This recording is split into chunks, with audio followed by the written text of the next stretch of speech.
Oh, hey! I think you're expecting a tier list, but as you can see, I'm a bit busy playing this strategy RPG game, so I actually got some help for this list, and he's gonna handle the entire rest of the list, so I'm just gonna summon him and leave the rest to him.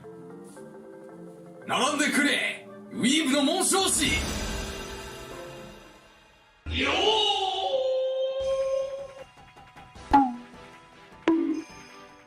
覚悟はいいかワイフ対戦を起こせるぞよう俺はウィーブの紋章師チーズだ敵ワイフ登録ボタンどれでも吹っ飛ばしてやる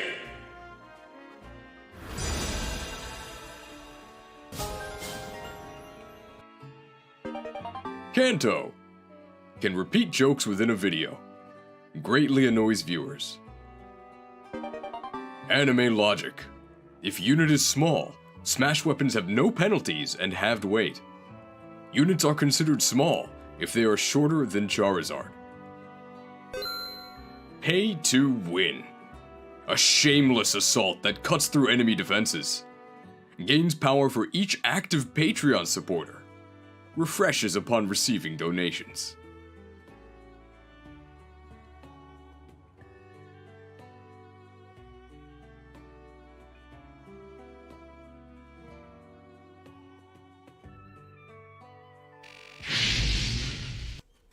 Yo! 俺はウィーブの紋章師チーズだ Hello. Well, lazy streamer leaves everything to the NPC summon. Hello, I'm Emblem Cheese. I'll be handling today's tier list. How long did it take to edit that? About 2 hours? I've got some other stuff ready too. We do actually have bond conversations available. It's not the only one. Welcome to the Fire Emblem Engage tier list, part 1. Today we're going to be doing the Emblem Rings, and then tomorrow we're going to do the actual units. So overall I expect this to take maybe 9 hours? I don't know how long today will take. Today will probably only take about 3 or 4. $5 donation from Solomon Kearns. Wow, is that Emblem Cheese from Fire Emblem Engage? Please just get these 500 bond fragments in the hope we can become closer. Wow, we didn't even use pay to win. It's already refreshed. Thank you. They better be no longer than 2 text boxes. I'll tell you now that one of them is 3 text boxes and one of them is, I think, 6 text boxes, but don't worry, not much is said. Okay, so the first thing we have to do is, I guess, get the background beats. So, let's do the Fire Emblem lo-fi, right? Let's make sure this is not too loud. It's probably too quiet right now. How's this? This is probably okay, I think. Okay. And I've started the recording. Remind me to refresh the recording every 2 hours. But I probably won't have to do that more than once today. Leif is such a great lord, he should be a good emblem, right? Okay, so let's... do I actually need to change these tiers? I don't think so. So we are going to do an explanation of the criteria, as well as all, like, the premium stuff in a moment. None of this is going to be in the premium, so if you're here live, wow, you get to see all of this tech stuff that nobody else does. Incredible. PK here, remember, for 13 months, a true veteran. So there really aren't that many emblems. There's 12 in the actual game, plus 1 spoiler emblem, and then 7 DLC ones. So that's 20 in total. I don't think we need that many tiers, also because most of the emblems are quite good. So probably 3 is probably enough. We'll make it 3 and then 1 for Lief, so we can actually just get rid of this bottom one here. Is spoiler emblem going to be ranked? Yes. Let's just call this one Lief, or Thracia's finest, I guess. That's not right. Fiest. I guess it should be green, right? He's a Lief. I don't know if the mic's in the right place. I think it is. Kaga's finest? Can we just skip Lief and rank Olwen instead? I don't have any bond rings on here. But Olwen is the only bond ring, like, worth using anyway. We'll probably talk about Olwen when we talk about Citrine.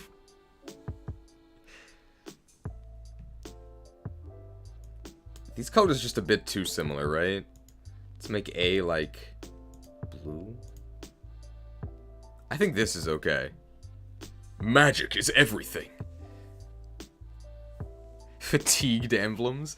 There is... I gotta find the picture. But there's a vending machine near where I live called S Drinks. The S stands for super, I think. But they just call it S Drinks. Make B yellow? We can make B yellow.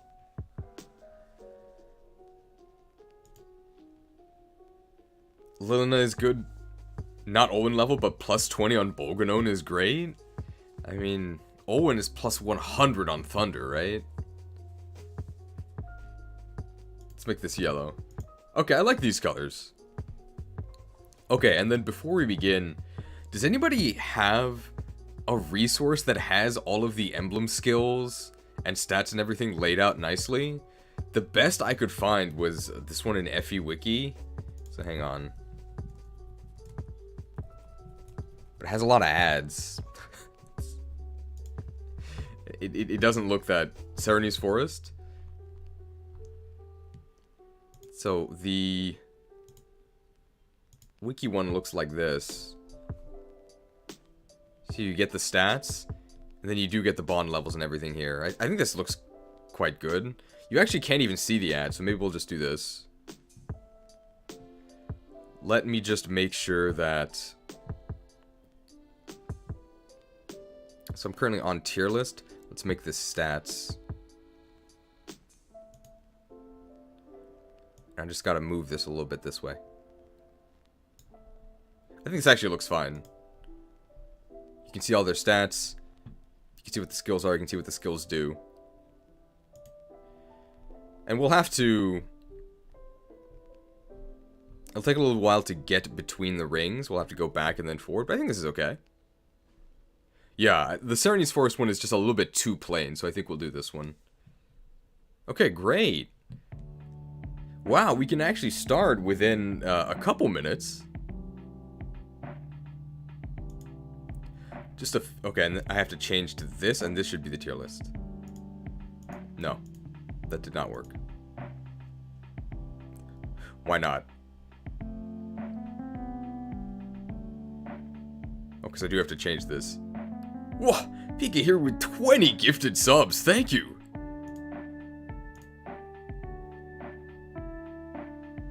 Well, now everyone should have the very limited Fire Emblem emotes. I think there's only 2? It's only Engage and Credit, sorry. Oh, there's also Small Royce. There's actually 3.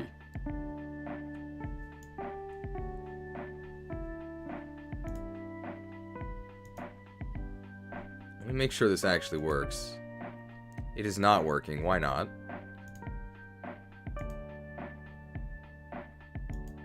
Hello? What? Okay, so tier list is this one, which is what I want. Now I'm on stats. This is not working.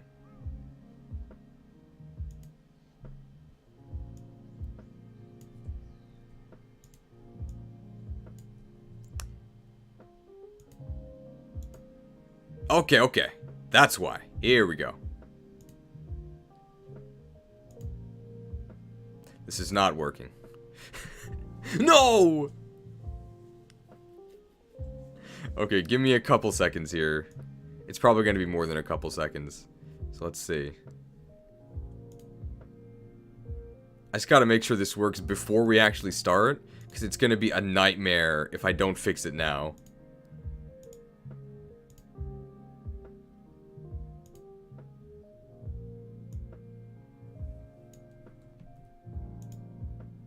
Okay, tier list. Looks fine. Stats. Looks not fine. Actually does look fine. Okay, I think I figured it out. We're fine, we're fine. There we go. I typoed Thracia's finest. Oh, it's finesse. Sorry. Finest, okay. You know what'd be cool? Xenoblade 3 hero ranking? Maybe someday, but nobody watched the Xenoblade stream, so we'll see. We'll see. Let's make sure this is the right window, which it is not. I have to hide stats. If I hide stats, yes, okay, perfect. Okay. We're almost ready to start. That's true, you're not a fake fan. You were there every time. Okay, so I think what we have to do before we start is, I've got all of this stuff ready. So I don't know if we want to do player phase and enemy phase mechanics. I have them ready. We might do it for the units, we might not do it for the emblems. So what I mean by that is, I've got these new graphics. Let me know if the audio is too loud, but here we go. Player phase.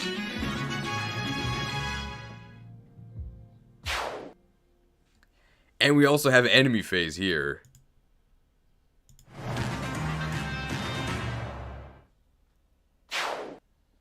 So player phase is just what the lists have been so far. It's just me. But what enemy phase would be is, if you like very strongly disagree with what I have to say, you can then, I guess that'll be the enemy phase, and then you can try to argue for me to change the placement. I promise I'll actually like listen to you. I won't just ignore you because I want to do my placement. But you still might not change my mind. Should we try it? I just think that the emblems are all, like, good enough that it's pretty clear where they go. So I don't think we'll do enemy phase for this, but we almost certainly will do player enemy phase for the units themselves, because the units themselves are probably going to have a lot more things to say about them. Most of the Emblem Rings are just like, wow, this thing's really good and does a lot of stuff. It's just gonna be a waifu war.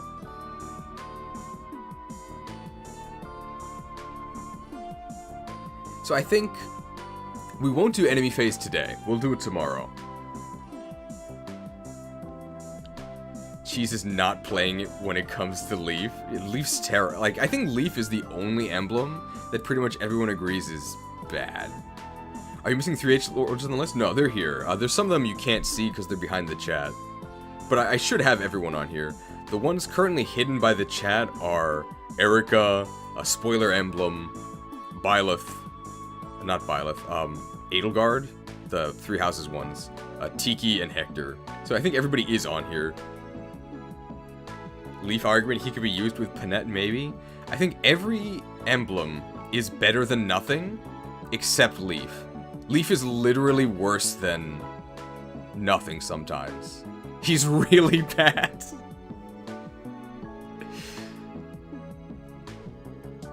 Called Leif and is bad and must be a grass type. Very sad.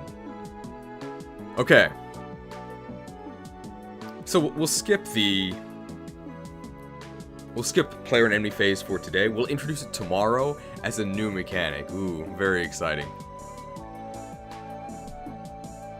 The worst part about Leif doesn't even do any funny Thracia things. It's just like it's just weapon triangle lol. I mean, we'll talk about Leif when we get to Leif. Okay. So just the plan for today. The first thing we're gonna do is we're gonna do like the premium stuff, like hello, you're watching the premium, all of that. Then we're going to do, I think, a mini review of Engage. That's going to be like spoiler free. And that's also going to be the spoiler warning because I think to talk about all of the...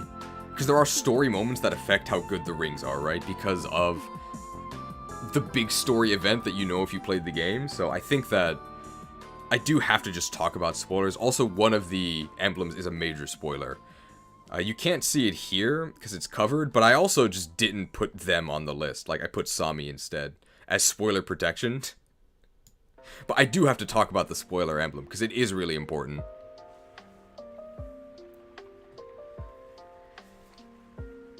And then we'll talk about what I'm wondering is for the criteria. I'm wondering how we talk about the emblem criteria versus the... Are we going to discuss their respective maps? Like their paralogs? No, I don't think so. Like, we'll mention them, but I don't think, like, the difficulty of their paralog is going to affect their rating. It might affect Marth, just because Marth is, like, not in the game.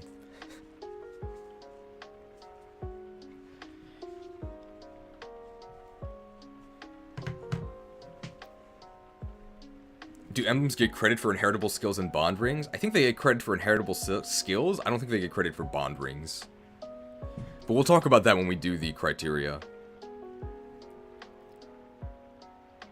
Question is, do we count inheritables or not? We do count inheritables, so, I mean, you already know where Sigurd's going. I think the Sigurd emblem itself is, like, kinda whatever, but, I mean, it doesn't matter. I can't wait for tomorrow's stream when you have to tell the normies Sage Anna is bad. I'll give you, because you said that, I'll give you a special preview. I also made these objectives. Oh no, I didn't load the objectives. I didn't load tomorrow's objective, but I did load today's objective, so don't worry. +6 movement is whatever. It kind of is. I mean, it's something we'll talk about with Cavaliers. Like, please tell me I'm not latte. Well, you're not latte. You're also not late, because this is a cheese stream, so obviously we haven't done anything. I will say that, like, movement is really nice. That also kind of answers it for me. I think we are going to talk about... Because emblem and unit criteria are kind of intertwined.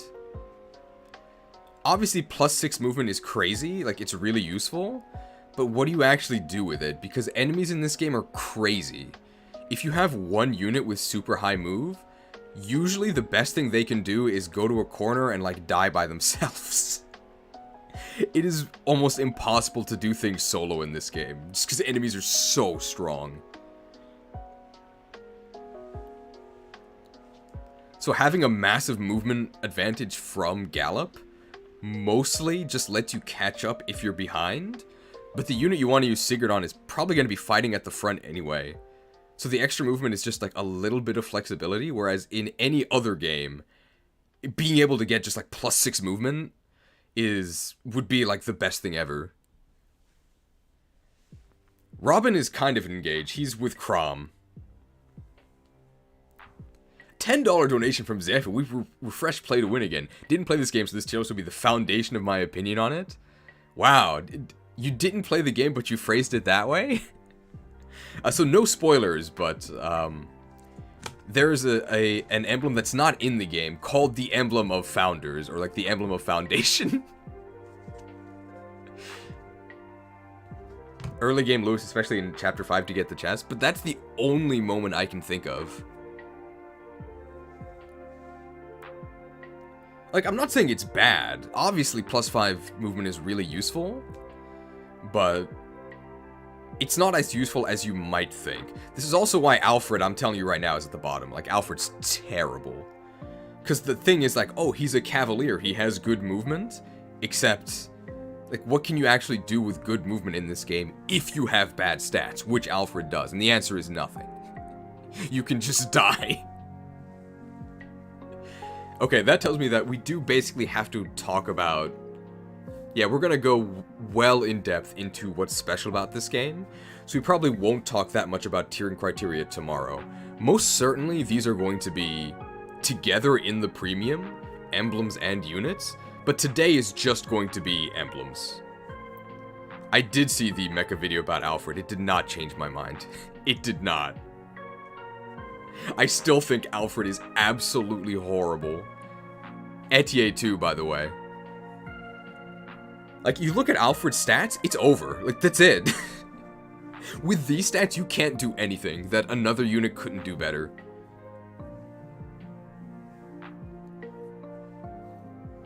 Hello, everyone. What are my thoughts on all crits? I think all crits is really overrated. I don't think he's any good at all. He's probably going to be C tier, but I mean, I really liked him. He's a fun, like, he's a fun for fun unit, right? You use him for the slot machine, crit him with Luna. What if you don't crit him with Luna? I guess you did 0 damage. That's unfortunate.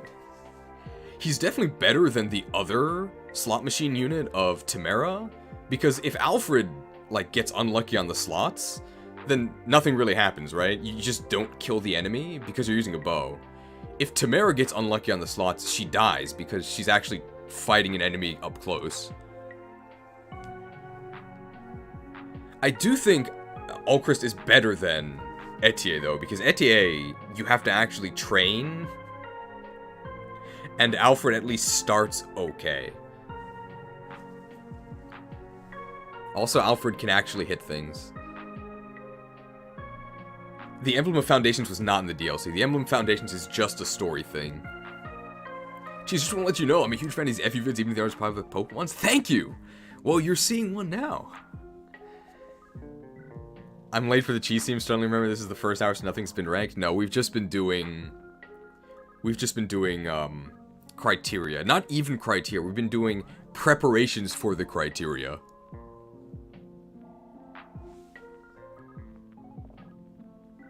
But I think we're ready. So we're going to talk about... We're just going to do, like, the premium intro. Then we're going to talk about... We're going to do the mini... We're going to do the mini review for Engage. Then we're going to talk about the criteria. And then we're going to start. I keep saying Alfred instead of Ulchrist. I think it's because we're talking about both Alfred and Ulchrist. 1 hour in and not a single Pokemon ranked. We're not even an hour in, okay?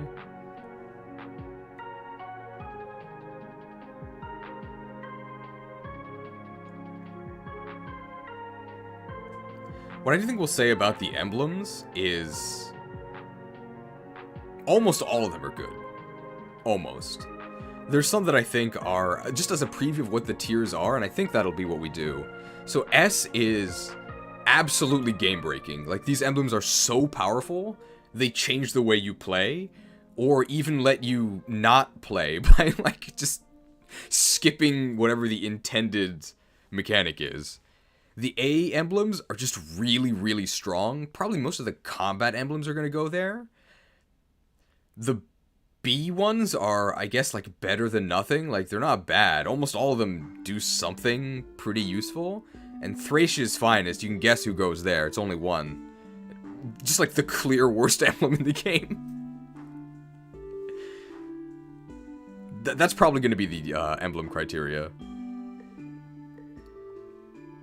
It's not like using an emblem costs anything, so they can't really be bad. The main thing about using an emblem is that you can't use another one.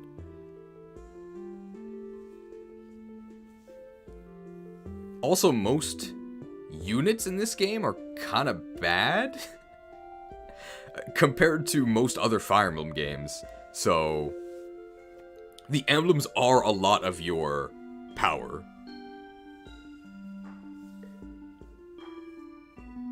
I guess, yeah, Lief indirectly gets you Olwen, sure.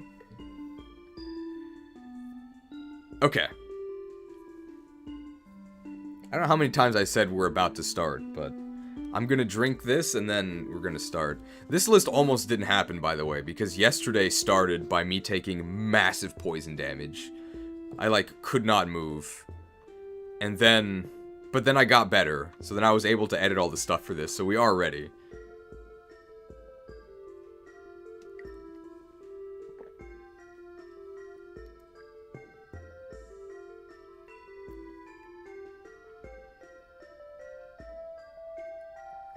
FE6 tier list has 2 more tiers.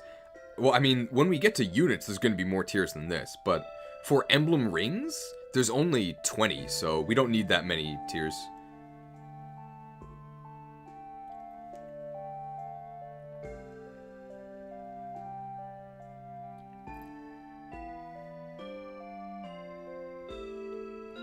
Metal Gear Solid tier list when? I think to that one I can probably say never, but... Is this Tears of the Kingdom? It is not, unfortunately. Tears of the Kingdom is pretty good.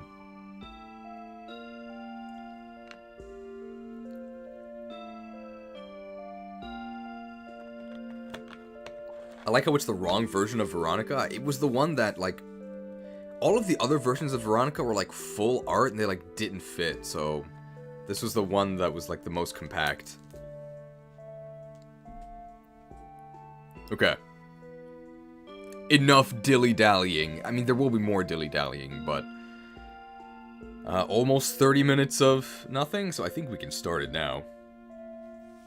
Alright. Is it the wrong version of Veronica? I mean, it maybe is. I haven't played Heroes. Like, I downloaded Heroes when it first came out, and I was like, wow, this is terrible, and then I stopped. So...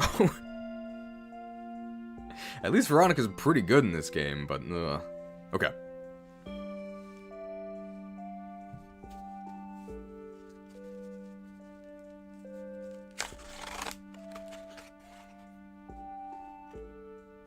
Hello there! You're watching the premium version of the Fire Emblem Engage tier list. That didn't work. So I have to say that. I have to say... If you'd like to see the full versions, you'll see the live in the thing, and then brought to you by the mighty Patreons. Okay. Yeah, you're watching the premium version right now. Did you know that the premium versions are made out of the live ones? Wow, crazy. Wow, it's Omar P. Hey, I'm Omar G. Nice to meet you. Hello there. You're watching the premium version of the Fire Emblem Engage tier list. If you would like to see the full version of the live streams, you will find the links to those in the description. This live stream, along with everything on the channel, is brought to you by the support of the mighty Patreons, who you see on screen now. Thank you for your support. Okay. That should work. That'll be at the very beginning.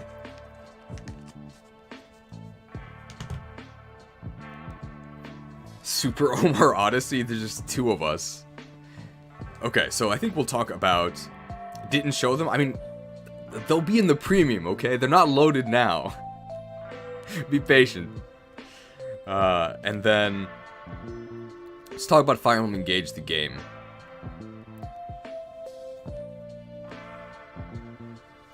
It's engaging time! So the first thing we're actually going to do is just do a little mini review of Fire Emblem Engage, because I know this is mostly a Pokemon channel, and some people like Fire Emblem. Are you going to consider the free augment gems you get from one of the updates? The ones for your, like, weapons? I mean, that only upgrades, like, literally one weapon, right? Jeez, I can't see the patrons, I think it's broken. They're not on the screen. They'll be in the premium, though.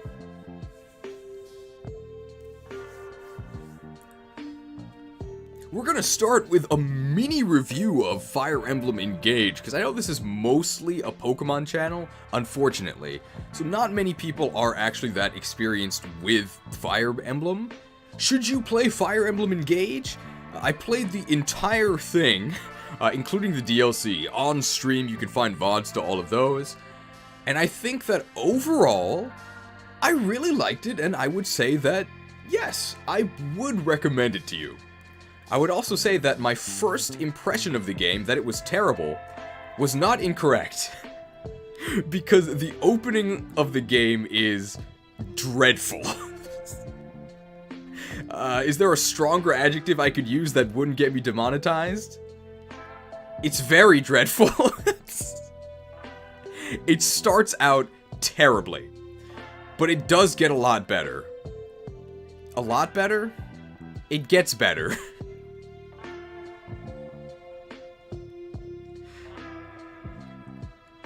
I think story-wise, the game is just terrible. Story-wise, the game is a disaster.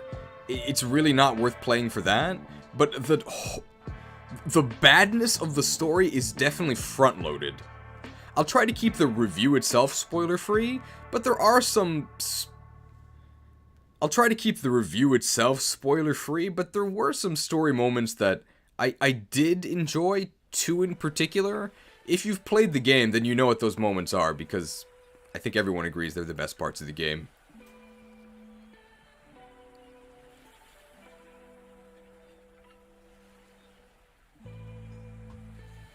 Unlike Scarlet and Violet, where pretty much everything is bad, for Engage, I would say that only the story is bad. You actually can enjoy fun gameplay. Some nice... The animations are fun to look at. Engage story, I hope you like being hounded.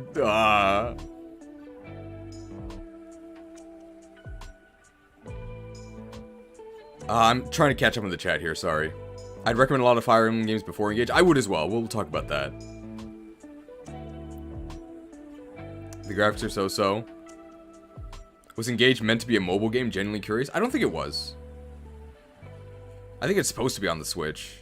But the Switch is a mobile console.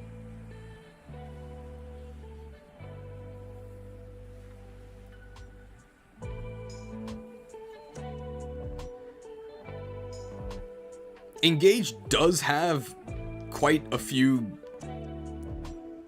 Aside from story, Engage does have a couple gameplay issues. Namely, the boss variety is terrible. Past the halfway point of the game, you basically fight the same enemies over and over and over and over and over and over. People do not die when they are killed, okay? And they have multiple health bars, so you will kill the same enemies, I think, dozens of times. Like, I'm not even exaggerating. It is actually terrible. Damn, I've been defeated, but I can't afford to fall here. X12. It's maybe the worst part of the game, aside from the story.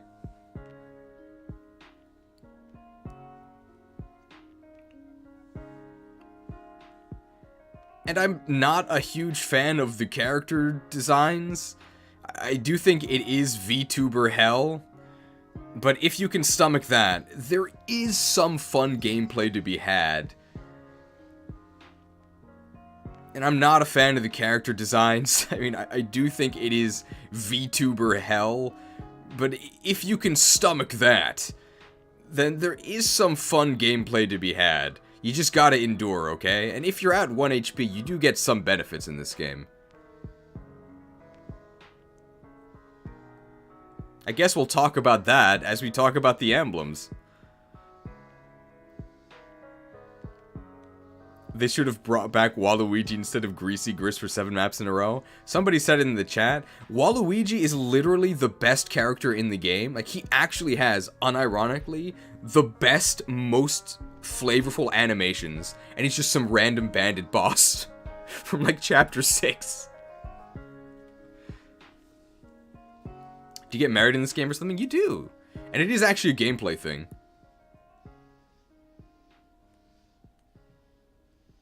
One point I would say the game does excel in is there is actual gameplay story integration, which is nice. Regarding supports. One thing that is actually nice about this game is that there is actual like gameplay story integration. We'll talk about that when we talk about the spoiler emblem. Ooh.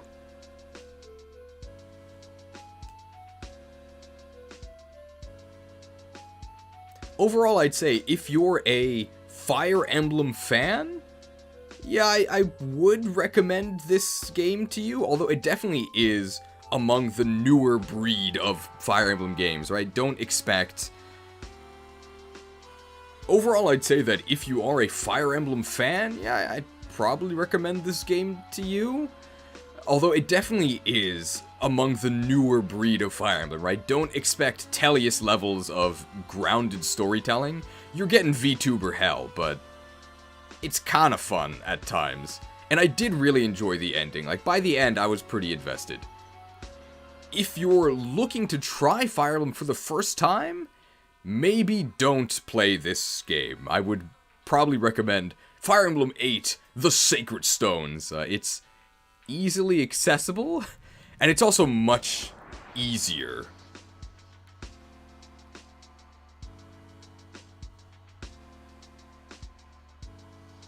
If you're a fake Fire Emblem fan who started with Awakening or Fates, then yeah, you'll probably like this game. Okay, there we go. I think that's everything for the main game.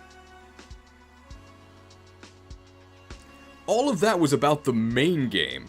But let's say you already spent $60 on the main game. Should you spend $30 on the DLC? Having played all of the DLC, I'm going to say no. I don't think it's worth $30. I'll also say that if you're a player like me, that is somebody who wants to play on maddening, the highest difficulty, and like really try and challenge themselves, the DLC absolutely ruins the entire game. It kills the balance. If you do the DLC maps, you are going to be way too strong for the mainline story, and after you actually acquire the DLC emblems, the game is just broken. And there's no way to unbreak it, because your character's just going to be way too high level. If you're somebody who wants to do more of like a sandbox thing, where you get super buff and then crush everything in creative ways, then yeah, you might get your money's worth out of the DLC emblems. All of that is separate from the Xenologue, which are the 6 like separate story chapters. The Xenologue balancing was some of the worst I've ever seen in any Fire Emblem game. It is absolutely atrocious. Your options are either auto-battle it on normal because it's so easy, or just bang your head against the wall on maddening. I could not believe how atrocious the balancing was. It really does feel like they didn't even play it a single time. Without getting into too many spoilers, the clearest example I can think of how just clearly untested it was that in the final battle of the Xenologue, Elyos gets a special weapon that is meant to be the clearest example I can think of how god-awful the balancing is in the Xenologue is in the final battle of the Xenologue. Elyos gets a special weapon that's meant to kill the final boss. Now, in the Xenologue, you can't train your units. Everybody has set stats and set classes. So if you try to attack the final boss with Elyos, with his special boss-killing weapon, he does literally 0 damage. It's like a joke. Like, I don't think you could write a funnier punchline. They didn't check that you didn't do any damage to the final boss. What? Ah!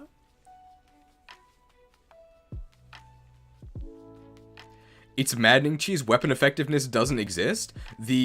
It doesn't give you weapon effectiveness. It just gives you extra might. And even with the extra might, you do 0 damage to him.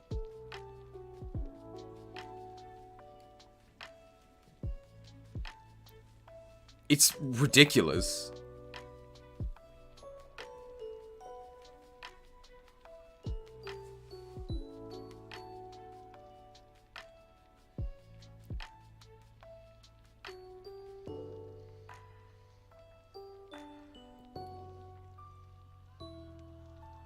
There's no way they playtest the final map. I'm just gonna rail a little bit more against the Xenologue because most of the issues with the Xenologue are very easily fixable. So for the Xenologue, you use your characters from the main story, but like not really. They keep their skills from the main story, but they all have set classes and levels. So they can't reclass. And whatever skills you have probably are not the ones you want to be using in the Xenologue. It is baffling. I don't think there is a worse way they could have balanced it. I think they should have just given you set levels and set skills. Some characters are really good, some characters are just completely unusable, and all of the OC characters from the Xenologue that you're forced to use are all going to be way, way, way worse than your buffed up units from the main game. So it just feels like you're playing an escort mission. The difficulty also varies wildly based on where you are in the story. If you try and play the Xenologue, as soon as it becomes available in the main story, it's going to be almost impossible. But then if you beat it, the characters you get are going to be wildly overpowered because they don't level scale in the main game. Why not? What? They have level scaling in the game, just not with the Xenologue characters. What? If you try and do the Xenologue when probably intended, so that would be like during the Soulm arc, then you have no Emblem Rings, and you actually need the Emblem Rings for the Xenologue to be, like, possible. What? And if you do it at the very end of the game, when you have all of the Emblem Rings available, then you don't even get to use the DLC characters because the game's over. So when are you supposed to do it? What? It's just a disaster. I wouldn't pay $30 for it. I wouldn't. It's overall, like, it's overall, I would say, a disaster. I think it's overall, I would say, a disaster. I don't know what Soren's engage attack is. I think it's like tri-disaster.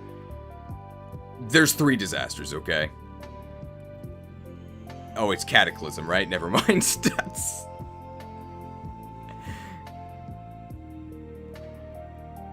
It's Catastrophe, it's Cataclysm, it's something bad, okay? The Xenologue DLC is bad, which is a shame, because the story itself in the Xenologue is much better than the main story. Pretty much everything about the Xenologue is actually better than the main game, except for the balancing. And the balancing is so bad that I would actually call it, like, unplayable. Very sad.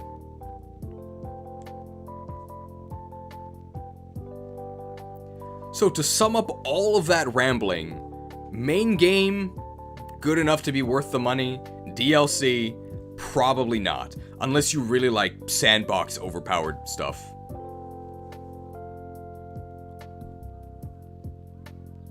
I'm latest. She's done with the intro? Not yet. Although I think that is it for the review, right? Can you play Forest Interlude from Donkey Kong Country 2? I might get claimed for that. Oh, Tri-Disastrous from Future Redeemed? Okay. Anything else to say about, like, the Engage review? I think we touched on everything.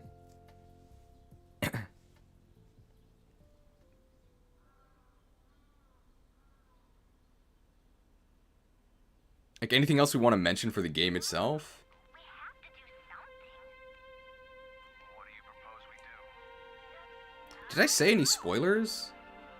I think I said that... Welcome back. It's over now. I think I said something that was a spoiler. But it wasn't that big. It's probably fine. I didn't say who the final boss of the Xenologue was, right? Alright, I said we have no emblems in the soul mark.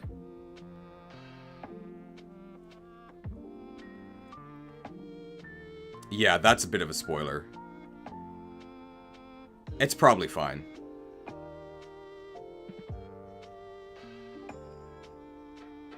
Just because I want to keep the review spoiler-free, I'll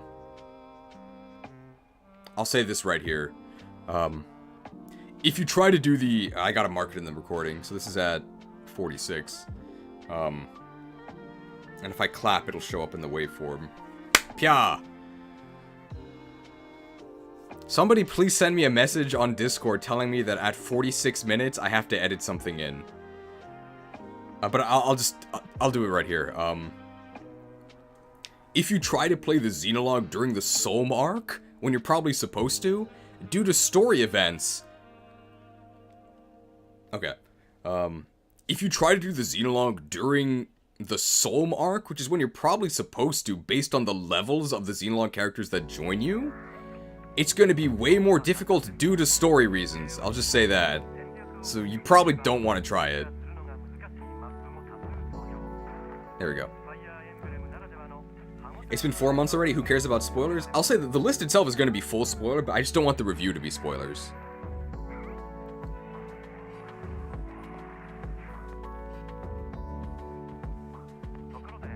Okay, I think that's everything for the review.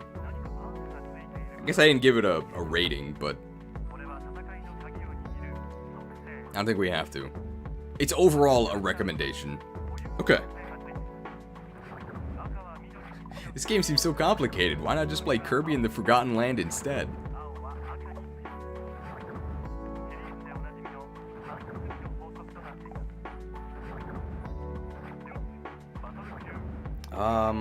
Talk about the ranking criteria? Yeah, we'll talk about the emblem criteria here. Kirby ability tier list when? Maybe someday, actually. I do like Kirby. Okay, so what was I going to say? I think I'll put the final spoiler warning here. Alright. Alert! Alert, okay? Here is your spoiler warning, alright? From here on out, I am going to be talking about full spoilers, because in order to talk about all the emblems and all of the characters, and certain story events which affect both, I do have to talk about spoilers. So if you have not played this game, and you do care about spoilers, beware, okay? I'm going to talk about all the emblems, I'm going to talk about all the characters, so this is your very last chance. I even put spoiler protection that didn't even matter because you can't see it, but minor spoiler, Sami is not an emblem. They were a stand-in for one specific spoiler emblem. This is your last chance, okay? Past this point, I'm talking about all the emblems, all the units, okay? I've said it like 3 times, don't blame me. Okay. Sami was the stand-in for the fire emblem.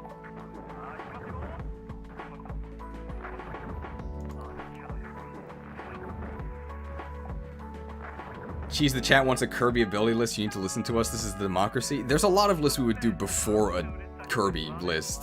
We would do a Japanese snacks list before then.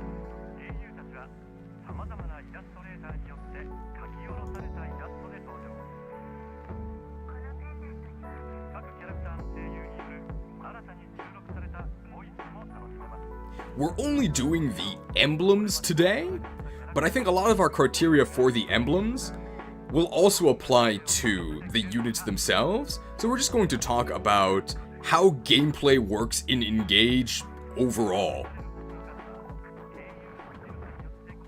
What's the best Japanese snack? Black Thunder. That's an easy one. Black Thunder.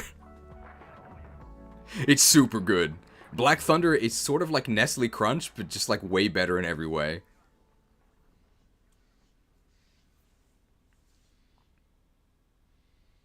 Hey Cheese, I can't really stay because it's really late here, but have a good stream. Thank you. Oh, one more thing I do want to say about the DLC. Oh, one last thing about the DLC.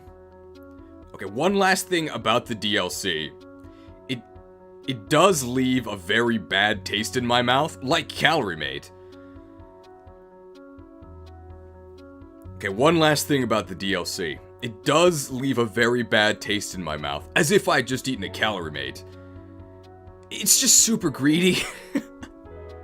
One thing is that it is definitely pay to win. Yeah, I know it's a single player game and all, but the silver card, which is a series staple, the silver card is usually an item that you get by doing some sort of special challenge that then reduces the price of items from shops. It's just paywalled behind the DLC. There is no silver card in the main game. If you want to get the silver card discount, you have to use your credit card in real life, which to me just feels super scummy and gross. I really did not like that.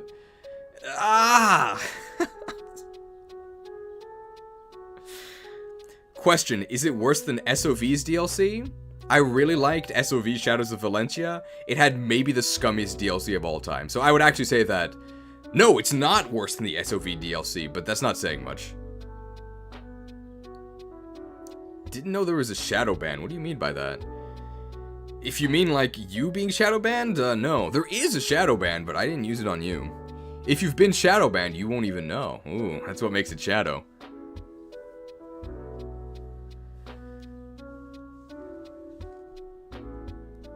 $2 donation from Jacob McBaggins. Calorie Mate flavored tier list when? We'll mention it when we do the Japanese snacks tier list. The Japanese snacks tier list actually might happen. Calorie Mate. I don't even think Calorie Mate would be at the bottom, because Calorie Mate is like not really even supposed to be a snack.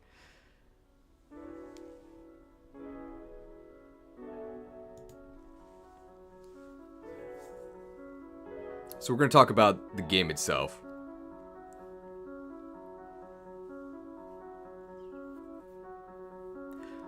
Okay.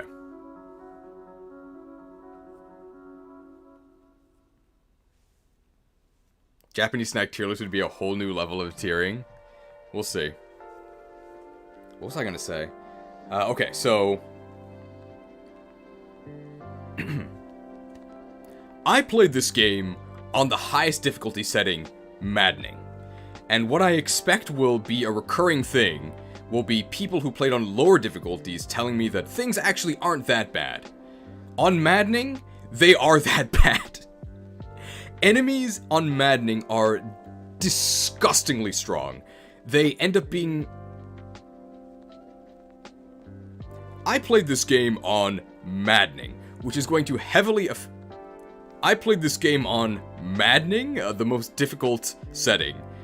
And that is going to affect a lot of the rankings for both the emblems and the units. What I expect to be a trend going forward is me saying, unit or emblem ring is totally useless, and people who played on lower difficulty saying, oh, it's not that bad. On Maddening, yeah, it is that bad. Enemies on Maddening are disgustingly strong.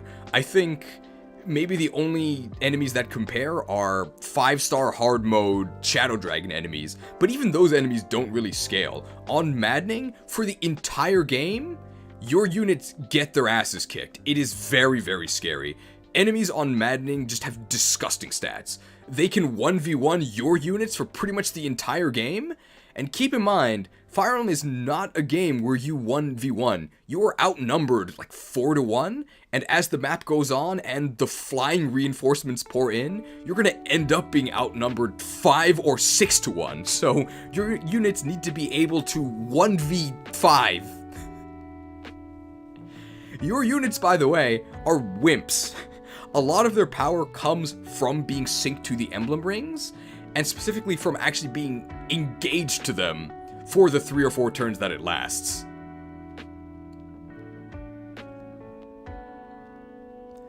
All of that is to say that this is a very, very player phase focused game. So for those who are new to Fire Emblem, usually Fire Emblem games are classified as either player phase or enemy phase heavy.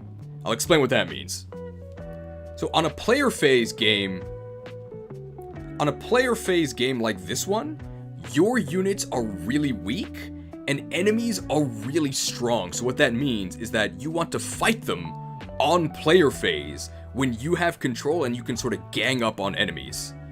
In an enemy phase game like Fire Emblem 7, enemies are really weak and you're really strong. So that means that you just want to throw a guy on a horse with like a javelin and then turn the enemies into pincushions on their turn as they all gang up on you and die. An enemy phase game is one like Fire Emblem 7 where enemies are really weak and you're really strong. So in that case, the best way to play is to take a really buff guy on a horse, like really far into enemy territory, give him a javelin so he can attack close and distant enemies, and just have all of the enemies suicide into your strong units. It's not gonna happen in this game. What do you call Conquest Lunatic? Xander, please. Also Camilla, please. Does Maddening increase the amount of reinforcements? I don't know. It definitely increases the amount of normal spawns.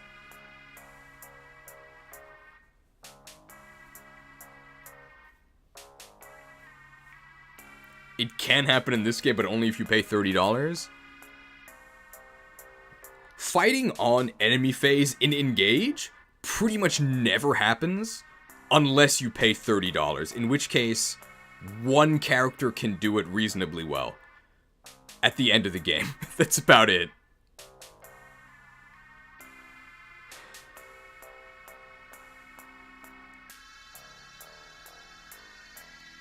Not gonna happen in this game. The Lewis in question, Lewis cannot do it. So I guess we'll say fighting on enemy phase in this game pretty much does not happen unless you pay $30 US, in which case one unit can do it near the end of the game reasonably well, but you still have to be careful.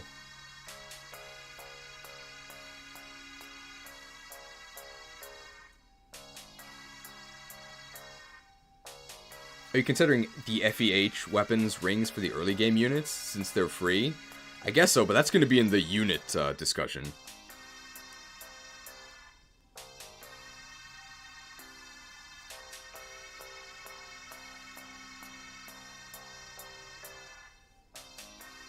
Lucina Bonded Shield can let you enemy face for 3 to 4 turns? That's true.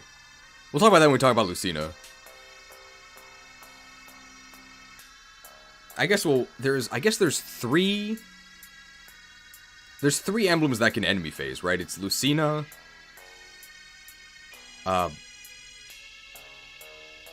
Lucina can let you enemy phase. Vantage Panette can kind of enemy phase. And Soren. You don't have to say spoiler character. Like, we've already done the spoiler warning, so. Vale Soren can enemy phase. That's about it. Ike cannot enemy phase. Ike dies. Unmaddening Ike dies.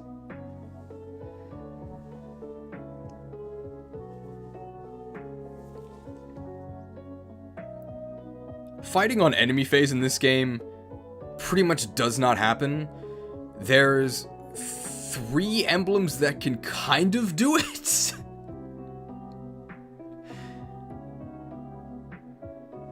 Fighting on enemy phase is not really a thing in this game. There's 3 emblems that can kind of do it, but they all require very specific builds, and one of them also requires you to pay $30. We'll talk about that more in depth as we talk about the emblems themselves. One very important thing about maddening that I should mention is that the enemy AI is actually different than on hard. The big difference is that if an enemy cannot deal damage to you, so whether they deal 0 damage to you straight up, or if they have a 0% hit chance against you, they will not attack you. So because those enemies do not suicide into you, that makes a lot of strategies that work on hard actually impossible on maddening. Keep that in mind.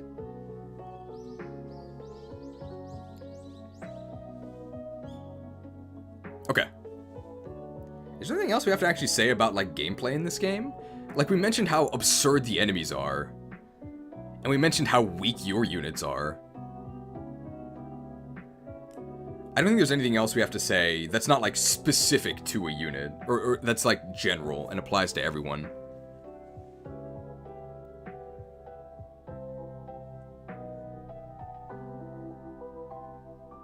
I think we can talk about the emblem rings themselves. I hope people enjoy the premium edit because it's almost an hour without ranking the emblems. An hour without ranking anything is pretty short.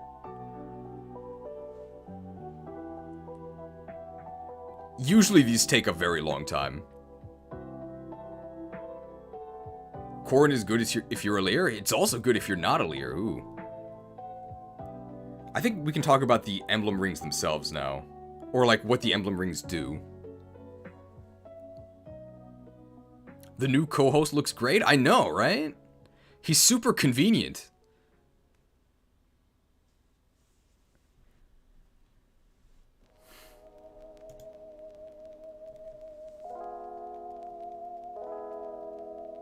Let's talk about emblem ring mechanics. Let's talk about the emblem ring mechanics. So there are 20 available emblem rings in the game. You can't see all 20 because the chat is blocking some of them, but there's 12 in the base game, and then if you pay $30 US, you can get an additional 7. That's not 20. Okay. Let's talk about the emblem rings. So there's 13 in the base game, 12 are sort of normal, and one of them is like a giga spoiler, and has very special mechanics. And if you pay $30 US, you can get an additional 7.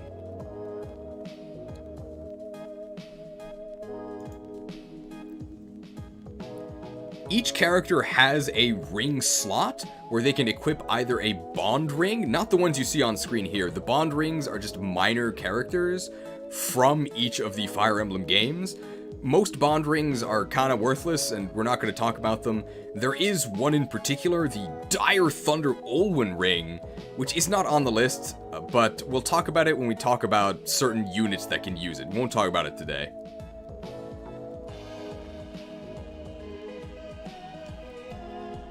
Eliwood minor character? I mean, if he was a major character, he'd be the main Engage ring, right?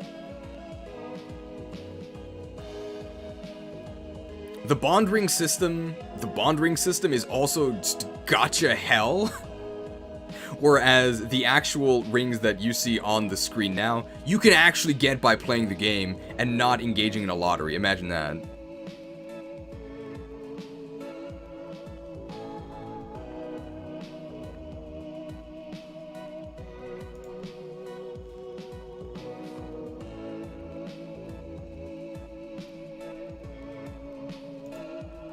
Let's get this, let's make sure this is actually in the correct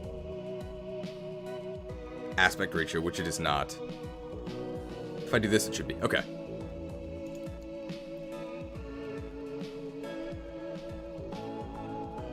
Now, what actually happens when you equip a bond ring, which you pretty much... Now, what actually happens when you equip an emblem ring, which you pretty much always should if you have the option,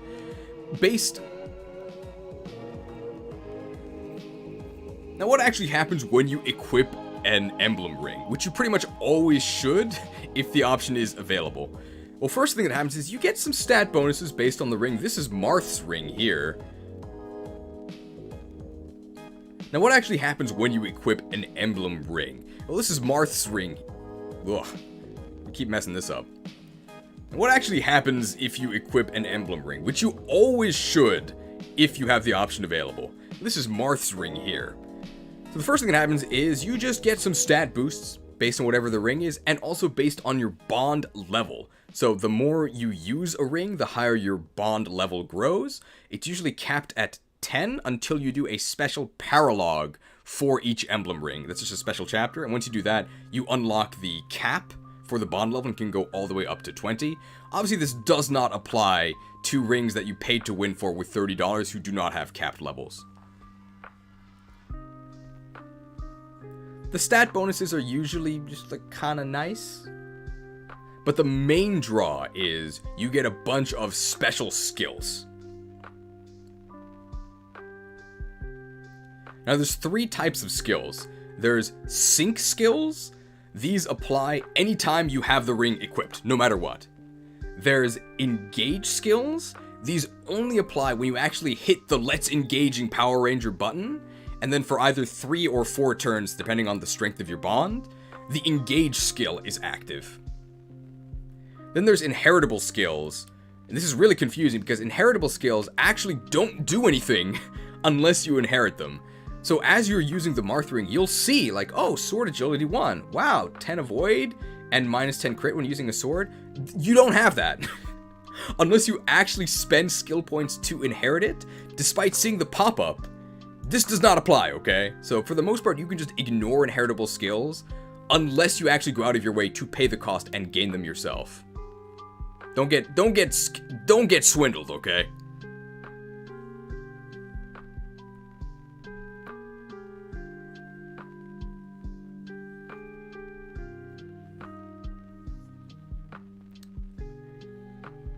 Wait, really? Yeah, it's really confusing. I was thinking that I was getting sword agility, I just wasn't.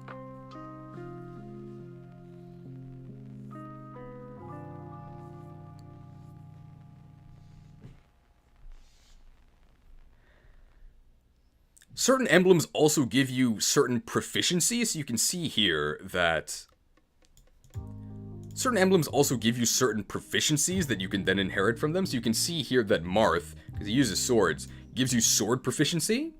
That doesn't mean that you can actually use swords. It means that it gives you the ability to promote or class change into classes that require swords.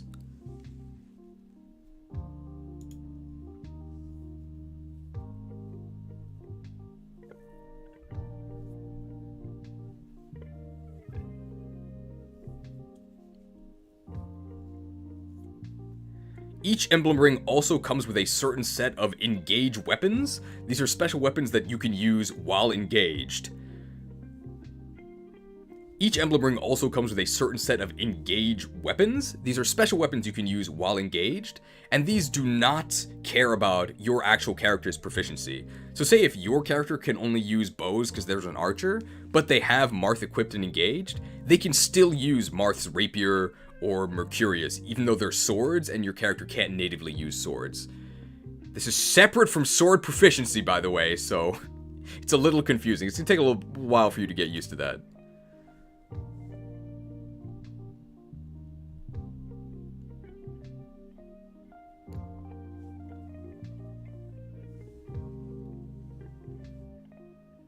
Certain sync skills can also be inherited. You'll see this little... Certain sync skills can actually be inherited, and the game will tell you this. And I think, for this tier list at least, I will actually give units... Certain sync skills can actually be inherited, and the game actually does tell you this. And if you inherit the skill, you can then use it without having that emblem ring equipped. I will actually be giving emblem rings credit for the skills they offer for inheritance. This is very particular.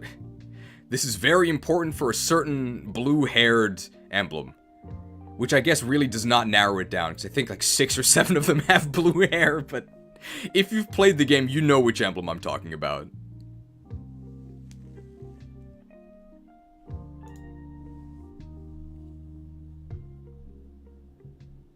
Okay, I think that's everything about the emblem mechanics. Is it most emblems that have blue hair? It's not most. Okay, I'm looking at them now. How many have blue hair? Okay, hang on. How many actually have blue hair? Alright, how many actually have blue hair? Marth, Sigurd, Lucina.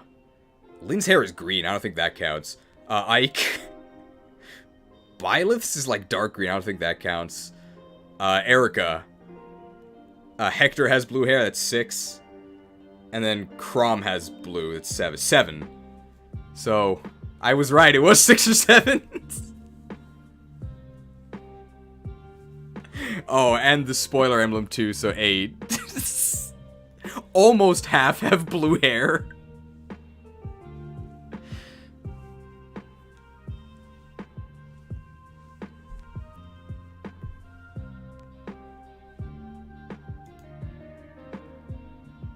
Nine if you count Ephraim. Who's Ephraim?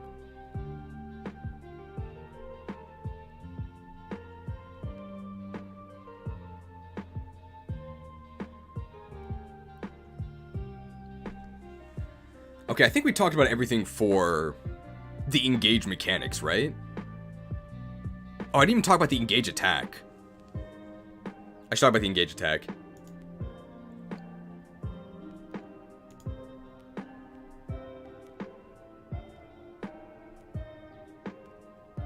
Every emblem ring also has a special engage attack. You can use this once per time you engage with them. Oh, and I forgot to mention, unit types, so we'll do that. Every emblem ring has a special engage attack. This is sort of your super move that you can do. Every emblem ring also has a special engage attack. This is sort of your super move that you can do once per engage. The effects vary wildly depending on the emblem ring. Some of them are really good, some of them do basically nothing. We'll talk about each one individually.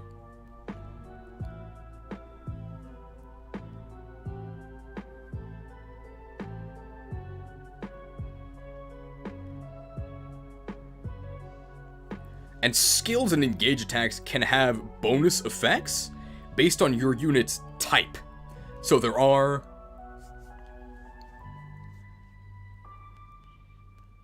and emblems can actually have different effects based on your unit's type.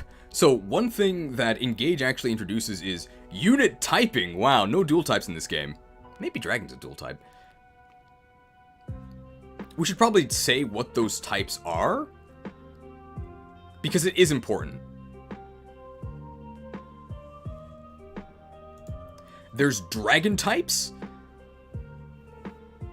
There's dragon types, and their whole thing is that they get special engage bonuses. Some of them are good, like actually just objectively the best. A lot of them are kind of like side grades. There's Cavaliers. So any... Dragon Backup Mystic Cavalier Key Adept. Thank you, okay. There's backup units. I think we would mostly call these... There's backup units. I think in most Fire Emblem games we would call them just infantry units. These are foot units who have the ability to, as the name implies, back up other units and chain attack. So if an ally attacks and a backup unit is near, the backup unit will also attack the enemy with a special chain attack. This always has 80% accuracy and deals 10% of the opponent's health. It's really useful chip damage. It basically turns all of your infantry units into like stealth rock. Then there's Cavaliers. Cavalier is actually a unit type, and it just means you have a horse and increased movement. Cavalier is actually a unit type. Usually in most Fire Emblem games, being a Cavalier is just free and just means you're better than everyone else. But in this game, it does actually have a cost. The cost is that you don't have a different bonus. And I guess you died a Horse Slayers, lol.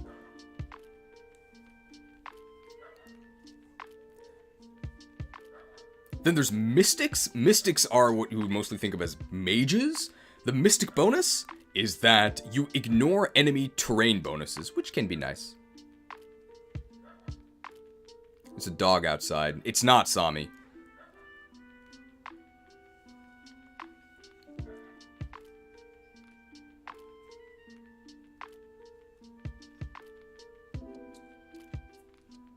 Flying is another unit type, and flying means that you get extra movement and you can ignore terrain.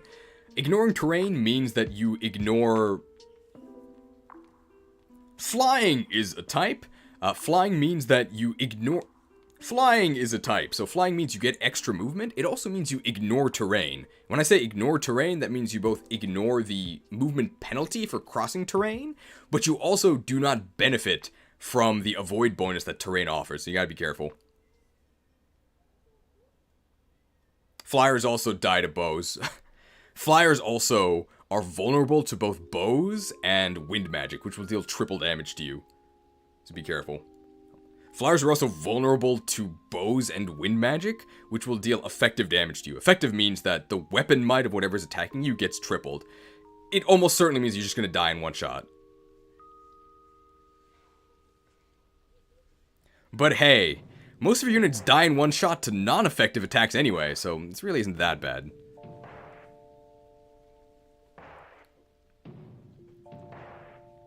There's covert units, which I think is maybe the rarest type in the game. Covert units in this game are just archers or thieves, and covert units get doubled terrain bonuses, which makes them almost unhittable when actually on terrain cover.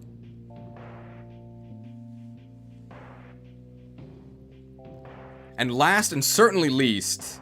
Oh no, we didn't do Key Adepts. There's Key Adepts. I hope I'm saying that correctly. It doesn't mean you get a Keyblade.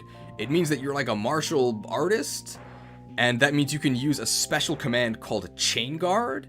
Chain Guard covers your adjacent allies, and then the first attack against them gets completely negated, and then you lose 20% of your health. You can only do that if you have full health.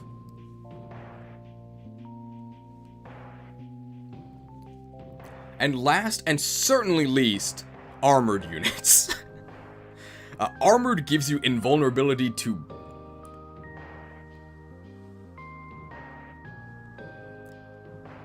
And last and certainly least, armored units.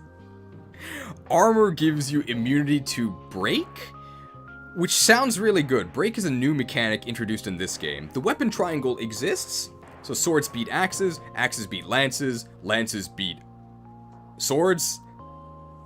So the weapon triangle exists in this game. There's no hit or avoid penalties or bonuses. How it works is swords beat axes, axes beat lances, lances beat swords, And if you attack at a weapon triangle advantage or get attacked at a weapon triangle disadvantage, you get broken. What that means is that you don't counter, and you also cannot counter on the next combat either. Armored units can never be broken. What you will generally notice is that... What you'll generally notice in this game is that breaking is something that enemies do to you, and that you can't do to enemy armored units. For the most part, when you get attacked, you're not worried about getting broken, you're just worried about dying.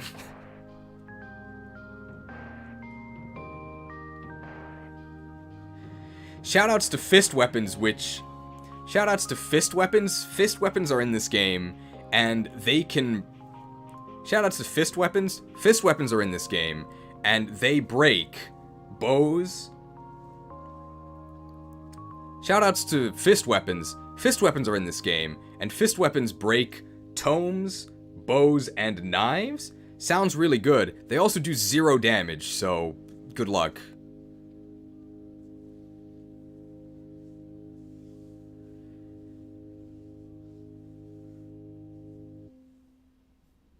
I think that covers armor and break, right? We'll talk more about the depravity of fists when we talk about a unit that can actually use fists.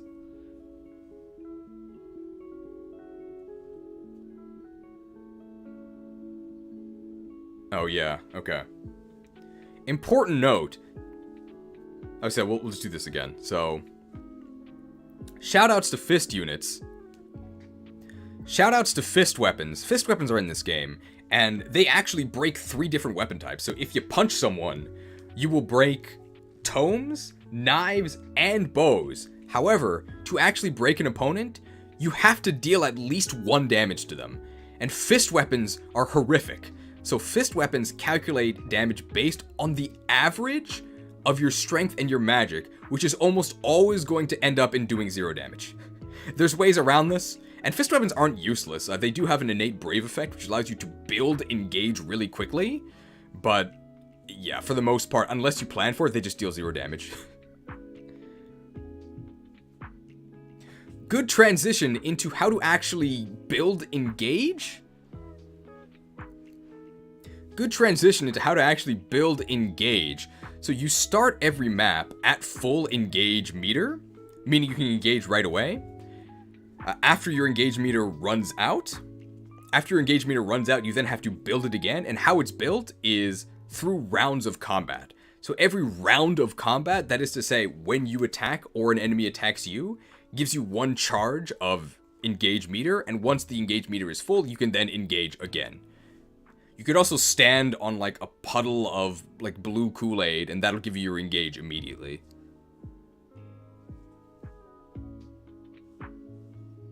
Okay, and that's how to actually engage, right?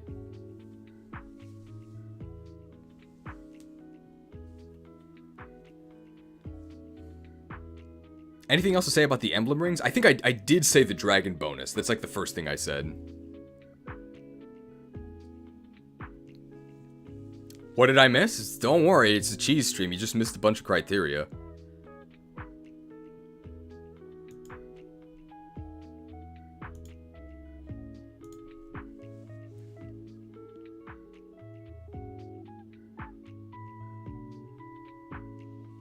We ranked 30 Pokemon already. I think we covered everything, right? We talked about how powerful enemies are. Talked about bond levels. Talked about how to actually build engage. I think we talked about everything, right? Talked about the skills, how they work. Yeah, I think we're ready to start.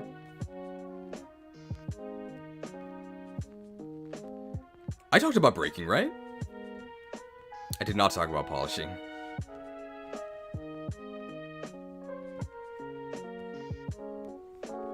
Say what you will about this game, but it definitely is very polished, because you're the one who's gonna be doing the polishing. What happened to this franchise, man? I think the ring polishing is goofy enough that I kinda enjoy it. It also is, I think, like, self-aware.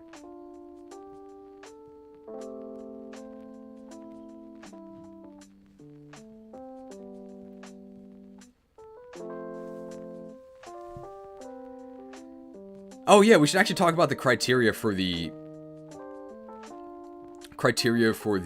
tierings. And I guess that's when we can talk about availability, because I am going to factor in availability, because, like, Marth's not in the game.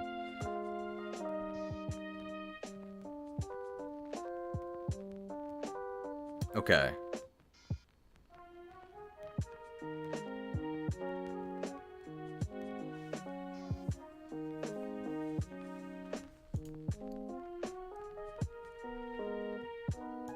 So what are the criteria for the emblems that we're going to be ranking?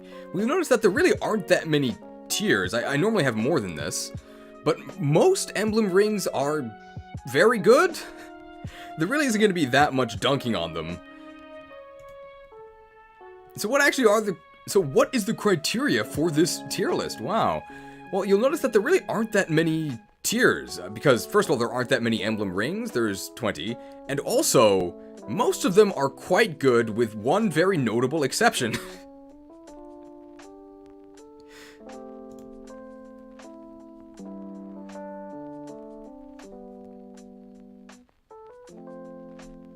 We did talk about the paralogs, yes.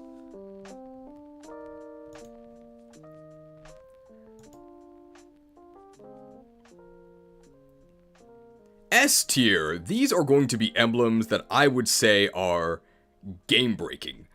They have some sort of insanely powerful effect that allows you to basically cheese the game. Whatever the map tells you to do, you can just not do it and use one of these emblems. Or they have some sort of effect that just changes how you play the game.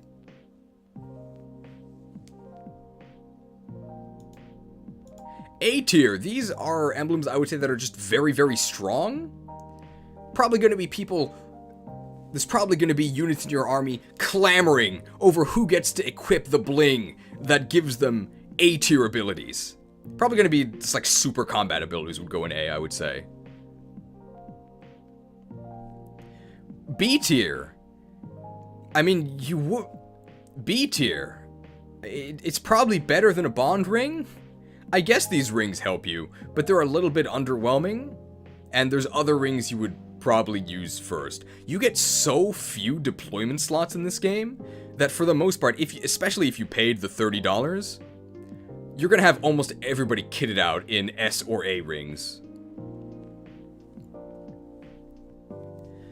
And at the bottom we have Thracia's Finest. One of these emblem rings is from the game Thracia 776, and he's very bad. I would say that all of the emblem rings are better than nothing, but for Thracia's Finest, that might not even be true. We'll talk about why.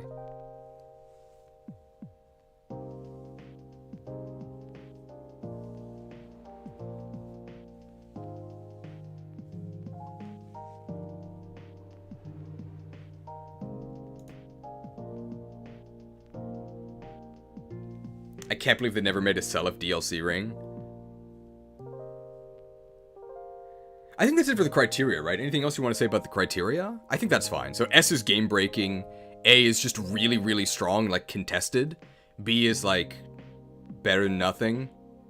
And obviously Thracia's Finest is Lief. I just have to talk about availability, right? I'll talk about availability when I just like say who all the emblems are.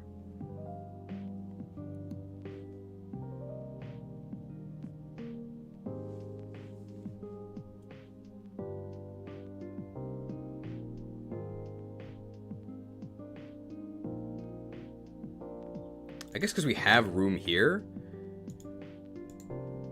What should we call, like, the waiting room? The ring box, I guess?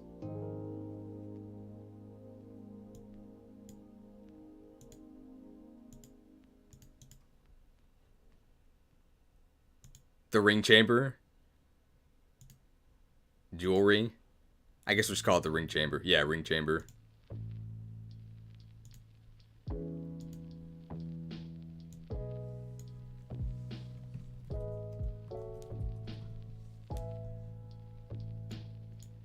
Just so you can see everyone and it doesn't get blocked by the chat.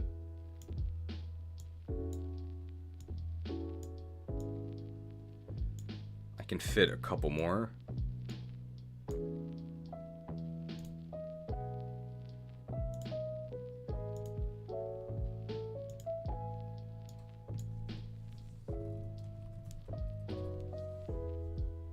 Oh, doodad drawer? Yeah, okay.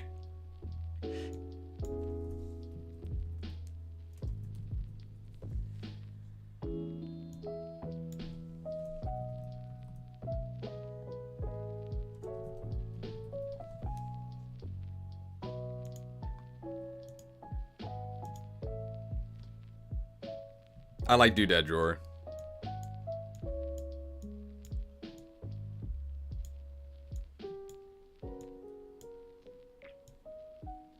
Everyone, I think, should fit. Okay, Soren and... No. Soren and, Veronica don't, sadly.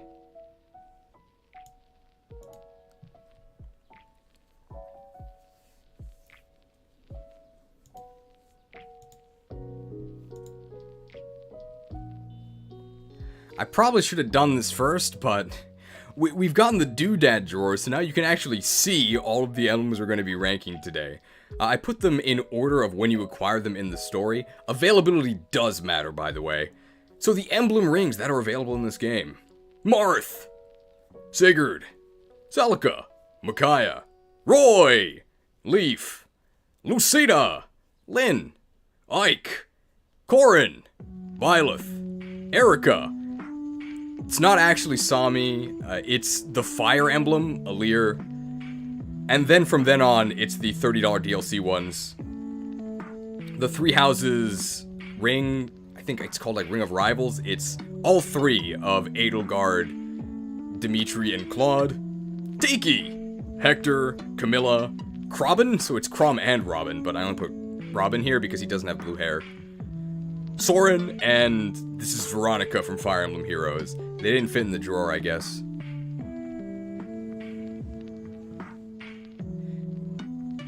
They can move up when we're done with the first two in 2 hours. You think it's only gonna take 2 hours?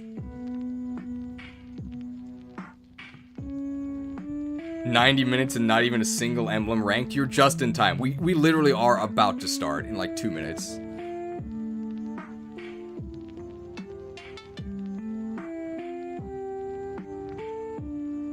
Make a third called $30 and put the DLC there? Yeah, we'll just do that. We'll do a $30 drawer.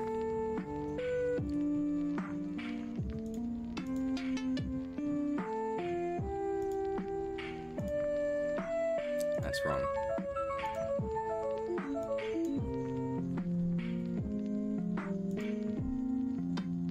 I guess we'll make it purple.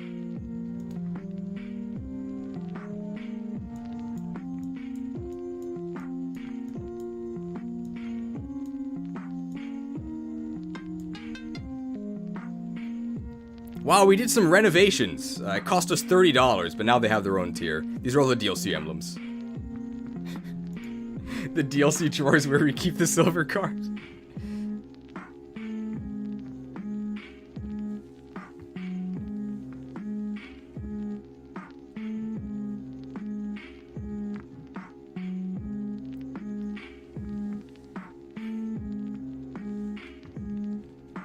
Okay, we don't have to explain player phase and enemy phase because we're not doing that. We'll do that for the units. I think almost every emblem, we're probably just going to agree on where it goes, except for, like, Hector, maybe? Hector, Camilla, and Veronica, maybe. Some of the DLC emblems we might actually disagree on, but I think pretty much every main story emblem, like, we know where they go.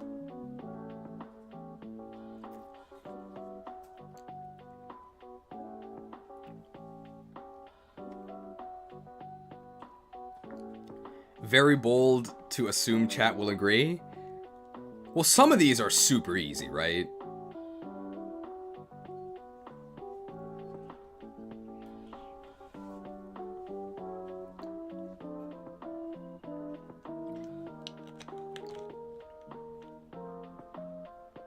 It is an Animorstro mode. It is. Credit. He saw! Yeah, thank you. You can't even see the hit part, so you probably knew what it was. Good job, Han. Is the well being counted? Oh, yeah. It is. We'll probably talk about that. So how much am I counting DLC? It probably matters more when we talk about the actual units themselves, right?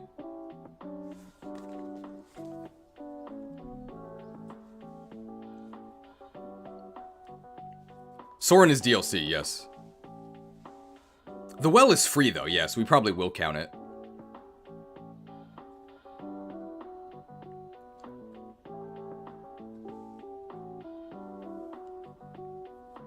When we do the units, I'm not going to count DLC. When we do the units, I'm not going to count DLC bonuses.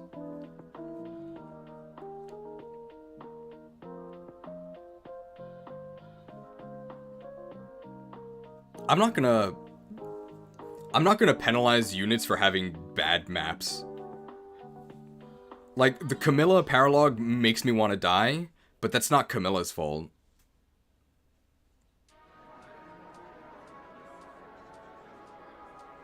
To answer the question, if we're talking about DLC in the tier list, they should be considered for the DLC.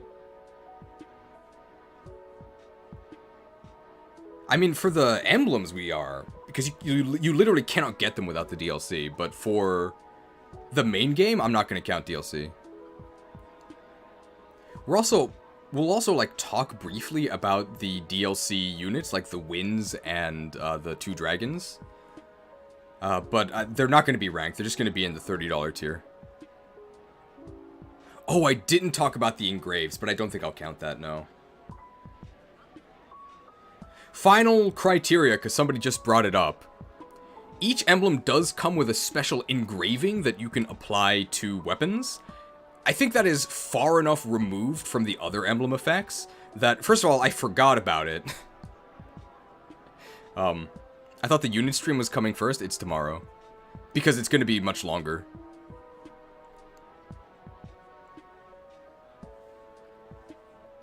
One final criteria. Engravings. One final criteria, engravings. So each emblem ring comes with a special engraving that you can apply to your weapons that then confers certain stat, I'm not going to say bonuses, it's like stat changes. I think that is so far removed from the rings themselves that I'm actually not going to count it for them. It's so far removed that I completely forgot about it. Whoa. The unit stream will have a 3-hour preamble. One thing is that the unit stream probably will not have much preamble at all. Because we did it now. We're just going to sort of refresh things. And because in the premium, they are going to be together. So we did the preamble now. The unit stream will actually probably start within like 15 minutes.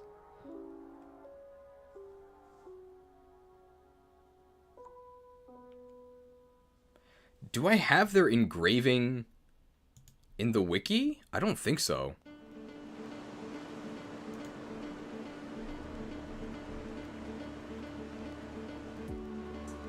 This is the engraving of, like, beginnings.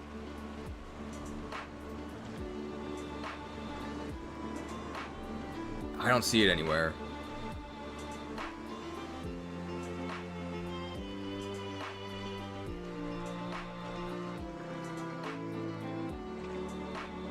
No, I don't see it. That's unfortunate. So I guess we're not going to talk about the engravings. Google Fire Emblem engravings list and send message. That would actually probably help. I only know the crit ones.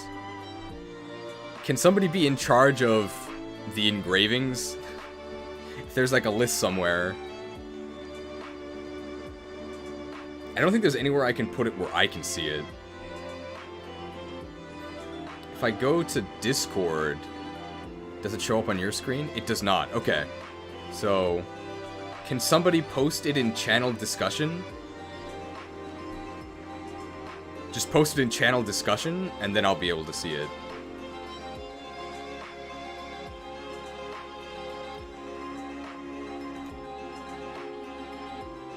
Yeah, and that works. Thank you! Okay.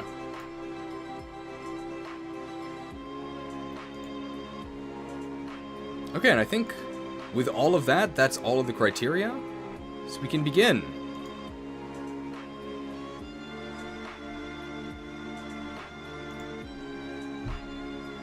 Yes, that's all the criteria. We introduced everyone.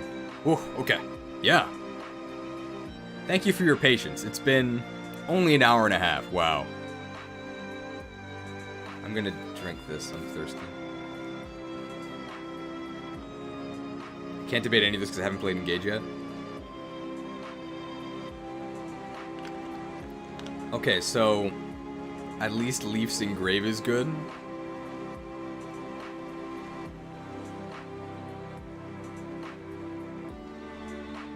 So, I guess while we're looking for the engravings, because this is going to set, like, the tone for stuff, where do we put Marth?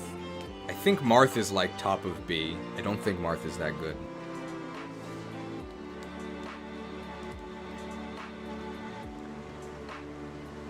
Like, what do people think about that? B?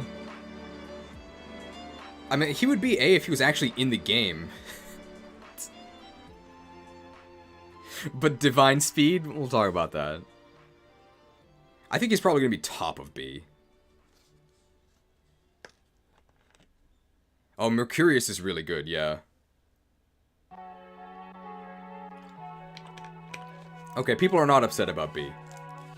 Low A for Mercurius XP. So we have to think about the other units that are going to go in A. I think Marth is just... He's, like, not in the game. He's barely there. I don't think Mercurius is enough for low A, but we'll talk about Mercurius. Marth disappears for like half the game. If only it was half the game. He's gone for like 2/3 of it. Yeah, okay, yeah, it looks like B. Okay. So once I see the... Okay, perfect. Thank you. I do see it. Thank you, too, for the... Oh, by the way, please join the Discord. Link in the description. Okay. Let's get started. Alright.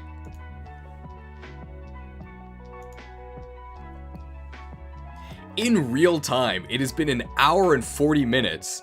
So, actually probably less than you would spend in the Somnial or battle preps for the actual game. Let's rank some emblems, how about that? Starting with, fittingly enough, the Emblem of Beginnings, Marth. He's the Charizard of Fire Emblem. You cannot escape this guy. He is absolutely everywhere. I think he's on the cover of the game. Marth is the first emblem you obtain. Pretty ironic because he's not really in the game.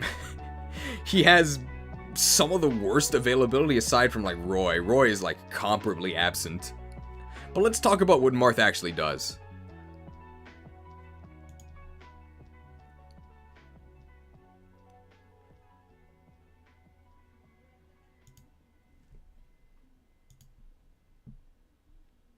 Starting off with the stat boosts for Marth, these look really good. Like, this is about as good as you can get, right?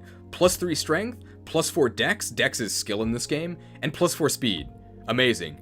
I don't actually know if any rings have better bonuses than this.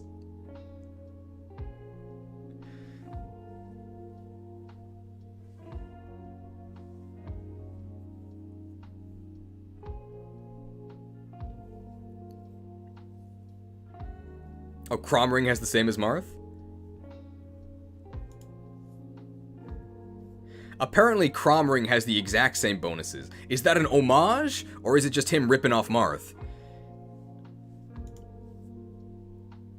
Apparently, the Chrom ring has the exact same bonuses as Marth, which I guess makes sense, because Chrom is, like, discount Marth?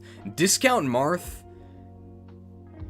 Apparently the Chrom ring has the exact same bonuses as Marth, which does make sense, because I think, like, several lords in the game are just off-brand Marth. Chrom is the Typhlosion of Engage.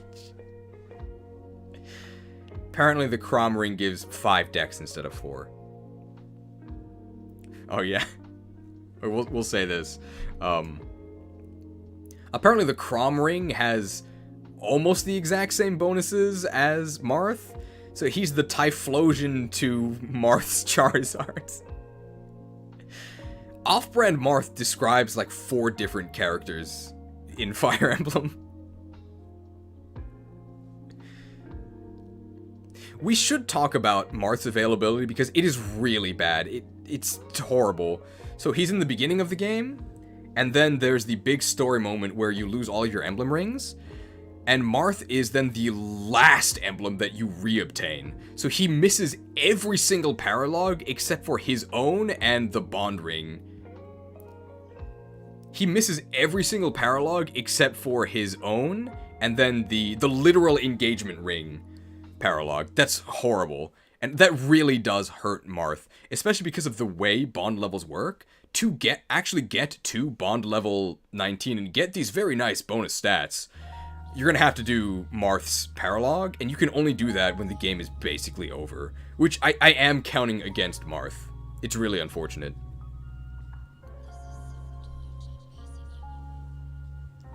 What are his actual skills? So you start with Perceptive. If the unit initiates combat, grants Avoid plus 15 during combat. Avoid increases with high speed. How much does it increase? I'm not sure. You can inherit it, but I wouldn't say this is worth it. You only have 2 inheritance skills, and as we'll talk about very soon, you really only have 1 skill slot.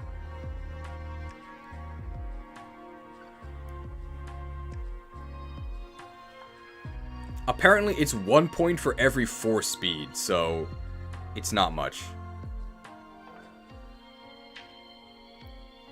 Keep in mind that this game has a very strange hybrid RN system. So if the hit rate is above 50%, due to the true hit system, I won't go too much in depth, but this game uses a very strange hybrid RN system, which makes dodge tanking kind of bad. So if you are above 50% hit rate, the actual hit rate is actually higher than what you see. If the hit rate is below 50%, then what you see is actually what you get. What that means is that if you see 20% hit, that means it's a 20% chance to hit. And if you see 80% hit, it's actually like 87%. Effectively, this just means that dodge tanking is kind of risky because you probably are going to get hit eventually, and enemies hit so hard that you're just gonna die. Beware of dodge tanking in this game. That ties into one of the other skills you can get, Avoid plus 10. This is when you have to actually pay to inherit, so you don't get it by sinking. Probably not worth it. Divine Speed. This is an engaged skill. Unit performs an extra attack at 50% damage in combat. This is pretty useful. And I believe this happens immediately after your first attack. So it's as if your first attack has 150... So it's as if your first attack has 150 power. That's pretty useful. Has some bonuses. If you're covert, the extra attack poisons the foe. This only matters if you're a sniper, right? Because if you're the other covert class thieves, then you're already poisoning because you're using knives. If you're a dragon, unit recovers HP equal to damage dealt by the extra attack. So it's like a mini soul effect. It's not really going to help you that much. Lodestar Rush. This is an engage attack, used to launch 7 consecutive sword attacks at 30% damage. Adjacent foe only. So you have to use a sword for this, but Marth does come with some swords. This is actually very good if you use a super powerful smash weapon, because then the smash penalties don't actually apply. If you're a dragon, you get 2 extra attacks. If you're a backup unit, you get 1 extra attack. If you're mystical, then the damage is actually based on magic.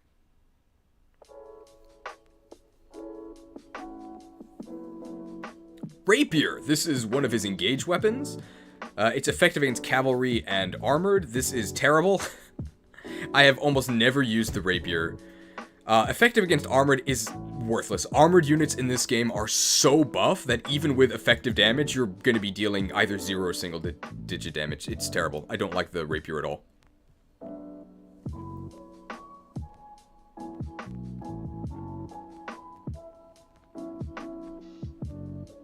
Sword Agility. Grants Avoid plus 10 at the cost of minus 10 crit when using a sword. Avoid 10. Grants 10 Avoid, with no penalties, and you don't have to use a sword. Costs 500 SP for Avoid plus 10. Costs 500 SP for Sword Agility 1. Am I missing something here? Why would you ever use Sword Agility?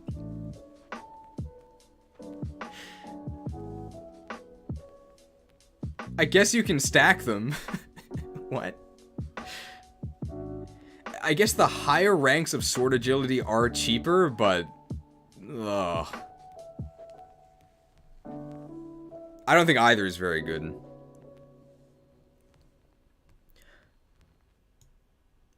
Also, most of the fun of sword units is getting mad crit and, like, flipping around and using judgment cut. Why do they hate fun? Why does this give you minus crit?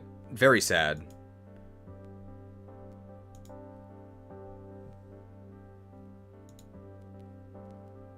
Break defenses.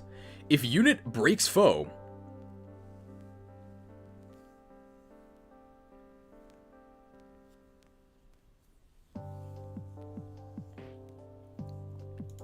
Oh yeah. Something I guess we'll mention when we talk about break defenses. Break defenses.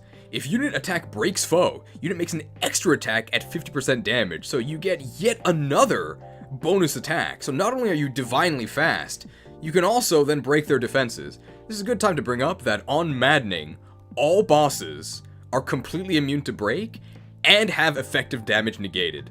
So on Maddening, for the most part, when it counts, like when you want to fight bosses, effective damage from the rapier and the extra attack from break defenses both do nothing. That's something I actually really do not like about Maddening. I hate that bosses are completely immune to break and effectiveness. It just makes bosses feel like giant piles of stats, which I do not like at all. I think it should be like on hard mode, where they just have effectiveness reduced, and I think they still could be broken.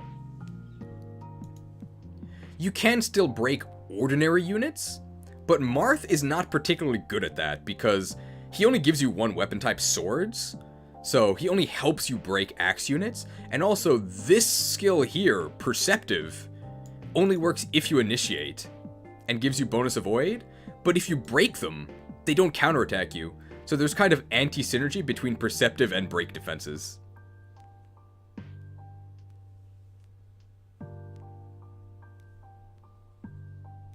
2,000 to inherit. That is not worth it at all.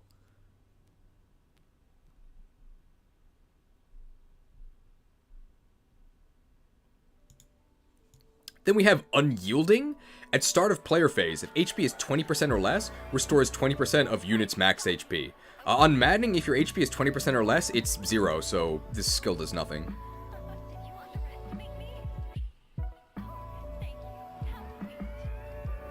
Mercurius.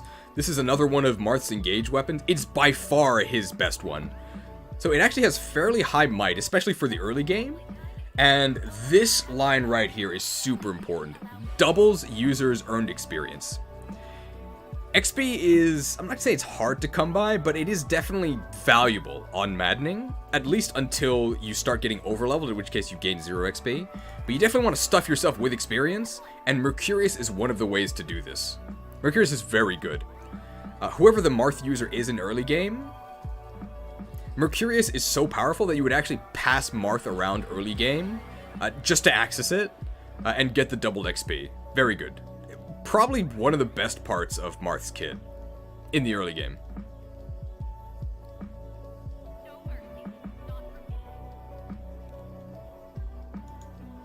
And then Marth's ultimate engage weapon, the Falchion. Effective against dragons. Being effective against dragons is like the big meme of the game, because most of the dragons you face are corrupted worms, which do not take effective damage from anti-dragon weaponry. They take effective damage from anti-corrupted weaponry. It's really dumb. So the only thing this is actually effective against are the dragons in paralogs. There's like 3 in the entire game. Or against Wyvern Riders. And Wyvern Riders have a zillion defense, so you really have to shoot them with bows. Or like wind magic. Falchion's not going to be doing much. You'd have better luck using the Falchion in Shadow Dragon. And the joke is that you wouldn't have any luck doing that, because I think 5-star hard mode Mightiest, like, kills Marth. Even though the whole point of the game is to get the Falchion and use it against Mightiest. Great game. Yeah, somebody just mentioned, the big thing about Falchion is that it's effective against you if you're Alir. Sad.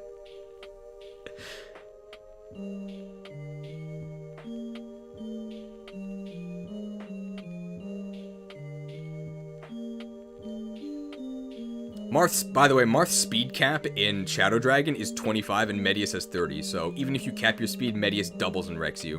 What a great protagonist.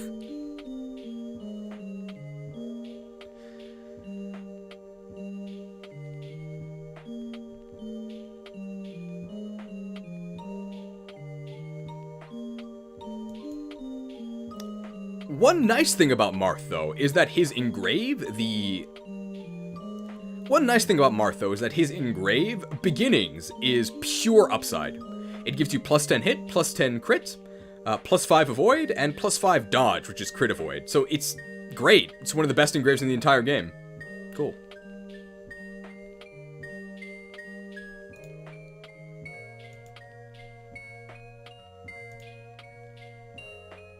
Ranking for Marth. If you're actually at max bond rank with him, he's an okay offensive emblem. He does add a lot of oomph to you when you're actually initiating the attack, but I think you'll see that the most powerful emblems don't really have to do with combat. They have to do with breaking the game in other ways, and Marth doesn't really do that. Coupled with the fact that he's barely in the game, I think we're only going to be able to give him a B. Again, a B is not bad. Most Emblem Rings are pretty good, but Marth, I think, is just a little bit underwhelming. What about Zelkov personal skill and avoid plus 30? If you're at 0 avoid, then enemies don't even attack you.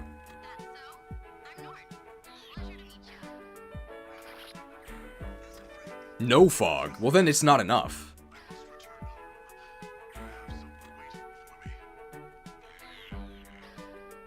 It's wild the first one you get in the game isn't for spoiler reasons. I guess I'll say it here, because I think people like hop in and out. You don't have to worry about spoilers. At the very beginning, I gave a warning. You can go ahead full spoilers, it's fine.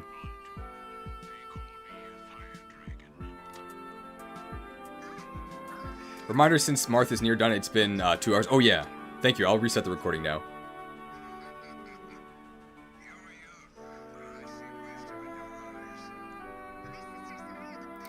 Stop recording. Start recording. We're back. Have you considered Selene with Marth and 11 swords? You can do big magic damage. Don't look at Celica.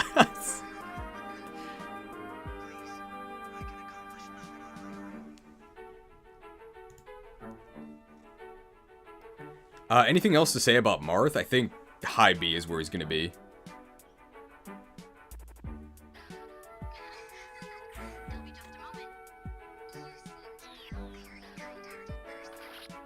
This is a weird song. It's a lot of dialogue.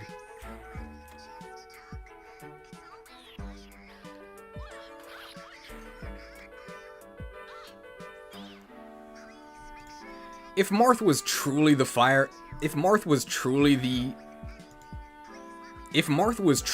Charizard of Fire Emblem, then he'd get a Mega and he'd probably go to S. But just like with base Charizard, Marth without the Mega, not that great, unfortunately.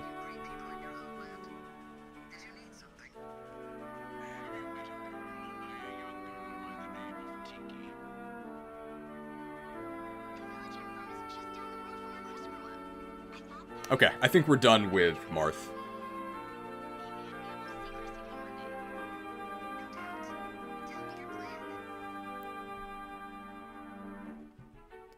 What's Sigurd's title? Is it like Emblem of the Crusader? I know he's not the Emblem of Genealogy.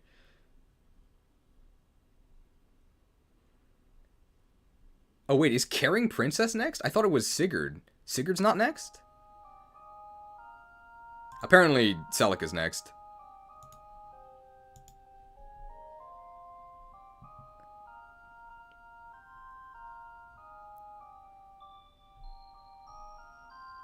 Oh, Sigurd is next. Okay.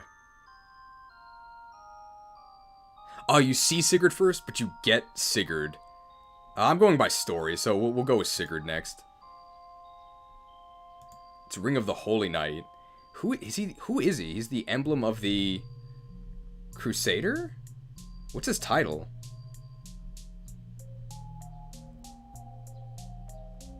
The Holy Knight? Oh, Emblem of the Holy War, okay.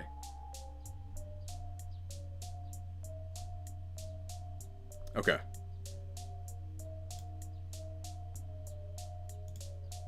Here we go.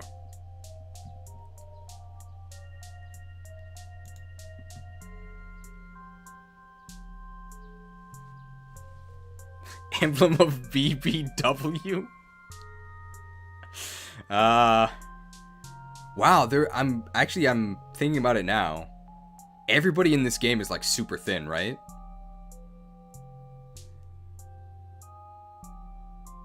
Oh, you get Sigurd and Celica same map? Okay.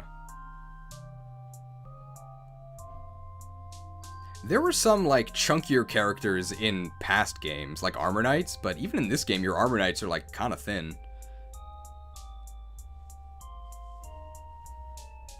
Alright, next. Emblem of the Holy War, Sigurd from Fire Emblem 4.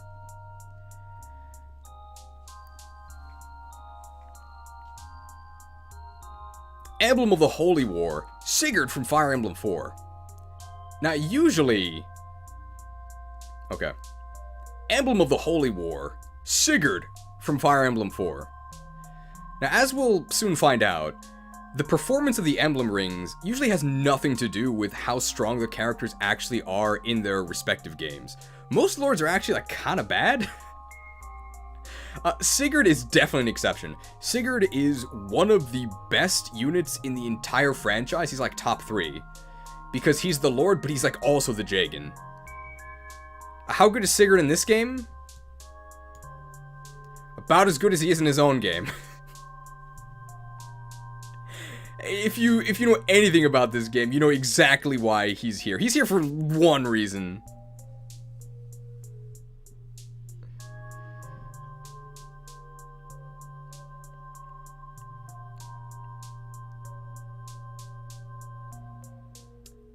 He's not S, he's not S, he's A, his only contribution is Cantor. Okay. It's the most important contribution in the entire game, bro.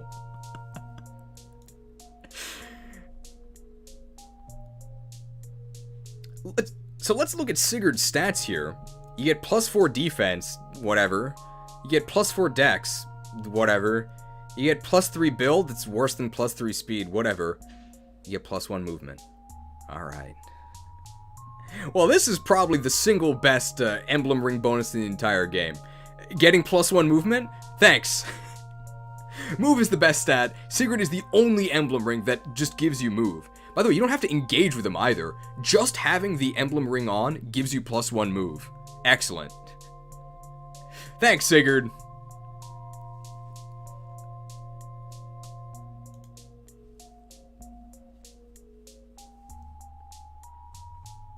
Skills and weapons. Cantor. So this skill changes names all the time in the franchise. Sometimes it's called Canto.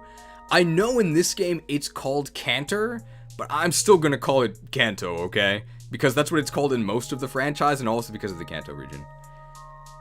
Unit can move 2 spaces after acting. Sync skill, can inherit. You should change this can to will. Every unit in the game should inherit Cantor. That's not hyperbole. Literally all of them. Every single unit in the game should inherit Cantor as soon as possible. In fact, the main divide in the game, the event that happens in Chapter 10 where you lose all of your Emblem Rings, the main reason that's a big deal is because the units that join you afterwards can't inherit Cantor. Cantor is super, super, super important.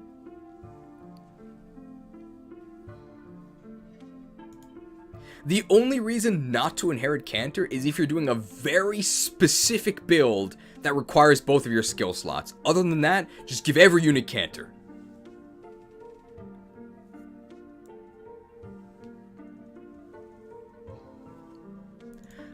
I don't know if I can overstate how important this is. So to begin with, units in this game generally have kind of low movement compared to units in other Fire Emblem games. Your unpromoted units only have 4 move total, unless they're cavalry, in which the case they have 5. And then once you promote, you only get 5 movement. or 6. So getting 2 bonus move after your action is huge. And then later you can get Canter Plus, which gets you to 3 movement after your action. Canter is... Getting Canter, it is no exaggeration to say, changes how you play the game. So you can attack, and then canter backwards to safety. You can attack, you can then canter forwards to get ready for the next turn. You can attack, and then move out of the way so another one of your units can attack. You can attack, and then position to get Goddess Danced. You can attack, and then position, if you're a Leer, to give your personal to more people. Every single action of every single turn of the game is dictated by how Canter helps you position. It's probably the single best skill in the entire game. I guess Sigurd has some other skills, we can talk about them, but it doesn't really matter. The reason why he's in S is because of Canter.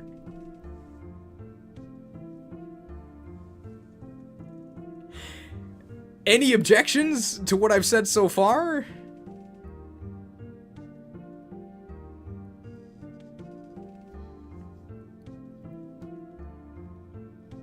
This is also arguably the best version of Canter that the series has ever seen. So Canter from Sigurd's game FE4 is the only other one that can compare. So usually how Canter works is that you can use whatever movement you have left after you attack. So say you have 6 movement, you only moved 3 and then you attacked. Usually Canter would then let you move your leftover 3. In this game that is not the case. No matter how far you move, even if you use your full movement, you get 2. Extra movement, or 3 if you have Canter Plus. Absurd. But do know that you can't actually take actions during Canter, so you can't actually change your inventory, trade, or equip new weapons. Oh no, what a disaster. But in Fire Emblem 4 with Sigurd, you could actually do that, which was really silly.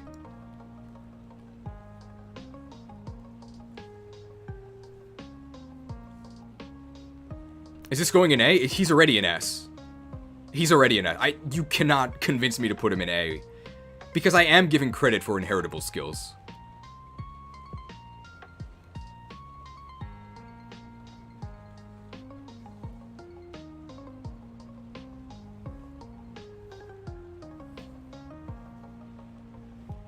Single-handedly? I think you move with your feet, though. Both feetedly makes him the best character. You have to go, your phone is chugging battery, farewell. I guess we can talk about his other... What other skills does Sigurd give you? He grants the plus hit skills. These aren't bad. Enemies do get very dodgy near the end of the game, and a lot of your units do have hit issues. But it's just generally not worth a skill slot, is what I would say for the plus hit skills. Gallop! This is Engage skill. Grants movement plus 5. That's a lot. That's basically your entire movement range doubled. If you're a dragon, you get move plus 6. If you're a cavalry unit, you get move plus 2, so that gives you plus 7 total. I mean, Sigurd himself is on a horse, so it makes sense that he wants you to actually be... hit issues can legally be called skill issues, true. Gallop is his Engage skill. When you engage with Sigurd, you get plus 5 move, which is probably doubling your movement range. Wow. Dragon grants another plus move plus 1, gives you plus 6 move. If you're cavalry, you actually get plus 7 move. And Sigurd is on a horse, so then I guess you're on 2 horses, which is why you move so far. Wow. And if you're covert, you do not pay movement cost to cross terrain, which is actually really important because covert units want to be on terrain, and paying no penalty means that you can attack next to terrain and then canter back into the terrain. That's the most important part of that. I think in pretty much any other Fire Emblem game, this would be absolutely game-breaking. In Engage on Maddening, I'm a little dubious about the use of this. I'm not saying it's bad. Obviously, more movement is good. Movement is the best stat in the game. And the reason why Sigurd is so good is because he gives you extra move and canter. But my question for you is, in Engage, if you have crazy high movement, what do you actually use that for? Because if you have crazy high movement in previous games, that means you can go do side objectives that other units can't reach. In Engage, it means you can die by yourself in a corner. Gallop helps you catch up if you're behind, but for the most part, your units are going to be kind of together anyway, because units on their own in Engage just die. Unless they're doing a very specific setup, which Gallop does not help you do. I guess the main thing it does is help power up momentum, which we'll talk about later. I'm not saying it's bad, it's just not as amazing as you might think if you're thinking about this like a normal Fire Emblem game. Engage is not a normal Fire Emblem game.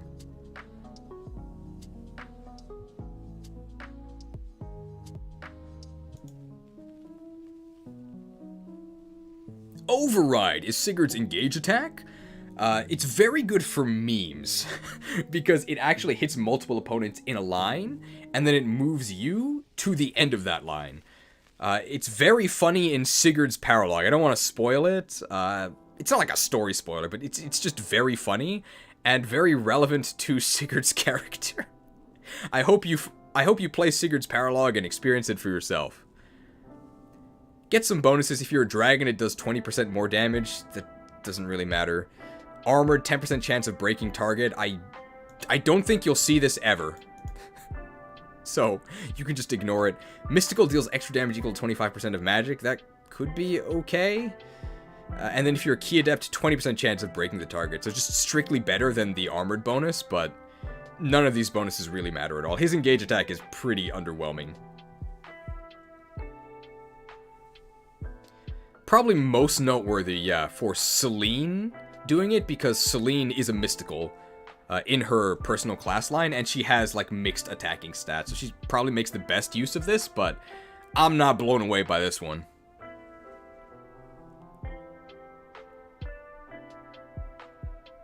Rider's Bane is Sigurd's first engage weapon. It lets you... Rider's Bane is Sigurd's first engage weapon. I think his Rider's Bane is a bit lighter than a vanilla Rider's Bane, but you also can't forge it, so it overall ends up being worse.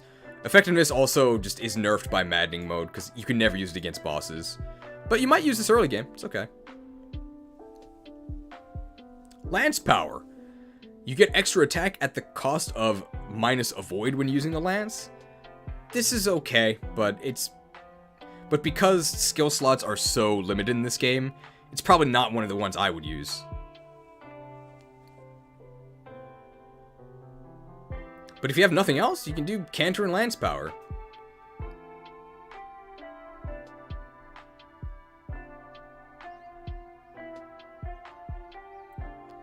I guess at max, Lance Power does give you attack plus 10, which is really big. But it is also 5,000 SP, which is absurd. You can probably get that with the well, but I don't know. It's a massive investment.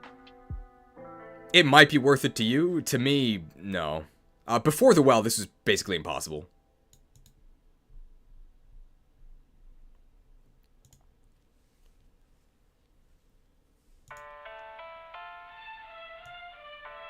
Momentum. Momentum. This is clearly meant to pair with Gallop, giving you extra move. You get +1 attack to the first attack you make, based on the distance that you move, and you can inherit this. You probably wouldn't inherit it because it's not that useful without the crazy movement that Sigurd gives you. The thing is that you do have to actually run up to the enemy to get the bonus, which means you have to be, like, kind of lagging behind in order for this to get the full use. It's mostly good for, like, quad hit memes with Leif, and it is going to be adding damage consistently if you're actually engaged with Sigurd, but I'm just not a huge fan of this. It's okay.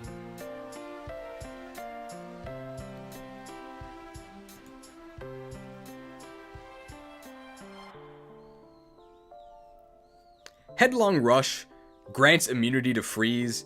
Freeze is very rare in this game. It is most certainly not worth one of your skill slots, but if you have Sigurd synced to you, hey, you can't be frozen. And I think by the time the premium releases, you can actually access Pokemon Home, get Ursaluna, and use Headlong Rush. Good move.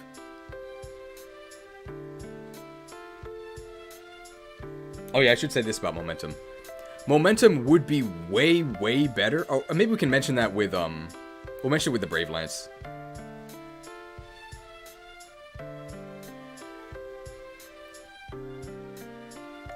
The Brave Lance, which I guess Sigurd stole from... The Brave Lance, which I guess Sigurd stole from Finn? The Brave Lance, which I guess Sigurd stole from Finn. The Brave Lance, which I guess Sigurd stole from Finn. Unfortunately, Momentum only applies to the first hit of combat. So, both of your Brave... The Brave Lance, which I guess Sigurd stole from Finn. Unfortunately, Momentum only applies to the first hit of combat. If it applied to both hits, then both Momentum and the Brave Lance would be much better. But the Brave Lance is just kind of lacking in power, so even though you're hitting twice with it, you're usually better off just using a much stronger forged weapon from your, like, base kit. Luck is always on my side. Keep up the momentum. And somebody in the background music just said, keep up the momentum.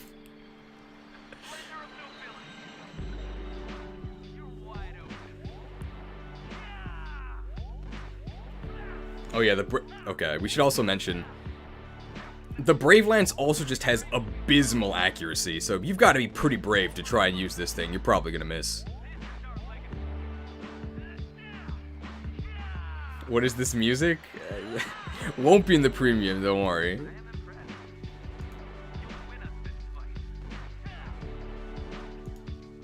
And his ultimate engage weapon is the Tearfing.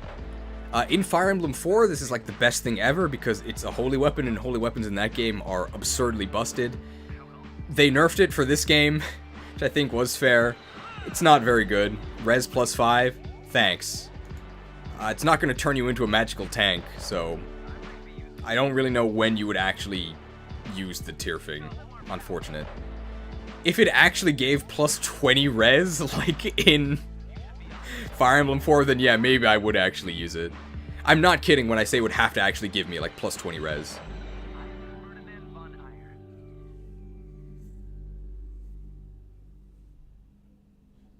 And we'll talk about his engrave.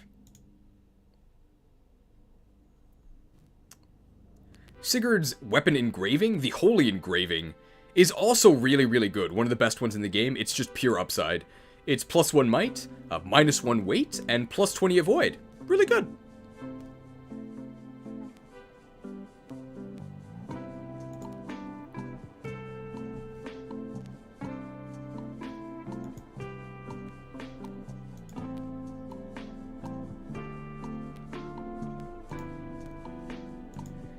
Anything else to say about Sigurd?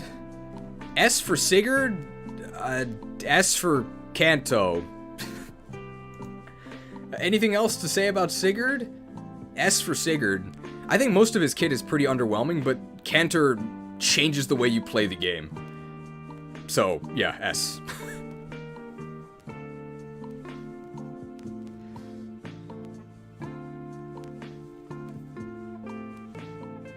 I love the Kanto region. I love the Kanto region. And you... I love the Kanto region, and after playing this game, you will too.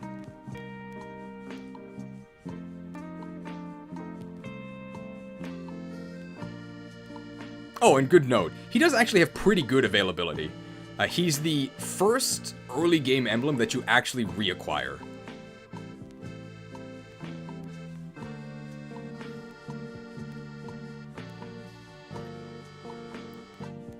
The Cantor Sleeper Agent code strikes again. I can't believe that Engage is yet another Kanto remake.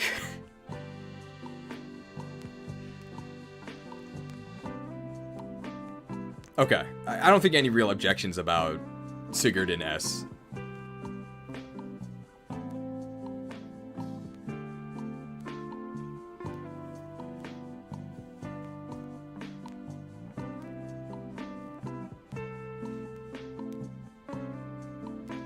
Oh yeah. We also aren't really counting paralogs.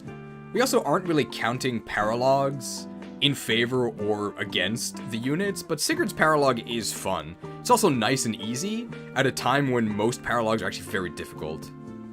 It also does a very good job of recreating the experience of playing FE4. I like it a lot.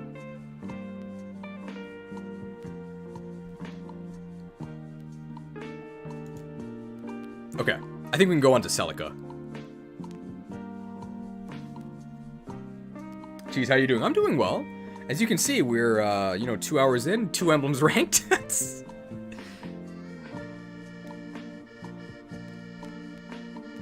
I did not kill fake Julius and Ishtar. On Maddening, no way.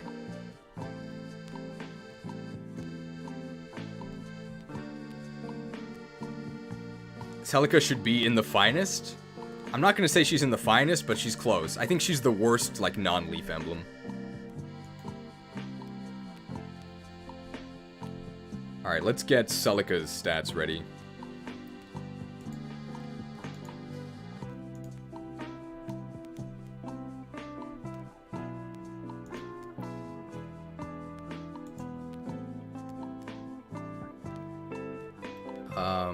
I want to actually open the ring. There we go. She's the Emblem of Echoes, right?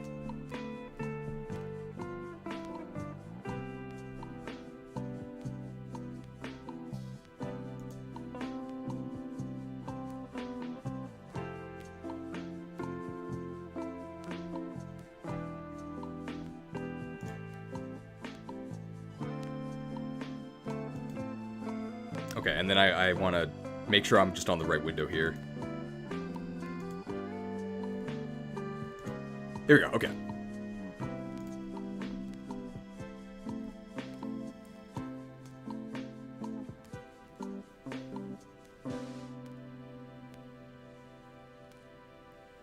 Alright. Celica, the Emblem of Echoes.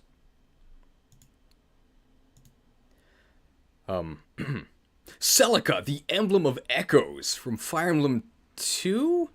And I guess Fire Emblem Echoes, which is a remake of 2. The music stopped. Let's go to the second part. Let's go to the second mix. Hey, look! There I am. Oh, you can't see that.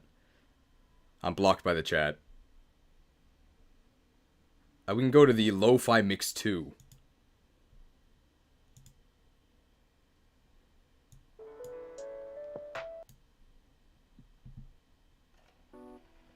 Okay.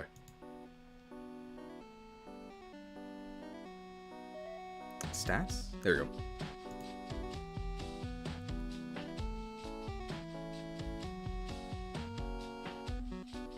Why not Alm? Probably because there's too many dudes.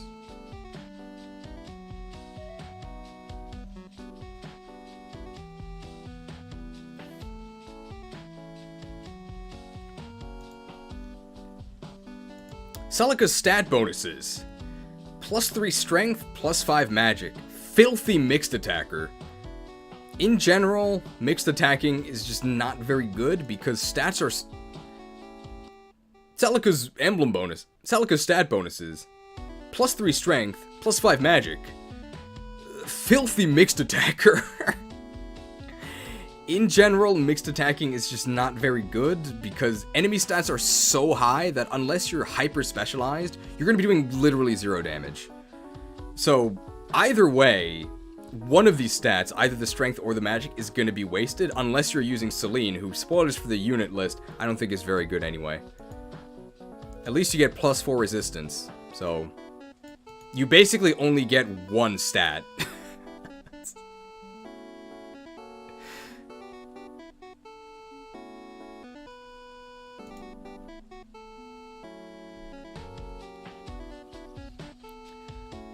Celica's availability is also very bad. You have her at the beginning, she's one of the early ones you obtain, but then she has almost Marth tier availability. You get her back very, very late. Which means that it's going to be harder to get her up to the final bond level.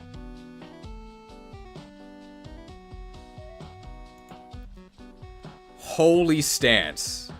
if a corrupted unit attacks, deals 10% of damage back to the foe. I think at max this is actually 50%. The nicest thing I can say about it is that at least it's guaranteed, right? It's not a chance-based proc. Well, you want to use Celica on a mage, right? Mages are well known for wanting to face tank enemy axe hits and then deal back damage that they take, right? What in the world? This is like one of the worst skills in the entire game. Good for memes, nothing else.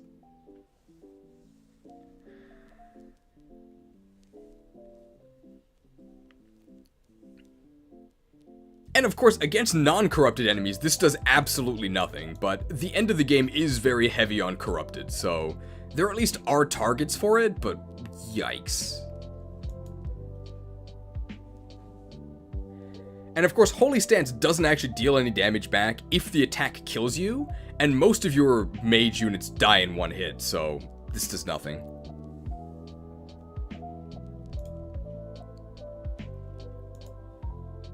Echo!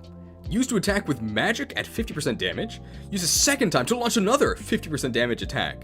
So that sounds like it does nothing, but it doesn't do nothing. So, if you're a dragon, this actually extends your attack range by +1, that's interesting. And if you're a mystic, you get a much more important effect. If you're a dragon, this extends your range by +1. I don't think your dragon units want to equip this, they have better things to be doing. And mystical actually gives you +10 damage, which is nice, so you actually end up dealing 120 damage twice. This is actually useful, because if you can kill a unit with one of the attacks, you can then attack another unit with the second attack. And of course, you can get chain attacks on both of them from your allies. That's what really makes it useful. Do note that you can't actually move in between these attacks, though. It's more useful than you might think, but it's still not, like, amazing. Warp Ragnarok is her engage attack. Used to warp up to 10 spaces, wow! And make a powerful magic attack. And do note that enemies never actually counter your engage attacks, so you don't have to worry about how frail you are when actually warping over and making the attack. My question to you is, what happens after you warp to an enemy? I'll tell you the answer. The enemies next to them will kill you. So this is not as good as you would think. If you're a dragon, you get attack range +1. Okay. You can probably reach them even without this bonus. If you're a cavalry, you get warp distance +2. Okay. You can probably reach them without this bonus. If you're flying, you get warp distance +5. Whoa! You can probably reach them without that bonus. And if you're a mystical, you get +20 damage, which is nice. So you might actually one-shot them if you're a mystical unit using the warp. It's mostly used it's mostly used to help catch a unit up. It's mostly used if your mage falls behind to help catch you up to where the fighting is actually happening. And hopefully your allies that are around you can then keep you safe from the enemies that are then going to try and attack you. It is also a nice reference to how witches from Gaiden and Echoes are always like zipping around.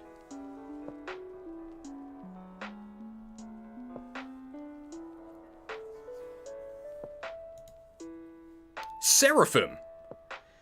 A holy tome wielded by Emblem Celica, effective against corrupted. Being effective against corrupted means that you can use it against pretty much every endgame enemy. Unfortunately, Seraphim has only 6 might. So that gets tripled to 18, which, I mean, it's okay, but like for an engage weapon? No thanks. It's generally outdone by forged normal weapons. It is powered up a lot by the fact that you get some free materials from the DLC that will then let you forge your engage weapon and then triple the bonus from the forge, but it's overall pretty underwhelming. There's another engage weapon that is effective against corrupted on a different emblem that is really, really good. And it makes Seraphim look like a real loser. Magic +3. Cool. I mean, it's not bad. Would you pay 3,000 SP for it? I wouldn't.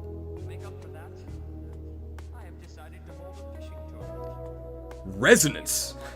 When a unit is equipped with a tome, if unit's HP is 2 or more, unit loses 1 HP at the start of combat and deals +2 damage during combat.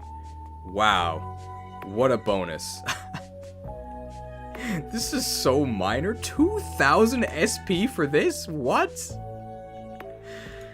Losing the HP is mostly an upside because it allows you to use one of her other skills later, which requires you to be damaged. It's kind of like Seal of Blood on Paladins, where you then can regain health from... It's kind of like Seal of Blood on Paladins, where you can then regain mana from being healed. I mean, I'm really digging and huffing copium.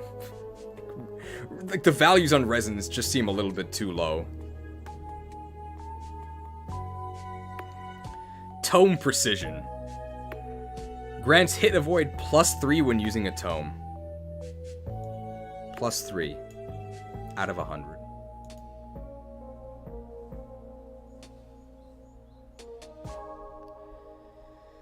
Ugh.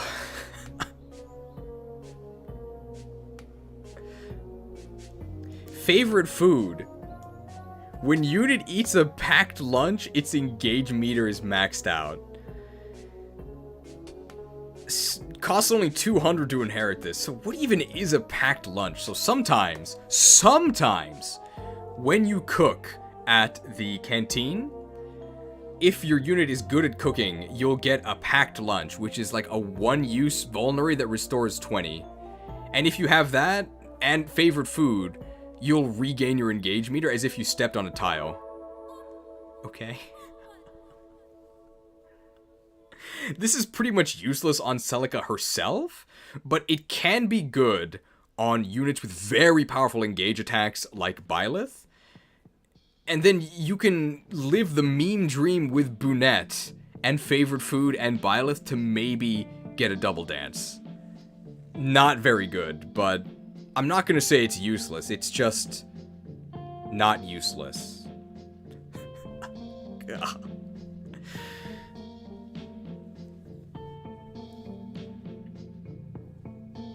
Recover. Recover, a staff, is one of her engage weapons. This is actually a lot more useful than you might think, especially in the early game. Because in the early game, you do not have very many healers, so this is a way for your Celica user to also be able to heal. Perhaps more importantly, this gives you a ton of XP. And XP is very important in the early game because you want to get enough SP through XP to then inherit Canter. So Recover actually ends up being very useful. Late game, you have enough staff users that, I don't know if Recover really does that much. It's just something that, oh hey, my Celica user can also recover. Cool.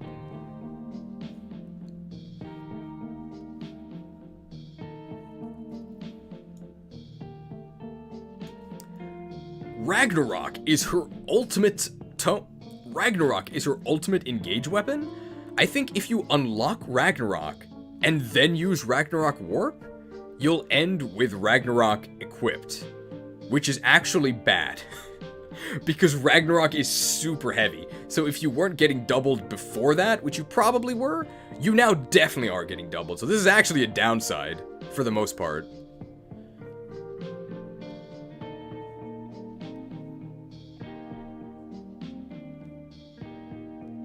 I think that's everything for Celica, right?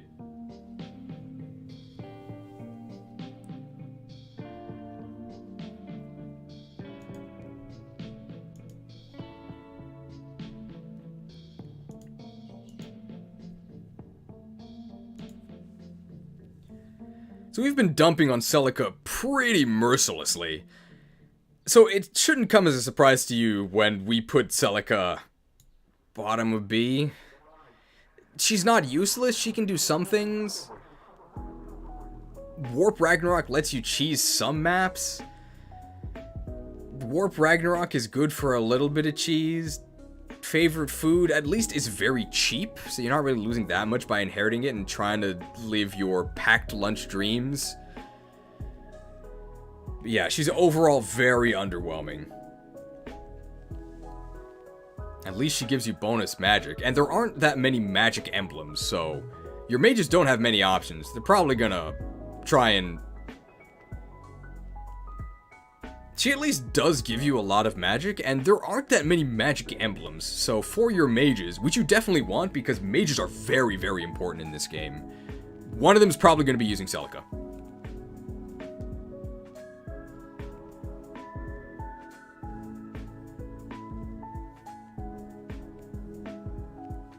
Anything else to say about Celica? I guess we should mention her, engrave. I guess we should mention her engraving. So the engrave of echoes gives you -1 might. Ugh! -1 weight, that's good. And then plus 50 dodge, which is crit avoid. No. I guess you could put it on a unit that doesn't really fight, just to make sure they never get crit. But usually your support units that aren't fighting aren't worried about crits because they die to normal attacks anyway.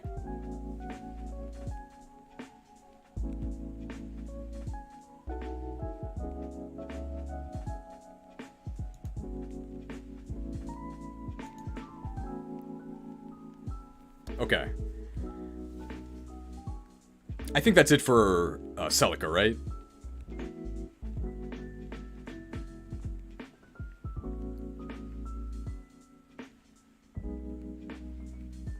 Ivy wants it?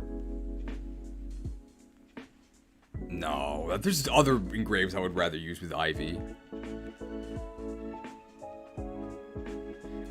I guess people are saying it's not the worst on Ivy because Ivy does get weighed down by her weapons, and she does sometimes face crit chances, but I'm far more worried about Ivy missing her target than her getting crit.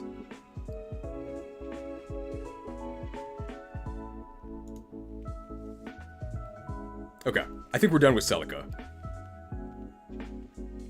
Oh, what about proficiencies? Oh, we should mention that.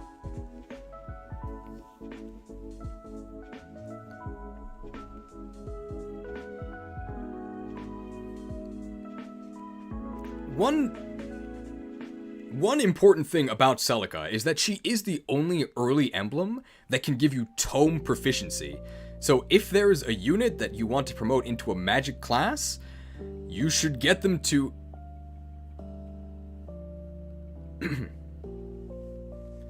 One nice thing about Celica is that she does actually give you tome proficiency, and she's, I think, the only early game emblem that can give you tome proficiency. So if there's a unit you want to shift into a magic class, you gotta make sure to get tome proficiency before Celica leaves. This is where I would mention Anna.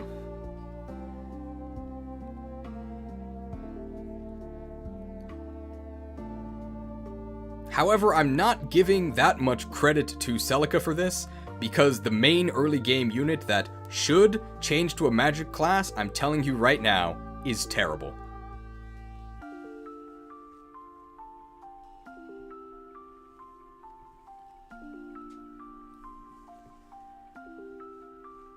Oh, Micaiah also gives you tomes, and she gives you knives, right? I guess because of Soth.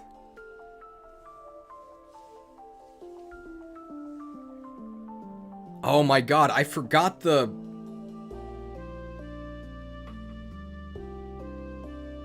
Okay, hang on. We didn't rank that many units, so it's not a problem, but let's just do this. I made this graphic and I didn't use it.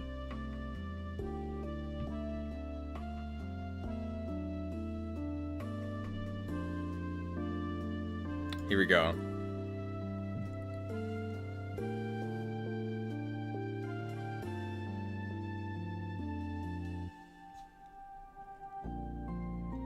Let's confirming the map objectives, and then let's engage. Okay, how do I do this? This should work, right? Okay. And just to make things explicit, YouTube don't ban me, here are our objectives for this list.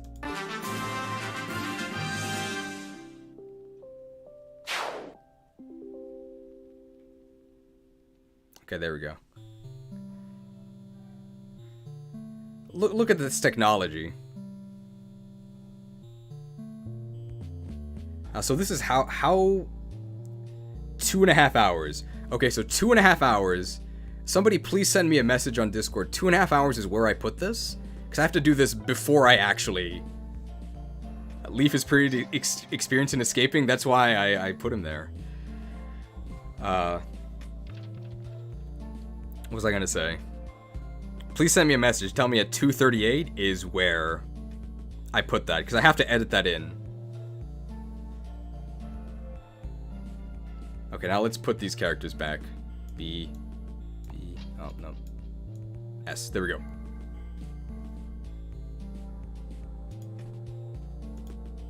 Okay, who's next? It's... Do you get Lief before Micaiah? No. What is this order? Where's Micaiah? Oh, it's in order of the games. That's why. Okay.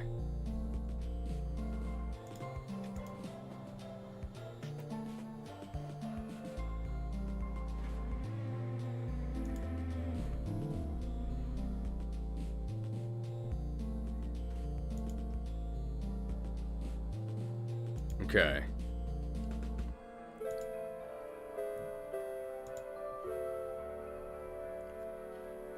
All right. At 2 hours 38 minutes into this stream, not a single thing ranked. Okay.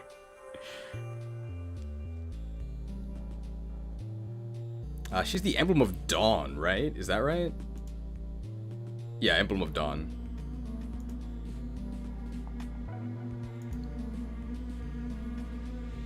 What is going on outside? Someone's like drilling something. Okay. Alright.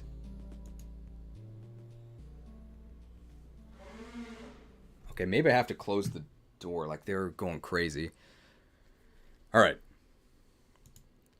Micaiah, the Emblem of Dawn.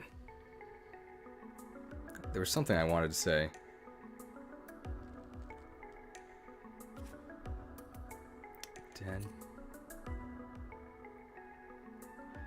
Hang on, there was something I was thinking about it yesterday. I'm trying to remember what to say.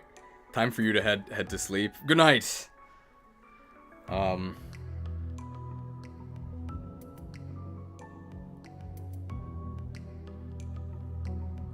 Okay, yeah. It was about it being the biggest improvement. Yeah. Is it the Dawn Brigade? Micaiah, the Emblem of Dawn.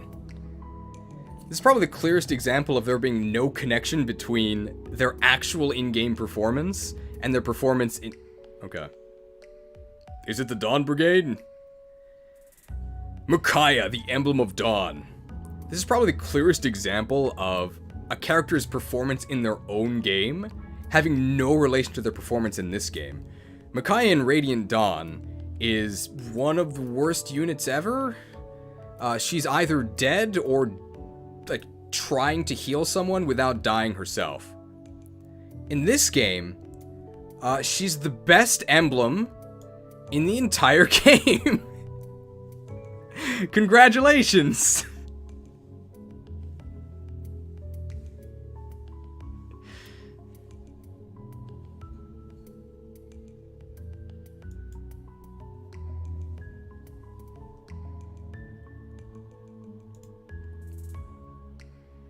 Wait, that's not right.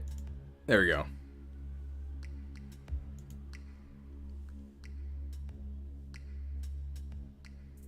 So what stats does she give you? 4 magic, that's nice. 5 resistance, that's nothing. And then 6 luck, so you get 4 magic. Not the best bonuses. What skills do you get? You could get res plus 2. Wow. Okay, so that's not a skill.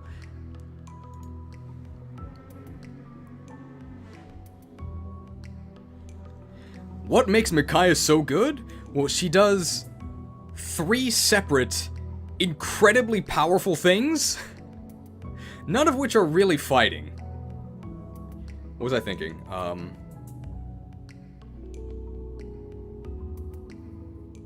Okay.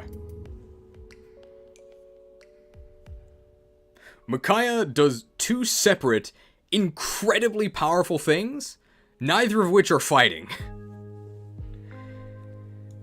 First skill, Res +2. Wow, okay, worthless. Second skill, Cleric. Unit can equip staves up to level C, and this does eventually go up to A, which is every relevant staff in the game.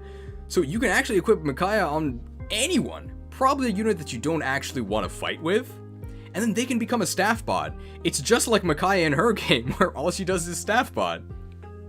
That's really, really useful because it pairs with Great Sacrifice to make Micaiah the best babysitter in the game. So she deals the most tropium of anyone because the beginning of any argument for, oh well, this unit isn't so bad if you give them Micaiah, she is the number one tropium dealer, because pretty much any argument for bad units in this game starts with, well, you can train them up with Micaiah. So let's talk about training units up with Micaiah. It starts with giving them Micaiah and then using Great Sacrifice, her engage attack. So what does Great Sacrifice do? Use it to restore full HP to... So what does Great Sacrifice do? Use it to restore full HP to all allies, even those not under the player's control. So that includes green units. And it also cures them of all status. After use, unit's HP is set to 1. I guess that's the sacrifice part. So this is global. It heals every single unit on the map to full, which is actually not as useful as you might think, because on Maddening at least, your units tend to be either alive or dead. I'm not saying that they'll never survive a hit, but a full global heal and status restorer is not as amazing as it sounds. It's still pretty good. The main benefit of this is that you get a zillion XP. Every unit that you heal gives you XP, and that means that she is the number one babysitter booster. If you have a weak unit that cannot fight but that you want to level up, you gotta give him Mickey and then start sacrificing. You're also really not sacrificing much at all, because setting your HP to 1, if you're using this on a frail unit that you're training, means nothing, because you were dying in one hit anyway. The main thing this means is that you have to recover at least 1 HP before you can Great Sacrifice again on your next engage. There are also some bonuses that can be applied to Great Sacrifice. If you're a dragon, then you only go down to 30% of HP instead of 1. This is completely useless because you're dying in one hit anyway. Armored grants +1 defense to all healed during their next combat. The more important part of this is that it means that it applies to units that have not been damaged. So if you Great Sacrifice with an armored unit, you actually Great Sacrifice everyone for 50,000 XP. It's probably closer to like 99 or 100. I don't think you can actually get more than that, but it's very good for power leveling. The question is, what armored unit is actually using this? And the answer is nobody, so this never actually comes up. And if you're a key adept, it also cures status. So I guess I lied earlier when I said it cured status without being a key adept. That is actually very useful.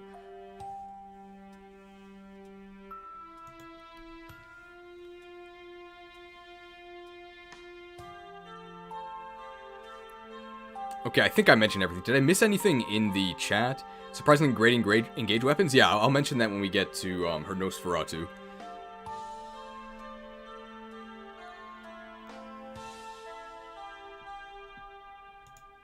Now, you probably noticed that I jumped around a little bit. I didn't mention this skill here, Augment. What does this do?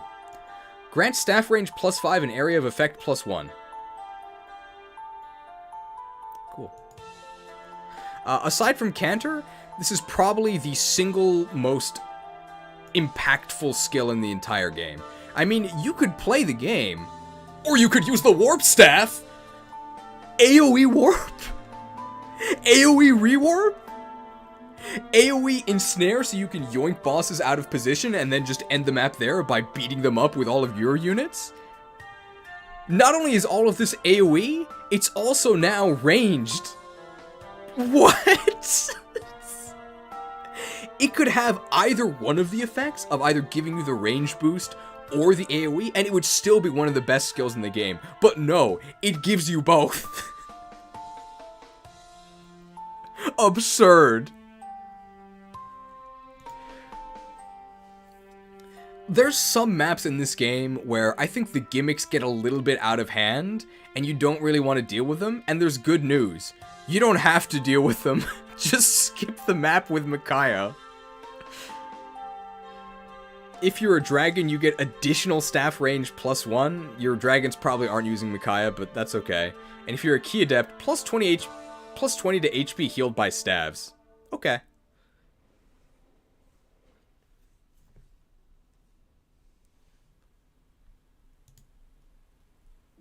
Engage weapons. Shine! This is terrible. But I think they did this just to show... Engage weapons. Shine! It's got pretty terrible stats, but it has an illumination effect. I think they just added this to her, like, for flavor, because it is a light spell. And on the map where you first get Micaiah, it is Fog of War, so this lights up that map a little bit. You'll probably never use this. Staff Mastery. Grants plus 10 hit when using a staff. Staves also heal an additional 3 HP. If you're looking to hit with your staves... which I think you actually would need to do when you're using Ensnare, because Ensnare has some very shaky hit rates. You should definitely just use Divine Pulse. Divine Pulse way outclasses Staff Mastery, and the additional HP healing does not matter. Typically, Mend, or whatever magic stat your unit has, is going to be more than enough. You don't need Staff Mastery. And this is inheritable, right? So you don't actually get this by syncing with Micaiah. You have to actually inherit it and use a skill slot on it, which I would not recommend. Illumination Fire Emblem movie, Illumination Studios. Healing Light. When unit heals... Healing Light. When unit heals an ally with a staff, unit also recovers HP equals to 50% of the amount healed. It's a sync skill. I wouldn't recommend inheriting it, but the main use of this is to heal yourself after Great Sacrifice hurts you. It's okay.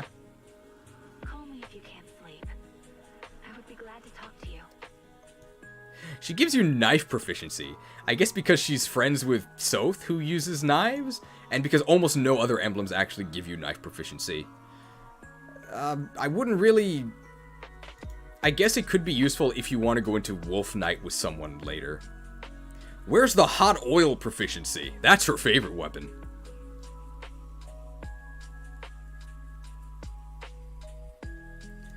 Silence Ward. Grants immunity to silence. You're never going to get silenced in this game. But I guess while you're synced with Micaiah, you can't be silenced.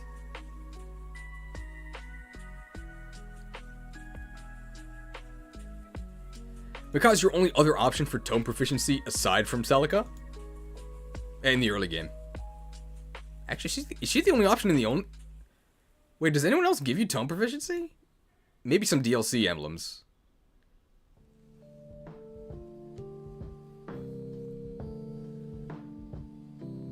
She was like a big sister to him? Uh-oh. Maybe like a Fire Emblem Fate's big sister.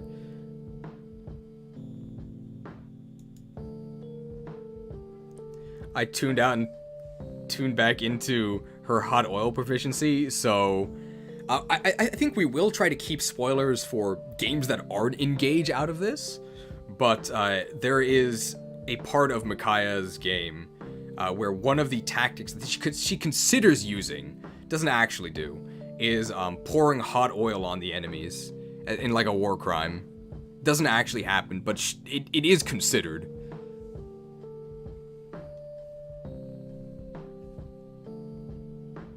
And it's very, I guess we'll talk about that later. Oh, she actually does do it. Oh, yeah. I guess we'll talk about the, we'll do the hot oil proficiency here. Where's the hot oil proficiency? That's the weapon she really likes to use, right? So one thing about Micaiah in this game is that she's like an uwu, like innocent waifu with like the depressed ASMR voice in Japanese. It's really nice. But then in the actual game, she is not like that at all. Like, she's actually, like, kind of sassy. She has some sassy lines. And there is a scene where she pours, like, hot oil on people to, like, try and kill them. Like, actually just, like, committing war crimes. What a healer.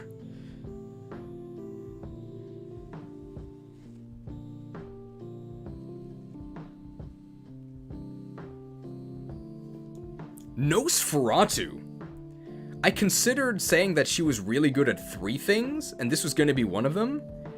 With Nosferatu and Holdout from Roy, you can kind of do enemy phase Nosferatu tanking, because Holdout will keep you alive as Nosferatu brings you above the threshold for Holdout.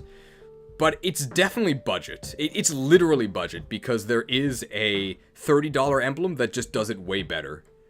You can do this, but I think if it's something you're trying to do, you should just pay $30 and do that. We'll talk about that more later. Coincidentally, it's also a Elyos emblem.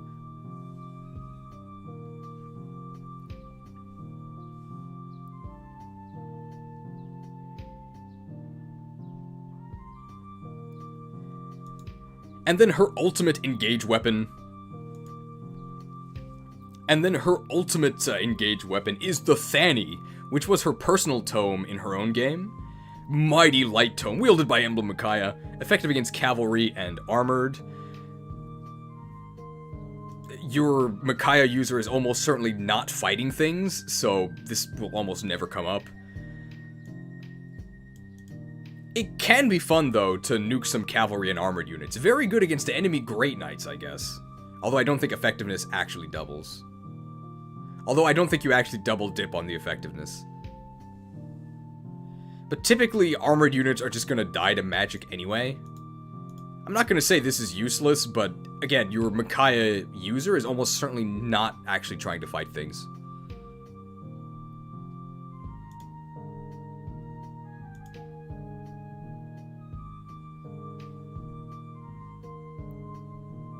Let's talk about her engraving. As for Micaiah's engrave, the Engraving of Dawn, -3 might, -1 weight, +40 avoid, +20 dodge. So this is a purely defensive engraving, but 40 avoid is huge. So if your unit is not going to be fighting, absolutely give them the Engraving of Dawn. Pretty useful.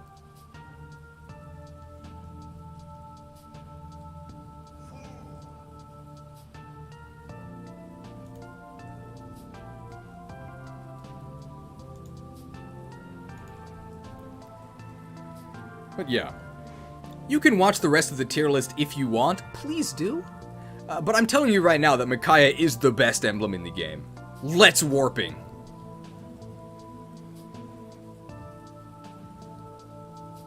You can watch the rest of the tier list if you want, please do. My channel is dying, but I'm telling you right now that Micaiah is the best emblem in the game.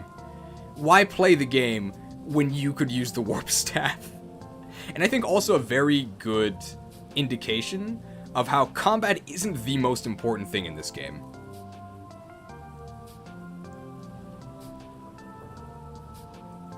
You can get so much cheesier than just dealing a lot of damage.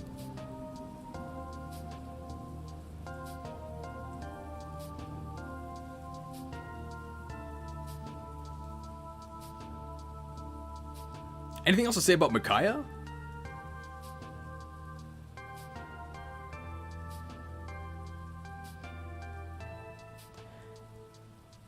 Why watch the rest of the tier list when you can warp skip it?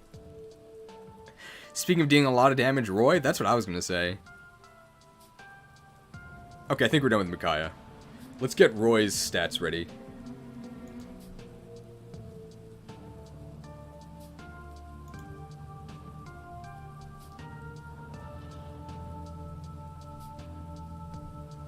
Ring of the Young Lion. What's his title?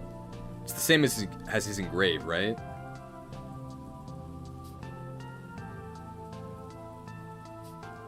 It's binding, okay.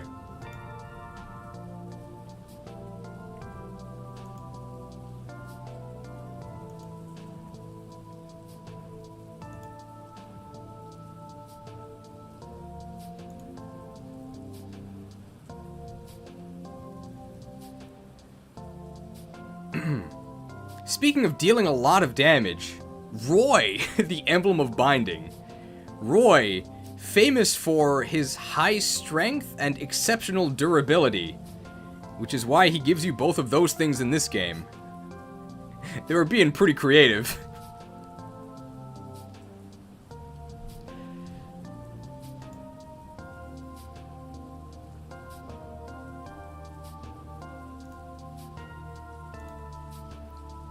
What stats does Roy give you? Plus 10 HP. That's okay. It actually kind of has anti-synergy with some of his later skills. 6 strength!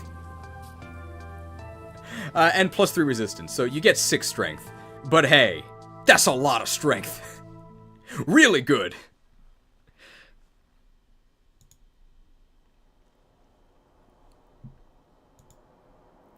What skills does he actually give you? Well, you have inheritable strength. You'd probably rather just inherit the power skill of whatever weapon you're using, but I mean, you can't really go wrong with just inheriting strength. I think this is just strictly worse than the... Although I think this is worse than Strength and Dex, which you can get from the $30 emblem, but I think that one's also more expensive.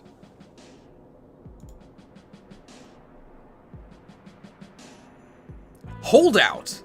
I want to avoid comparing this to Sturdy from Pokemon because it is very different. Sturdy in Pokemon, you have to be at full health and then it stops you from dying. But Holdout, you have to be at least 30% health, and then you'll survive at 1, and then there's Holdout Plus and Holdout Plus Plus, which then reduces the threshold. Holdout Plus is only, I think, 20% HP is the threshold, and Holdout Plus Plus, it's 2 HP. So Holdout actually gets worse the more HP you have, because then the HP threshold is higher. So Holdout actually gets worse the more HP you have, because it is percentage based. So the more HP you have, the more HP you actually need to have remaining in order to reach the thresholds.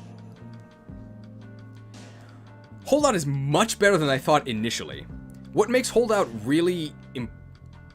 What's really important to understand about Holdout is that you will survive combat if your...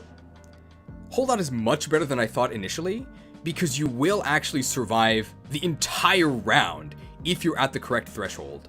So what I thought happens was that you put Holdout on a frail unit, they get smacked down to 1 HP, and they get doubled and killed by the second hit. That does not happen. If you have enough HP when combat starts, you will survive the second hit. It's important to mention because almost everybody gets doubled in this game. If they're frail enough to be relying on Holdout. Holdout, I think, excels in 2 areas. It's very good as part of certain specific builds that rely on Holdout to keep you alive. And I think it's also really good as, like, bait. Because you will very often run into scenarios in this game where just flying reinforcements come out of nowhere, and you cannot keep all of your units safe. So what you can do is have one unit with Holdout that the enemies just can't resist. They have to attack them, and that's one unit you don't have to worry about dealing with for that turn. Holdout is much, much better if you plan for it. I don't think it's very good if it's something that you're just I don't think it's very good if it's something that's just in your back pocket that you're hoping will keep a unit alive. It's best when you plan for your unit to survive using Holdout.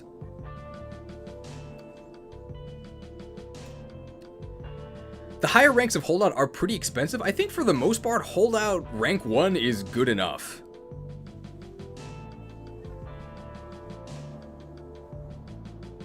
Holdout is really good on dodge tanks. If you get hit, you don't die. I'm gonna have to disagree with that, because you would much rather just commit to having much better avoid than have a skill that does nothing unless you mess up or get unlucky. But Holdout is really good.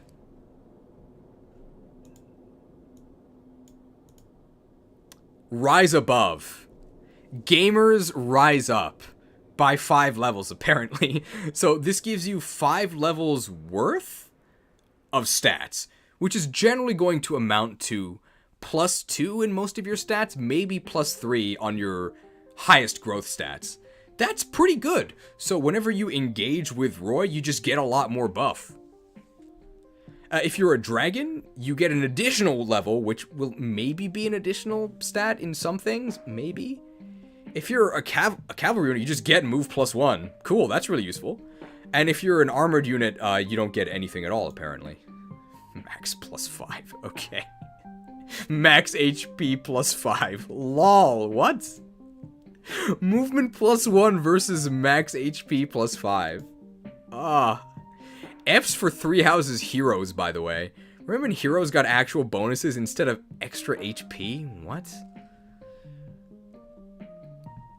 Roy's engage attack is Blazing Lion. Used to attack an adjacent foe and an area 3 spaces wide, so you get like a little bit of spread damage.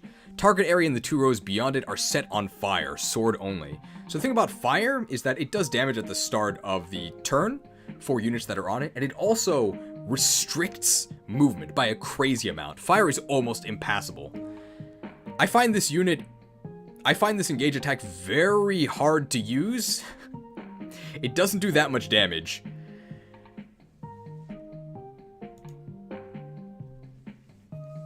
I find this engage attack very difficult to use. It's hard to take advantage of it. You can kind of create your own checkpoint with it. It's kind of like one of Corrin's fire veins, but it's your engage attack, so it's a lot less flexible because it's much more commitment to actually use it. If you're a dragon, it expands the attack area. It actually becomes kind of huge, but you're not really using this for the damage anyway. And if you're a mystical, it expands the flame area. I'm not really sure what mystical unit is using Roy, so I don't really know if this ever happens.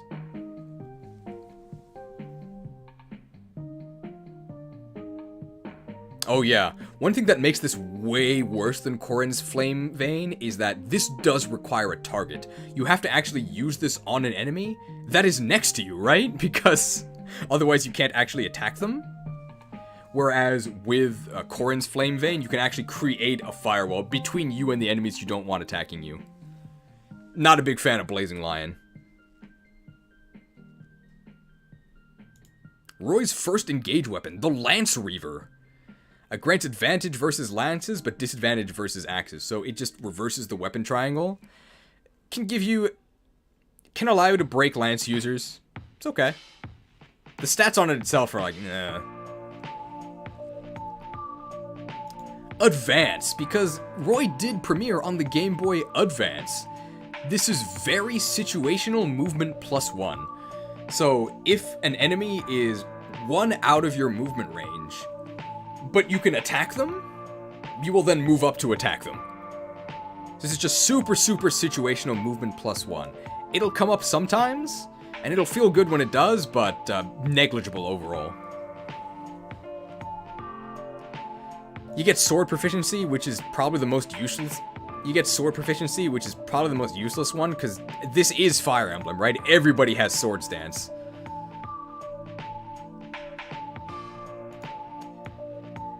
The Worm Slayer, we kind of covered this when we talked about the Falchion on Marth, but yeah, dragon effectiveness is just very limited in this game. If this actually worked against corrupted worms, it would be a lot more useful, but it doesn't, so not very useful at all.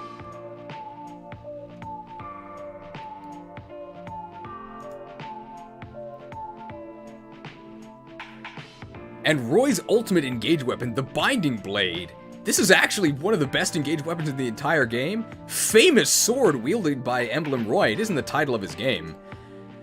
It's defense res +5. I mean, that's kind of nice. But it is 1-2 range. It is very rare for there to be good 1-2 range weapons in this game. And Binding Blade is one of them. I think it's just better than Ragnell because it's like much lighter. Very good weapon. I think there's only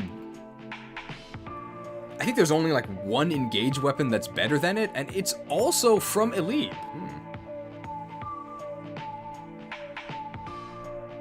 It's Mula gear, by the way. We'll talk about that when we talk about Lyn. Oh yeah, Sigland, yeah.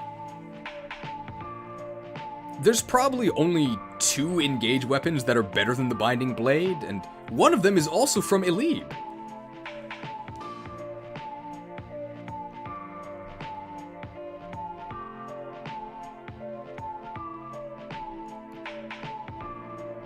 Seraphim's not very good, no. Seraphim only has 6 might.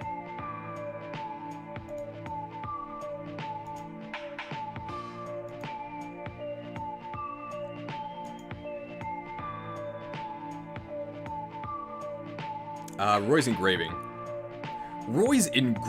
The binding engraving Roy's engraving, the engraving of binding. Might +2, ooh, that's really good. Weight +8. You probably shouldn't use it. And avoid -30. Yikes.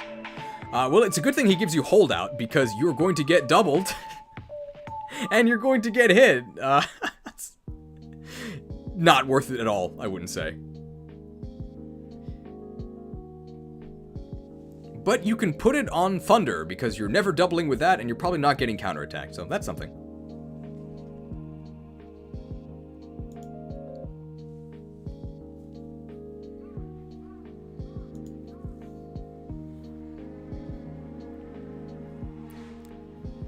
Now, where do we actually put our boy Roy? I am thinking very bottom of A. So Roy is a combat emblem. He makes you hit hard. I would probably put him at top of B, if not for some of the very powerful cheese that holdout enables. Holdout is very useful. Because our boy is better than sturdy, he'll probably be at the very bottom of A. One strike against Roy that we haven't mentioned yet, though, is that he's very shaky on availability. It's not the worst ever, but you only have him for like 1 or 2 chapters before you lose all of your emblems, and then you get him back quite late. So Roy does miss out on a lot of the game, but for the parts that he's in, yeah, he's pretty good. We might actually end up moving him down to the top of B, depending on where we put other emblems. But for now, our boy can be in A, okay?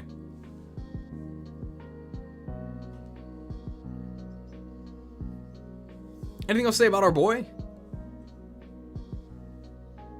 We have very few Fire Emblem emotes, but pretty much, we have very few Fire Emblem emotes, but one of them is Roy, and it is making fun of him, so that's a bit unfortunate for Roy. But hey, he's good in this game, and he's good in the modern Smash games.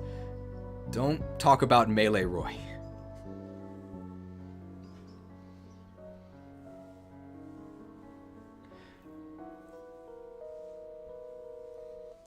When are we unlocking those Emblem Cheese bond conversations? Probably at the end of each stream. I have 2 bond conversations ready. Roy is good in Ultimate. He's also awful in Smash 4. He's not awful in Smash 4. He's okay, right?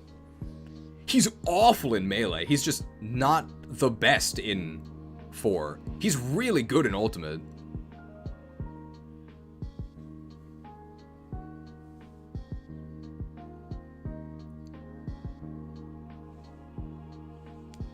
I think we can get rid of one of the doodad drawer lines, right?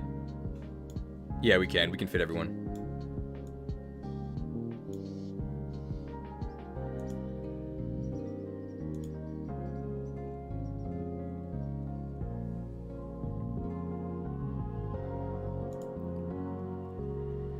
Okay, I think we're done with Roy.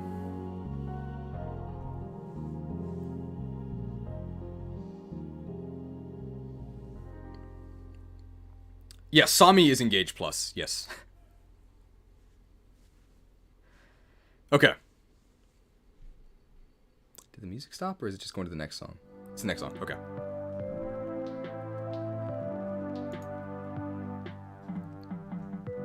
Let's get...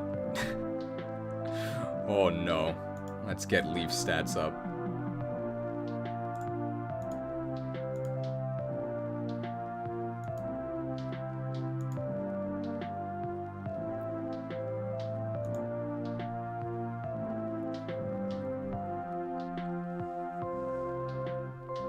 Lief, the Emblem of Genealogy. Lief, the Emblem of Genealogy. So Lief is from Fire Emblem 4, Genealogy of the Holy... Lief, from Fire Emblem 4, Genealogy of the Holy War, which is why he's called the Emblem of Genealogy. Well, okay. Well, he is in that game, and he's actually really good in that game.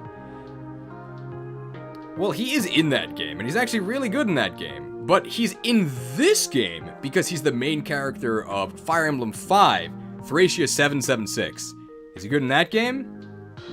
Nope. Is he good in this game? Well, his name is Lief. And we all know how good grass types are.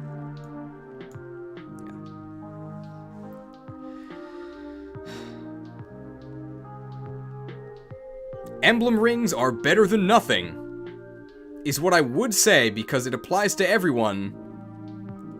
The reason why I can't say that emblem rings are better than nothing is because Leif exists. Oh no!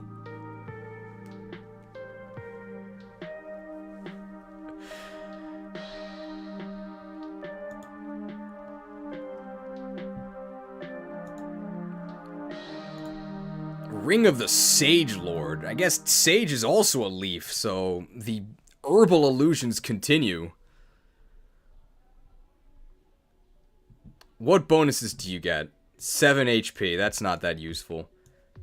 3 defense, that's not that useful. 5 build. That could do something, but it's just worse than speed. So Leif is our first enemy phase. So Leif is our first defensive enemy phase emblem. In a game where enemy phasing without cheese is not gonna happen. We'll explain why as we go through his skills. So first off, you can get extra constitution from him through his build inherits. It's just worse than speed. If you have more build than you need to actually use your weapon without being weighed down, you don't get any bonuses. But if you have more speed, you get extra avoid. Build is just worse than speed. There might be a niche for this if it was cheaper than inheriting speed, but it's not. They're the same cost. I don't know why they did this. I think they should make it cheaper. Or buff it somehow so you get a bonus for having more build than you actually need. It's actually the opposite. The only build synergy in this game is with Hector, who actually wants you to have less build because you get more attack if you're weighed down. Horrible. I wouldn't include this inheritance in your build. I wouldn't include this skill in your build.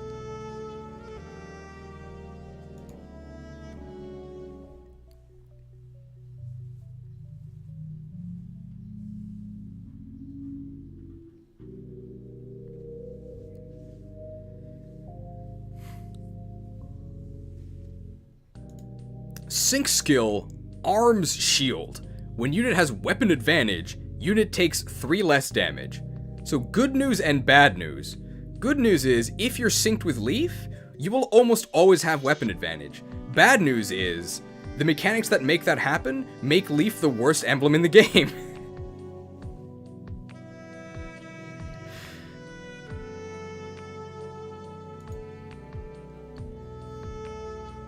So Arms Shield ends up... So Arms Shield, I guess it's a nice defensive bonus, but it's not enough, I'll just put it that way. Adaptable, not to be confused with adaptability, okay? If foe initiates combat, unit counters with the best weapon available, in terms of range, weapon advantage, effective bonus, etc. I would like to know what they actually mean by etc. So they say that AI is going to be taking over soon, and that it's come a long way. Well, they're not talking about Leif's AI, because whatever AI he uses to swap your weapons is terrible. If you have Leif equipped, and you get attacked, you're probably wasting whatever counterattack you could potentially have. And it actually gets worse the stronger your bond with Leif is.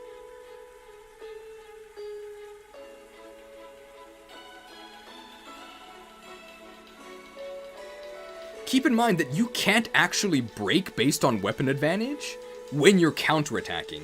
So the only thing that adaptable does is prevent you from being broken, which mostly does nothing because enemies are so strong that unless you're doing very specific strategized attacks, you're like tickling enemies. Especially if you're using a defensive emblem like Leif. What bonuses do you get on this? If you're a dragon, you get plus 30 hit during combat. I mean, I guess that's nice. If you're a backup, you get plus 10 crit during combat. This is actually useful if you're doing one of the only useful things that Lief can do. We'll talk more about that later. Covert, plus 20 avoid during combat. That's useful. Although keep in mind, if you're avoiding, then arm shield does nothing, right? Great synergy. Armored, plus 5 defense during combat. That is actually kind of useful. Because if you're an armored unit, you're definitely getting hit, right? So that can do something. Enemy, I think this is also the first time we're saying this. Enemies don't see skills, so they don't see the defense bonus before they're choosing to attack you. So they might not actually ignore you. And flying, plus 5 recent, flying, plus 5 res during combat, useless.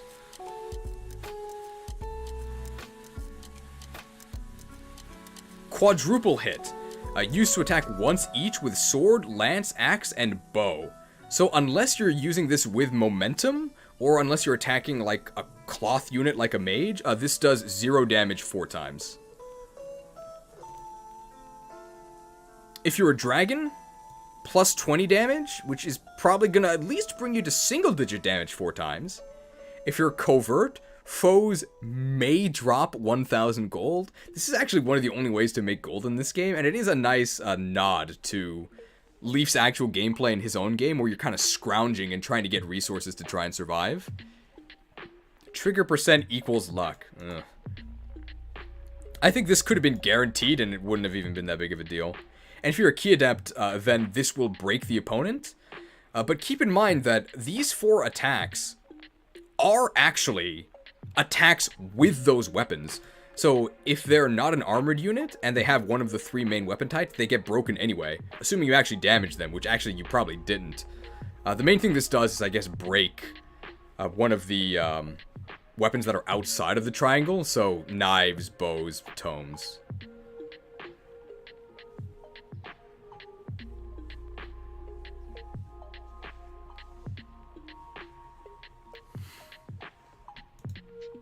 It's quite a feat to hit 4 times, but still do no damage.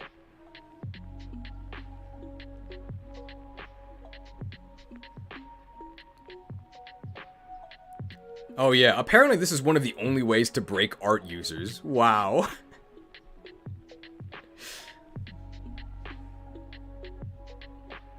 So it breaks Elyos. I love computer arts.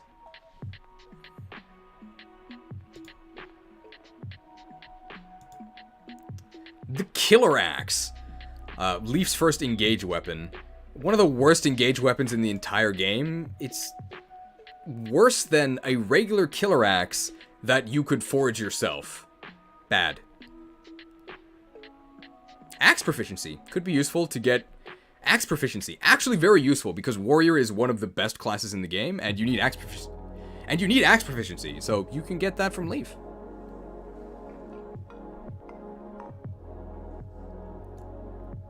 Vantage. The most useful part of Lief. If unit's HP is 25% or less and foe initiates combat, unit can counter before first... Vantage. Probably the most useful part of Lief. If unit's HP is 25% or less and foe initiates combat, unit can counter before foe's first attack. This is not chance-based. It will happen if your HP is below the threshold. Vantage 1, 25 HP... Vantage 1 threshold is very low. It is very difficult to do this without holdout, but luckily the higher ranks of Vantage, Vantage++, 75% HP, is much more reasonable. And you can get that to go off pretty reliably in the right setup.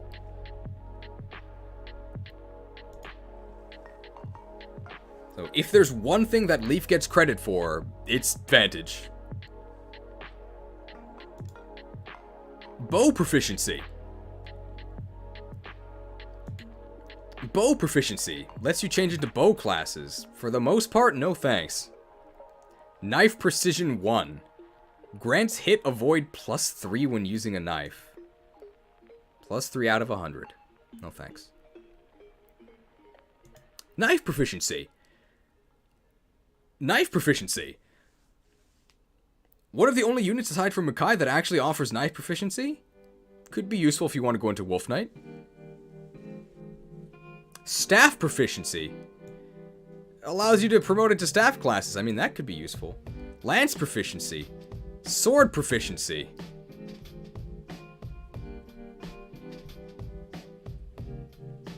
Lance proficiency.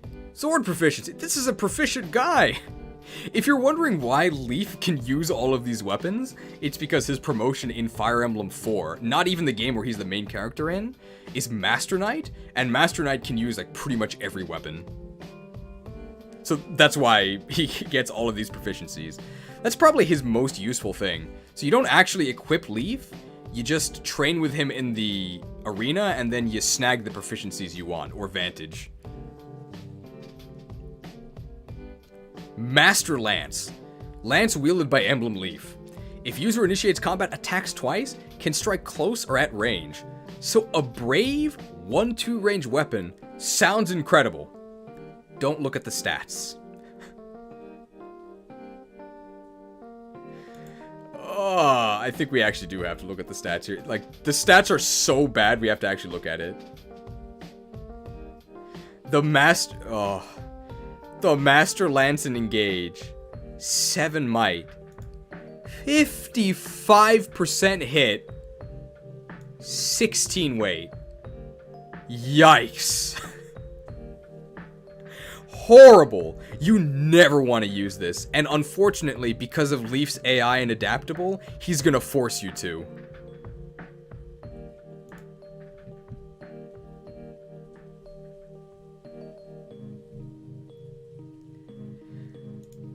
Well, the Master Lance is kind of a stinker, but at least Leif's ultimate weapon, the Light Brand, that's gotta be useful, right? Magical sword wielded by Emblem Leif, grants luck plus 10, can strike close or at range. So it's a 1-2 range weapon, wow!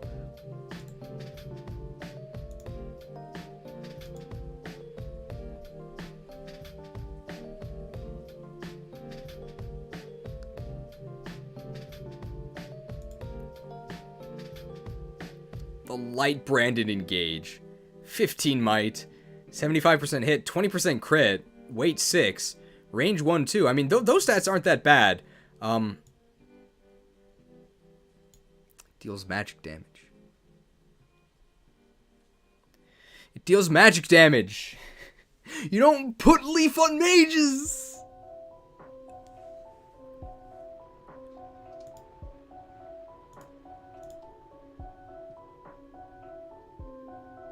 The fact that the Light Brand and the Master Lance are both 1-2 range is very, very bad. Because that means that you can always counter with them, and the adaptable AI loves it when you can counter. So you're almost always going to end up stuck with the Master Lance, getting doubled and then missing, or with the Light Brand and then just doing no damage on the counterattack. So the best strategy with Leif is to never actually advance past bond level 10. Because if you never go past bond level 10, you never get the Master Lance, and you never get the Light Brand, so it doesn't mess up the adaptable weapon swap. You just forge your own killer axe, forge your own killer bow, have those in your inventory, you're gonna be stuck with Vantage 1, but if you're careful, you can maybe get it to activate with Panette and you can crit some things. That's about it.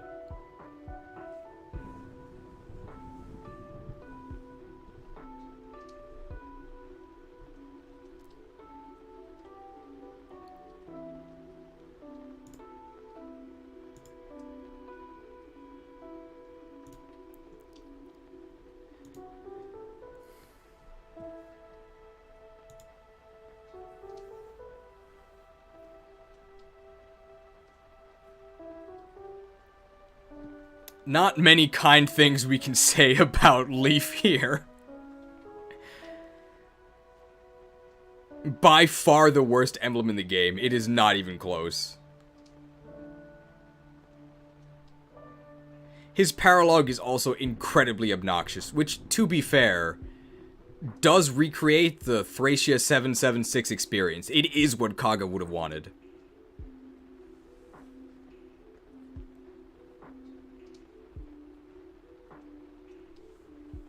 you really could treat him as a doodad. Just keep him in the doodad drawer, get the proficiencies you need from him, and then just leave him on the bench. Especially if you have access to the $30, I would just never use Lief.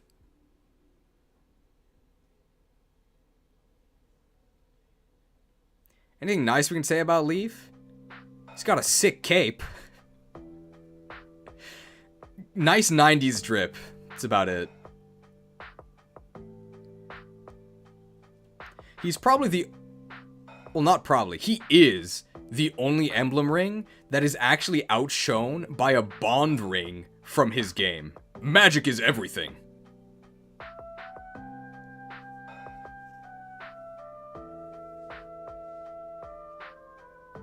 I think Olwyn is better than Leif.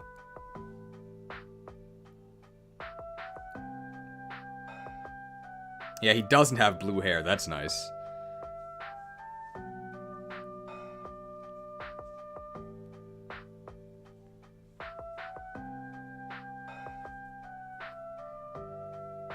Looks like things are about to get dire. We'll talk more about Olwyn when we talk about,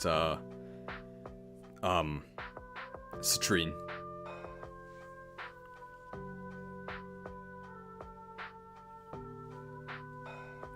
Well, I'm at low, so I'm gonna leave. Goodbye. What does that mean? Oh, mobile. Mobile viewers. Farewell.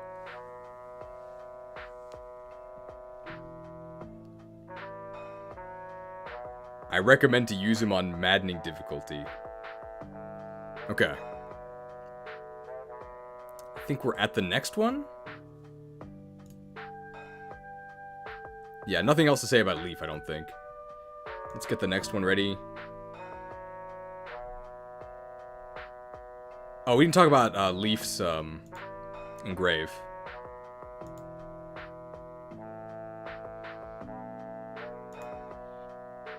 Leif's engrave, the engraving of genealogy. +1 might, hey, that's good. +20 hit, hey, that's good. +1 weight, you can live with that. And +10 avoid. Overall, pretty good. Not bad at all. You would be willing to pay 1 extra weight for those bonuses, especially if you're already buffed to begin with, which Leif does help you with.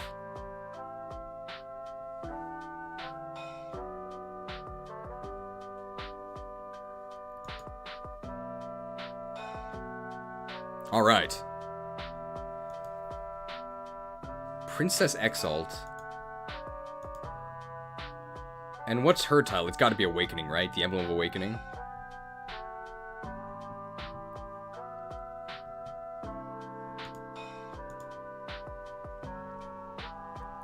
Okay.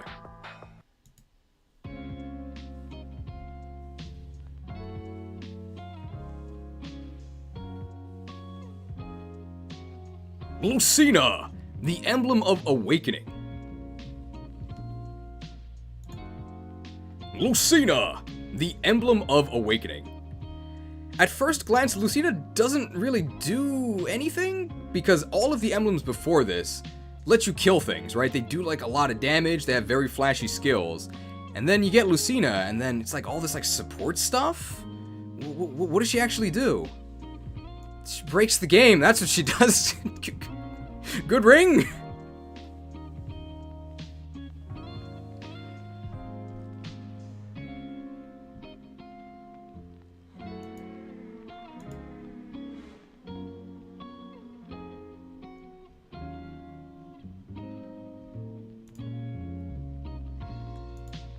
Let's start with the stat bonuses. They're pretty good. +5 dex, it's gonna be useful on almost everyone, because you gotta hit things. +4 speed. Speed is the best stat in the entire game, so +4 speed is very good. I think this is the first ring that actually gives us speed. Ah, Marth did as well. Let's start with the stat bonuses, which are pretty good. +5 dex, that's gonna be useful on almost everyone, because you do have to hit and enemies get very dodgy. +4 speed, speed is the best stat in the game aside from move. So getting more speed is always nice. And +6 luck. Well, hey, you get 2 good stats, right?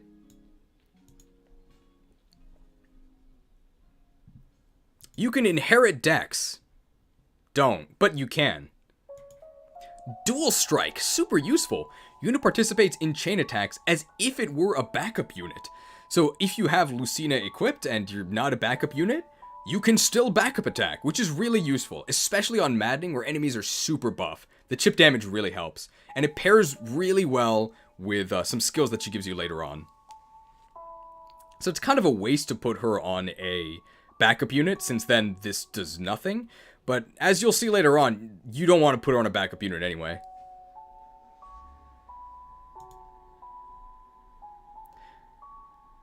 Why is Lucina in S? Bonded Shield. Used to prevent first attacks on adjacent allies until your next turn. Trigger equals 80%. If it stopped here, I don't know if Lucina would be S, because 80% is very shaky, and this is a game where you can die in one hit, so a 20% chance to die multiple times per turn, because you're probably going to get attacked multiple times, is not good. But don't worry, it's not 80%. If you're a dragon, it's plus 10 to trigger rate, which makes it 90%. I wouldn't bank on that, because a 10% chance to die is still very bad, especially because you're going to be attacked multiple times, so it's like 30% chance to die. But look at this. If you're a cavalry unit and you have Bonded Shield, it's 100% for cavalry allies. If you're armored, it's 100% for armored allies. You can ignore this. If you're flying, it's 100% for flying allies. And if you're a key adept, it's just 100% for all allies. So the most important thing about Bonded Shield is that enemies do not see it. So enemies cannot see that your units negate the first incoming attack. Assuming your units don't get doubled, which is what makes speed so important, Bonded Shield makes shielded units invincible. Super good. It does require that you build your team in a specific way, because you have to have a cavalry squad, you have to have a flyer squad, but it's not like cavalry and flyer are bad. And if you do that, the payoff is you're invincible, so I would say it's worth it. I think Lucina is in the background music screaming at us.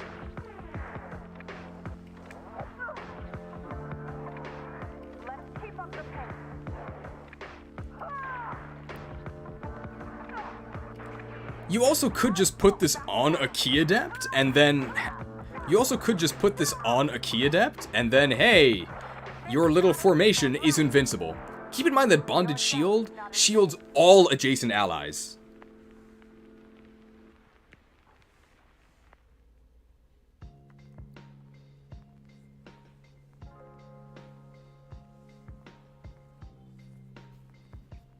Probably not an exaggeration to say that Bonded Shield breaks the game, if used correctly.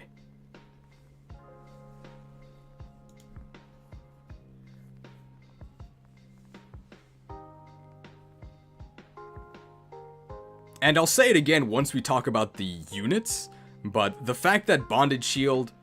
And I'll say it again once we talk about units, but Bonded Shield is part of the reason why speed is so important. Because if you get doubled, then Bonded Shield won't save you. It only stops the first attack.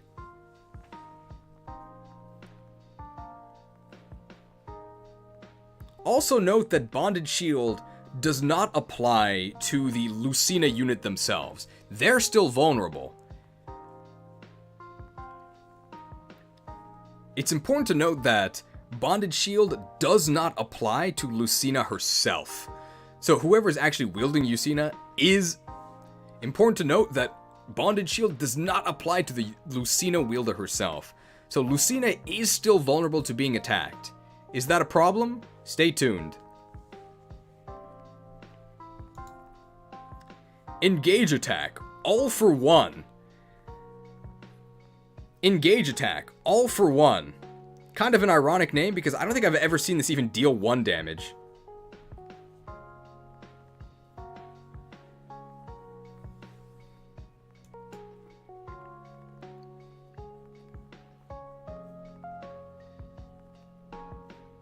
All for one.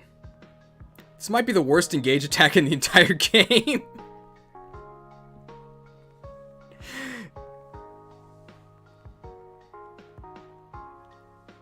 It's called all for one. I mean, there have been times when I've used this and I haven't even done 1 damage.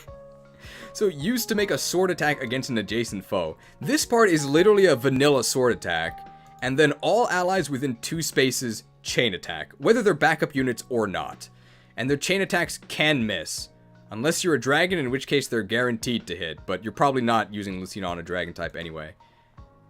And if you're a backup unit using Lucina, I don't know why you would, because then you're wasting dual strike, then I guess it's all allies within 3 spaces chain attack. This is very little. If you're all in a huge clump, which I guess you are because you have Bonded Shield, this will maybe do, at max, like 40% of an enemy's health. It's okay. Very, very underwhelming, but thankfully the rest of Lucina's stuff is good.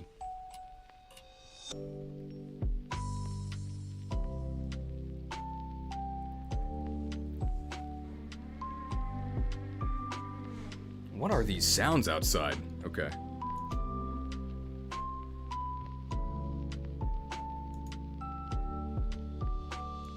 Engage weapons.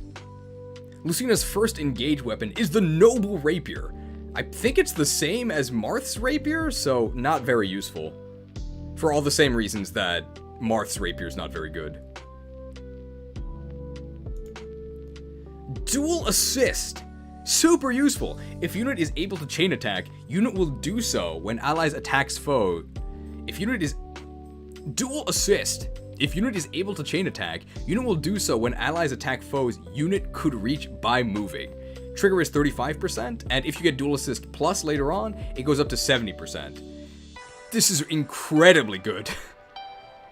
It basically allows your Lucina unit to assist everyone within their movement range. It doesn't actually move you there, but you'll sort of appear there as if you had moved.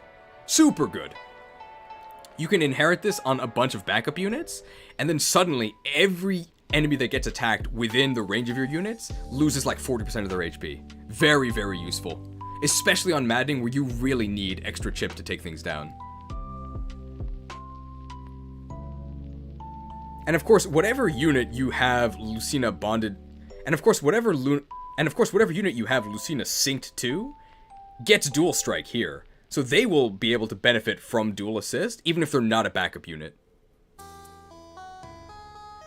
Like, dual assist gets stronger the more units have it. Very good. Bow agility. Grants avoid plus 10 at the cost of crit minus 10 when using a bow. This might be the most useless proficiency thing in the game, because the main thing about bows is that you don't get counterattacked. Why in the world do I need extra avoid when I'm using a bow? No thanks.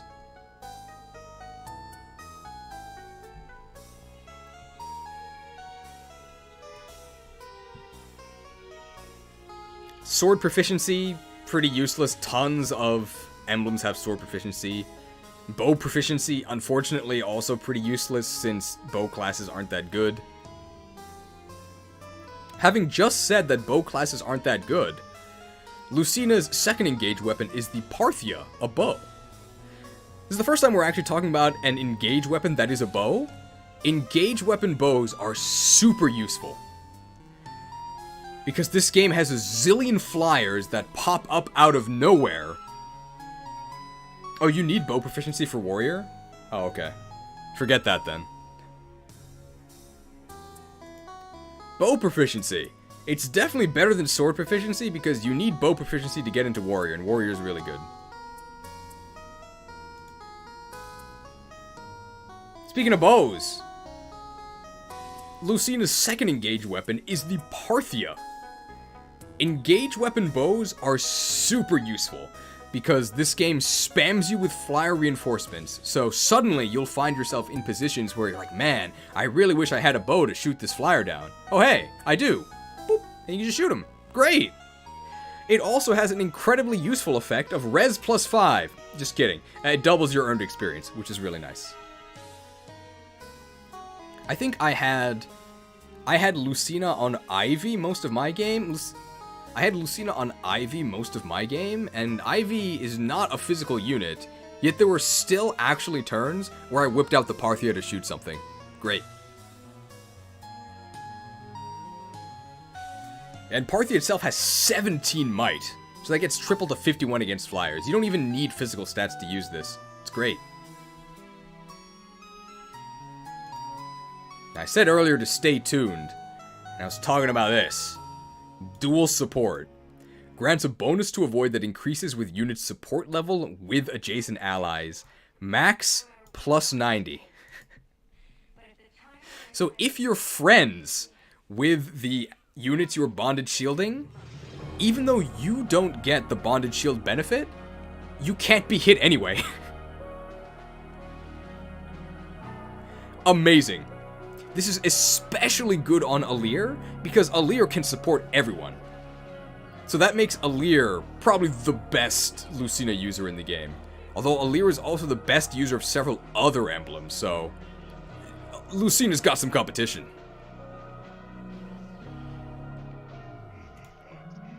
This is the power of friendship, okay? You are a phantom. Nobody can hit you. And if not for dual support, Bonded Shield would be way worse, because then enemies would just kill the shielder. I guess with a gun.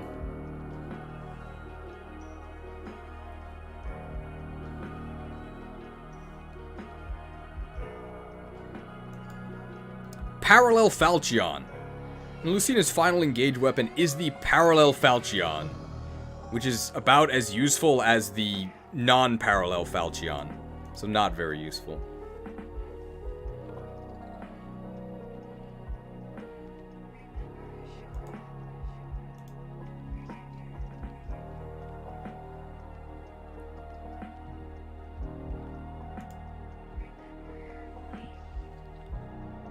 We gotta talk about her engraving, right?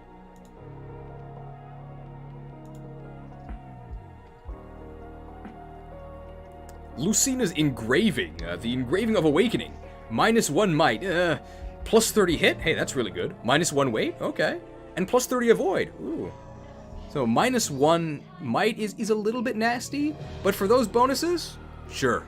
Especially on units where they have enough might, but they just need a little bit more hit. Pretty good.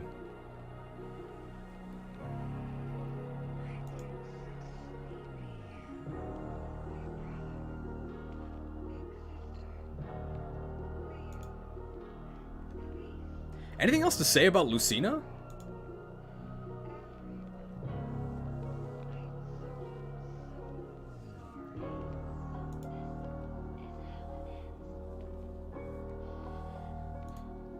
I guess part of Lucina's character is that she wants to be like Marth. Maybe Marth should be more like Lucina. Good emblem.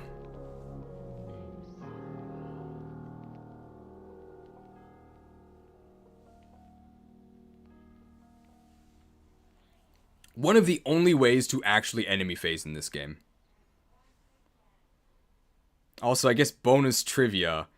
Apparently in Japanese her name is Rukina. But, like, it's actually Rukina, not Lucina. Like, when they write it, normally, if there's, like, an LR, they'll write it as L. But they'll just say Lu, because there is no L. But her canon name is actually Rukina. I don't get it. It's better than Robin's Japanese name. Reflet. I don't know what that means.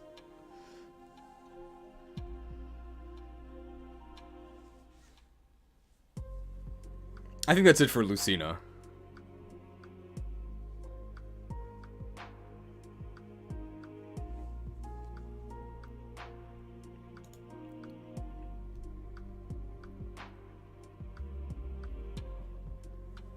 Robin equals Reflet equals Rufflet? Oh no.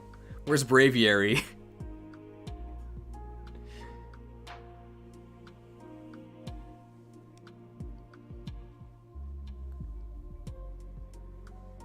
Robin equals Reflet equals Rufflet. They're both birds. Wow. At least you don't have to get Robin to level 52 to promote him.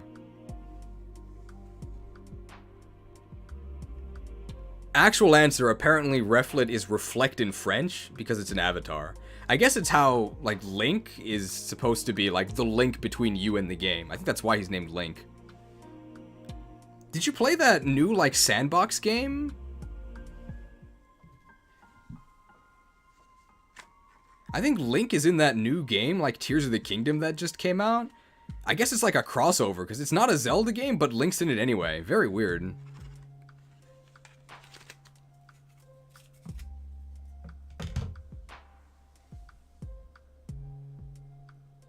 Okay. I think we're on to the next unit.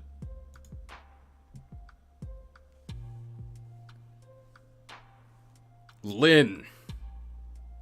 His name's not Zelda? No, it's Metroid, who can't crouch, apparently.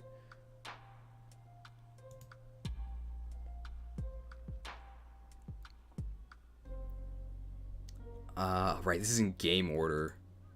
Lyn.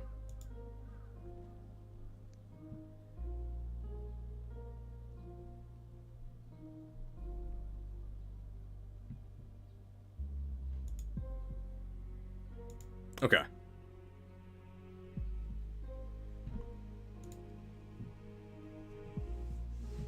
Lyn! Lyn from Fire Emblem 7, The Blazing Blade. Wait, what's her title? It's like the emblem of blazing, right? It's very strange. Lyn from Fire Emblem 7, The Blazing Blade. Speed Boost is one of the best abilities in Pokemon. And Lyn is the speed boost of this game, where it's one of the best things you can do. Wow! I think Lyn is the #1 candidate of overrating units. Because somebody will say, this unit's terrible, and someone else will say, well, I gave them Lyn and they were really good. You could put any unit there.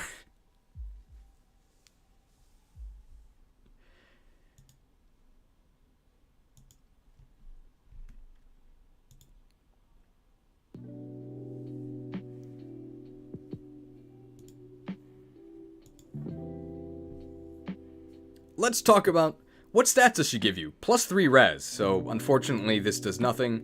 +4 dex, always useful because you gotta hit things. And +5 speed. Don't worry, you're gonna get a lot more than +5 speed later on.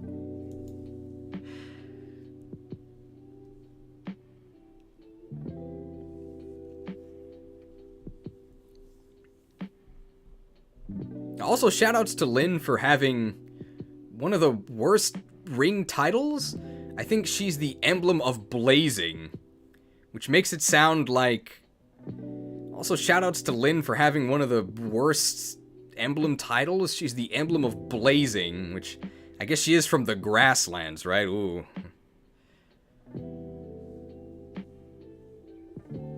Emblem of the Plains. I don't know what they would have done, but Emblem of Blazing. I don't get it.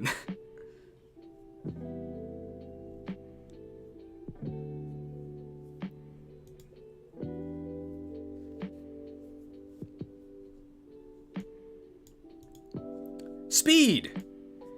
So the stat that she just lets you inherit is speed, and especially before the well was added and SP actually became something you could have, speed inheritance was sort of the go-to inheritance for everyone aside from Cantor.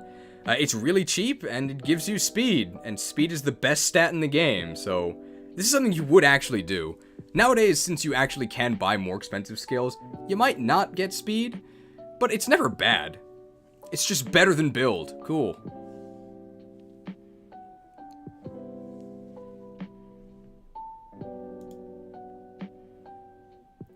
Sync skill, Alacrity. If unit initiates combat with a speed advantage of 9 or more, unit's follow-up, if possible, occurs before the foe can counterattack. And the threshold, I think, decreases down to 4? Oh, and the threshold decreases down to 5, which is the doubling threshold. So if you double them, you will then attack them twice before they counterattack. I don't think this ever mattered a single time ever in my playthrough, but it sounds really powerful. And it's not like it does nothing. Basically, if you super outspeed your opponent, and you can kill them with both your attacks, you get to dodge their counterattack. It's definitely not worth inheriting, but as a sync skill with Lyn equipped to you, yeah, it'll sometimes do something.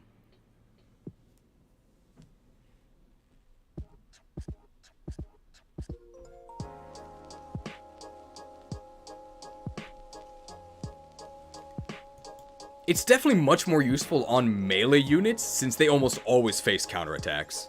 And you might be able to dodge some of those if you have Alacrity. Call doubles creates 4 illusory doubles that can make chain attacks with unit. Double team in this game is really good. This is so useful. So you create 4 clones, one on each side. So you create 4 clones, one on each side, and these clones only have 1 HP, which is a good thing. Because enemies see, oh, these units die in 1 hit, I gotta attack them. So this is basically a quadruple taunt. Incredibly useful. And the doubles actually do have collision as well, so enemies can't just pass through them. If you double team in a choke point, then it actually blocks it, and enemies have to fight through them. Your clones will also probably be quite dodgy because of all of the speed you accumulate, which means that enemies can waste multiple attacks just trying to get through your clones. Very, very good.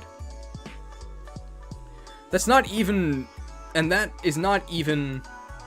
considering this part here. Doubles that can make chain attacks with the unit. And these illusions don't have to be next to the unit you're attacking. So if all of your illusions are up, and you attack a unit, you get 4 chain attacks. That is 40% of the opponent's health, assuming they all hit. Super good for both offense and defense.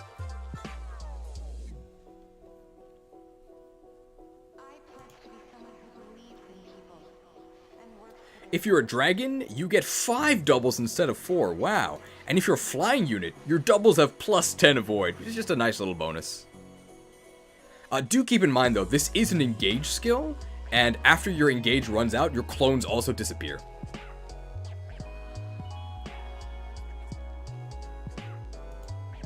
There are some annoying things about call doubles, though. It doesn't actually give you any experience when you use it, which means that after calling doubles, you don't actually get canter. So you're going to be stuck in the middle of your clones. And also, if you want to dismiss your clones, because maybe they're in the way of something your units want to do, that does take a turn. You have to actually use an action to dismiss your clones. But minor downsides. Overall, super, super useful, both defensively and offensively. Especially on Maddening, where having 4, like, taunts is very useful. Oh, forearm up? Mark, thank you, yeah. Actually, perfect time to reset the recording. I'll do that now.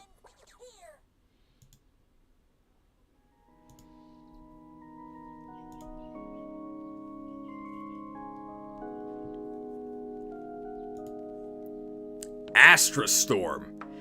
Used to launch 5 bow attacks at 30% damage, up to range 10. This says up to range 10, but come on. You're using a covert unit, and it's up to range 20.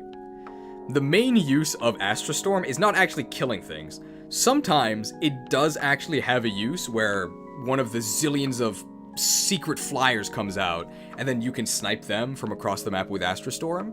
The main use of Astra Storm is aggroing bosses early. You can make bosses come to you instead of you having to go to them. This is super good on Camilla's Paralog. I do not want to play Camilla's Paralog without Astra Storm. It's just miserable.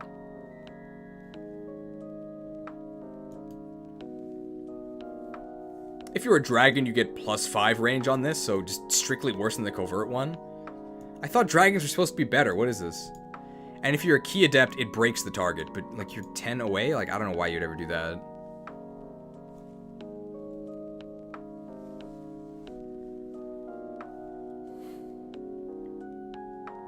Her first engage weapon is the killer bow. It is a bow, and engage bows are very useful to have. But if you're a bow user yourself, you'd probably just rather use a forged killer bow. Not bad, but it does have extra utility from being an engage weapon bow that you can whip out on non-bow units. Speed Taker. Speed Taker. Grants a stacking +2 speed each time unit initiates combat and defeats a foe. Bonus lasts for the rest of the battle. Max +10. Oh yeah. So you can get 10 from Speed Taker and 5 from Lyn herself. That's +15. And one of her weapons also gives you speed. So you can get 20 speed from Lyn. Some units don't even have 20 speed to begin with.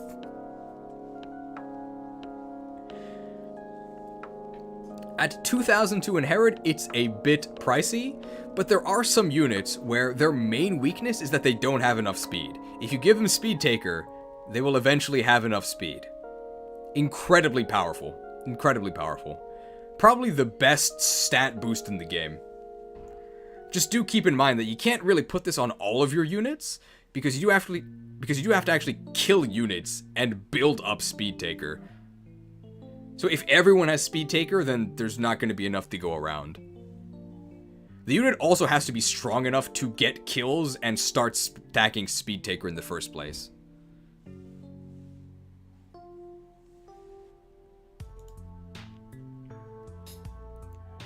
Bow Focus grants extra hit at the cost of dodge. So dodge is a chance to avoid crits. So this gives you extra hit, but makes you more likely to be crit. Bows have no issues hitting anyway. I would not bother with this skill.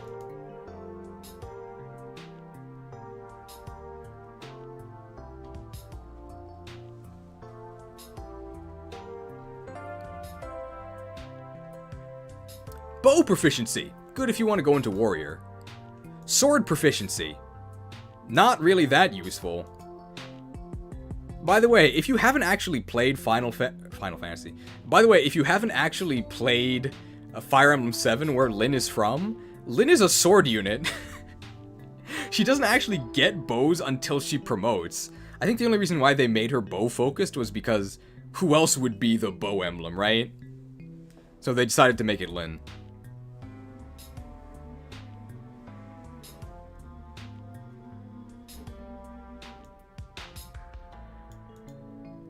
The Manikadi, divine sword wielded by Emblem Lyn, and probably not wielded by you because I don't know when you would ever use this. It's basically a rapier, and we already talked about how the rapier is not very good. But Manikadi is delicious. I think even better than cannoli, because I do prefer savory items.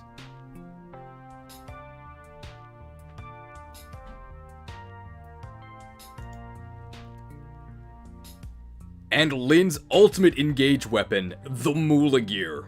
Mighty bow wielded by Emblem Win. The Moola Gear. Mighty bow wielded by Emblem Lyn. Grants speed +5. Effective versus flying and dragon. Wow. Is this the best engage weapon in the entire game? It might be. Second best. Second best. +5 speed. Super good. It is an engage weapon bow, which means you can whip it out even if you don't have bows effective. It has +5 speed, which is always going to be useful, even if you already double, because it's extra avoid. And it helps you reach alacrity thresholds.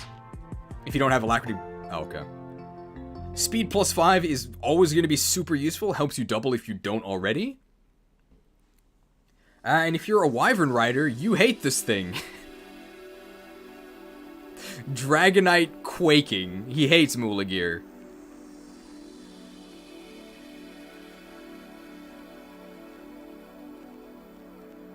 Super, super useful. Many... Super, super useful. Especially if you're not a native bow unit. If you're threatened by a Wyvern Rider, which, let me tell you, that's pretty much every turn in this game, you can whip out the Moola Gear and start shooting. Very nice. Also, Moola Gear's not even from Fire Emblem 7, which is the game that Lyn's from. Also, Lyn's paralogue is from Fire Emblem 6, which Lyn is not in. It's also the single most hated map in Fire Emblem 6. Featuring Monkey. Everyone loves Monkey.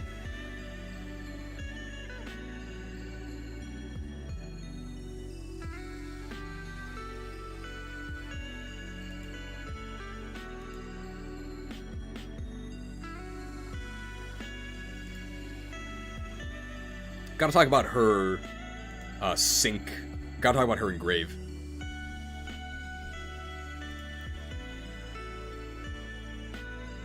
Lynn's engrave. The engrave of blazing. Might -3. Yikes. Hit +40. Ooh. Crit +20. Wow. And weight -2. Ooh. Well, if you want to crit, you're going to be doing 9 less damage because you lost 3 might, but well, you're definitely going to be critting. -3 might is a very steep penalty to pay. But I'm not going to say it's useless. It is a lot of hit. It's very good on axes. Because axes kind of have might to spare, but they have issues hitting. So Lynn, the unit who starts with swords, is the bow emblem, and her engrave goes on axes. Okay.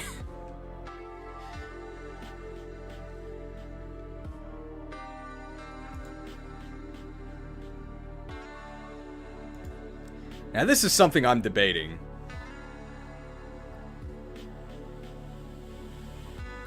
So nothing but effervescent praise for Lynn.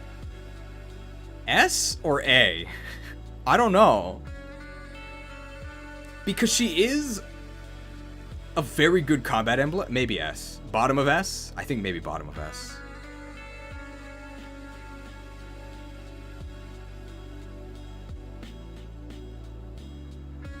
Because where is Eirika going? Bottom of S, I think.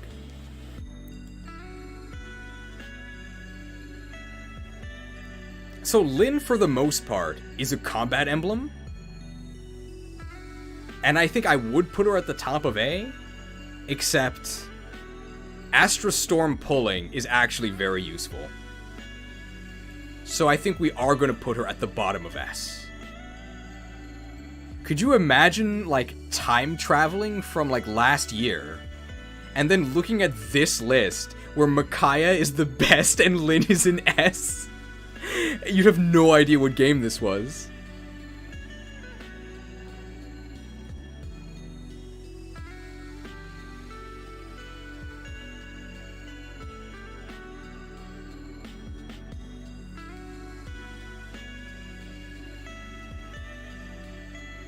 And Roy in A? Although, given Smash, Roy in good placements isn't that crazy. We've seen strong Roy.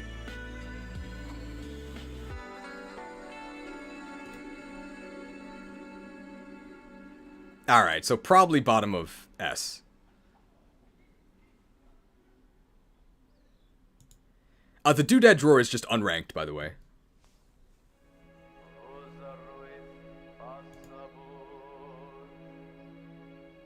Alright. I think that's everything for Lynn, right?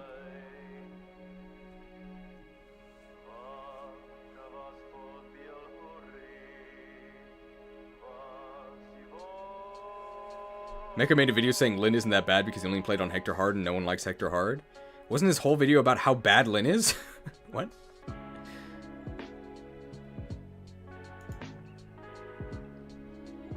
I want to ask if bow focus applies to Astra Storm. The extra hit? But it's auto hit, right? So it doesn't matter.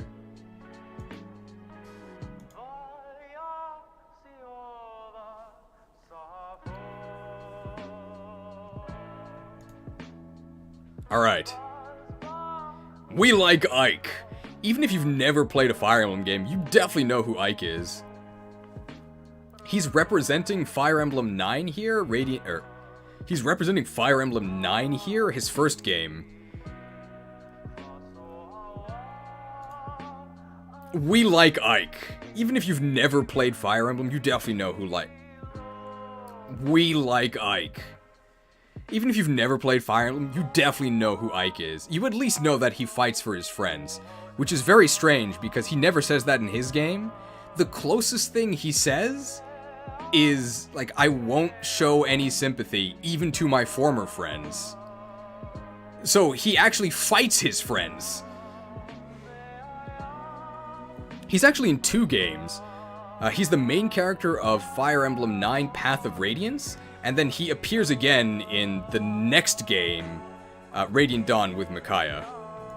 His appearance here is like kind of in between his two versions. In his first game, he's like a little kid. Like, he looks kind of wimpy. And then there's a time skip before the second game where he hunted down all the protein powder in Elyos, and he's just a monstrosity.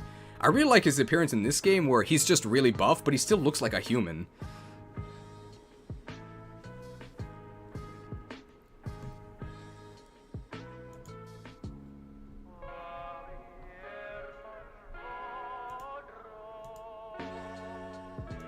In his first game, Ike's best stat is his speed, and he's like a fairly fast, kind of buff attacker, eventually.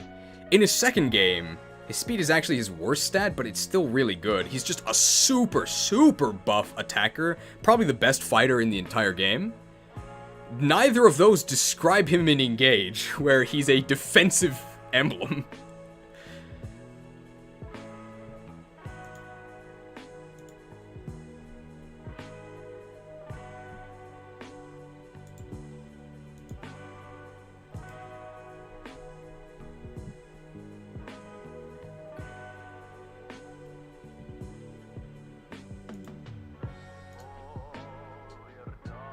So what stats does Ike give you? Plus 7 HP? It's actually very useful for Ike in particular, because it synergizes with one of his skills. Plus 4 strength, oh I like that. And plus 5 defense. Also very useful for what you're going to be doing with Ike.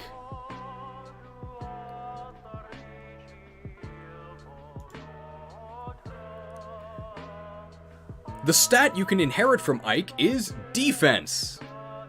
It's not worth it. But hey, if you want to inherit defense, you can get it from Ike. Demolish is a sync skill. Break destructible terrain in a single blow when using destroy. This almost never matters. But it is very funny. And I'm not going to tell you why. But if you've played the game and you've done Ike's Paralog, you know why.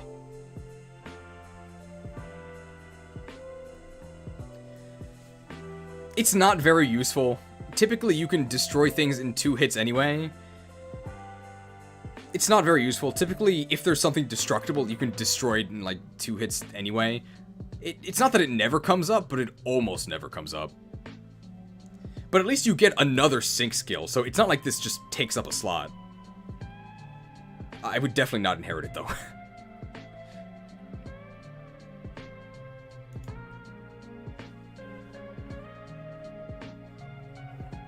Resolve. If unit's HP is 75% or less after combat, grants defense res plus 5 as long as unit's HP stays below 75%. This number actually scales up quite a lot. Resolve is very useful in helping you stay alive. I'm not going to say it makes you invincible, because if you're hoping to actually, like, enemy phase with Ike, like, jump into the enemy army and come out on top, you're going to die. Ike is not one emblem that helps you do that. What Ike does do is help you take controlled amounts of damage, which is very powerful on one character in particular.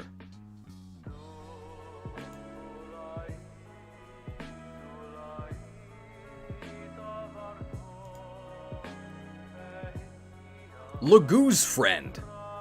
Now, with a name like Lagu's Friend, I don't really know what to expect. Maybe, like, Ranulf, his best friend and roommate, appears and, like, helps you double if you can't, or maybe he stops enemies from doubling you. I don't know, but something to do with Lagu's. Definitely not, unit takes 50% less damage, but its avoidance is set to 0. Very strange effect. Ah, the music stopped. Back to the other mix.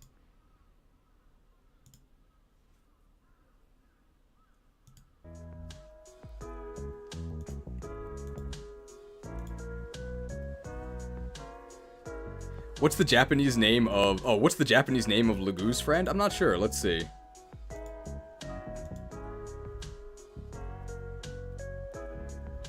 Oh, wow, yeah. Okay, the Japanese name makes way more sense. Fudo, immovable. Or like, Immovable as in, like, stalwart. Or I guess not real estate. That makes a lot more sense than Lagoo's friend.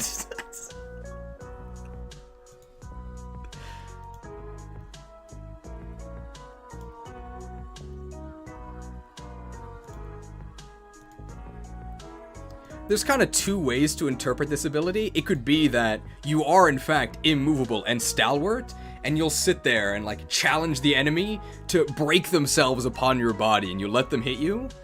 Or you're just such an oaf that you can't actually dodge any attacks.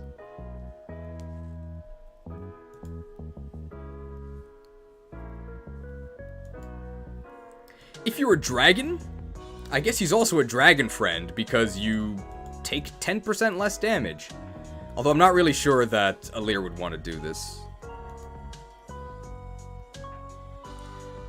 For the Ike user in particular, taking damage is actually important because it activates his most powerful skill, so this is actually good. Just keep in mind that 50% less damage is still damage, and you are gonna die pretty quickly on Maddening.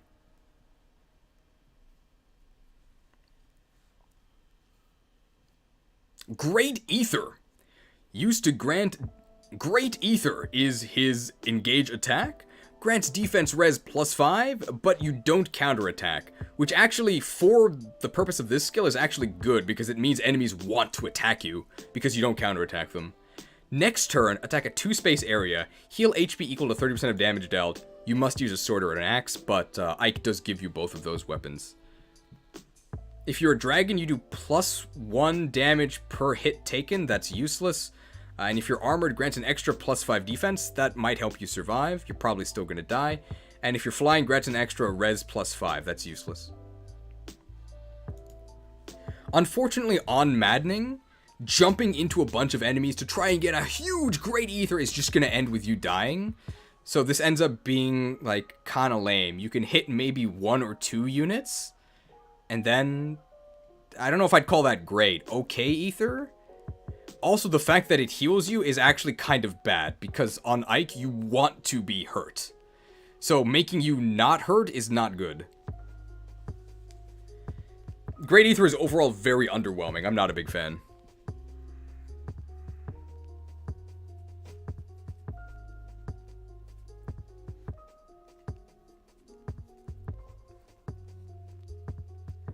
The Hammer! Despite the fact that Ike is a sword unit, the first engage weapon he gives you is the Hammer, which is really funny. If you've played the second game that Ike appears in, there is a specific boss battle that the entire story builds up as like a legendary sword duel, but it is against an armored unit, so the best way to win the fight is just whip out a hammer and smack him. Hilarious. This is a smash weapon, which is generally very bad. Smash weapons are not good, for the most part, because having the enemy attack you first, and then you also probably getting doubled because this thing weighs 1,000,000, not good. Very dangerous to use. And being effective against armored is almost useless because armored units have such high defense that even with armored effectiveness, you're going to be dealing single digit. Armored effectiveness is also bad because armored units are so buff that even with effectiveness, you're going to be dealing like 10 damage once because you can't double. Bad.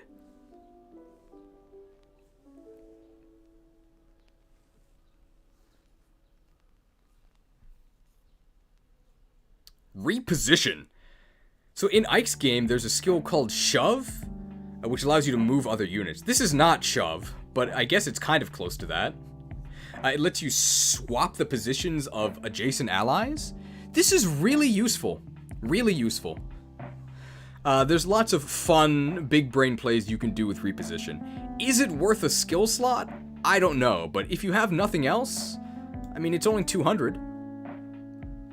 Makes for some fun plays. Probably used in a lot of like very fancy like LTC or like one-turn strategies.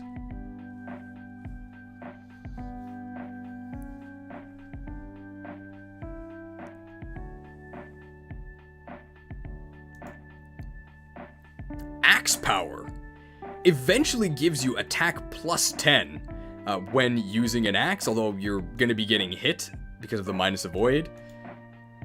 I mean, axes are really strong, and adding plus 10 might to an axe, that's a lot.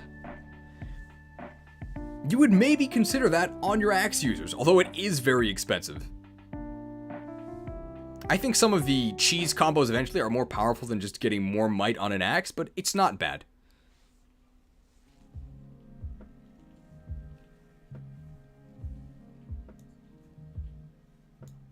Oh yeah, it is very good on the Brave Axe. Plus 20, ooh. I think Axe Power 5 is 5k.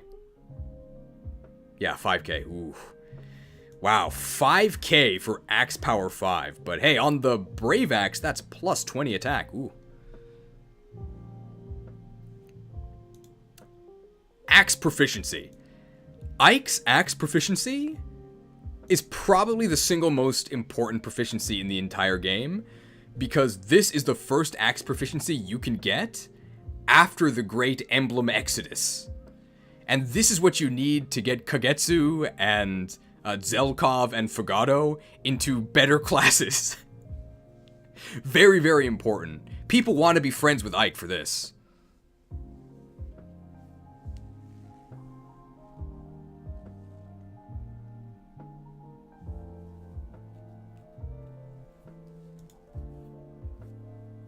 Hi, I'm randomly popping in to ask. You've seen the walking trees in Tears of the Kingdom that use Woodhammer, right? Yeah, you can bet we were talking about Woodhammer when we were playing Tears of the Kingdom. Ike's second engage weapon... Oh. Ike also gives you sword proficiency, although I don't think you really care about that. Ike's second engage weapon is the Irvin. It was his dad's weapon, and it never let his dad down, right? It's alright. It's alright. It gives you res plus 3. Like, sure. It's okay. The best part about Irvin is that it's not a smash weapon. So, if you're not a native axe user, but you have Ike equipped and you want to use axes, I would rather use Irvin than the hammer.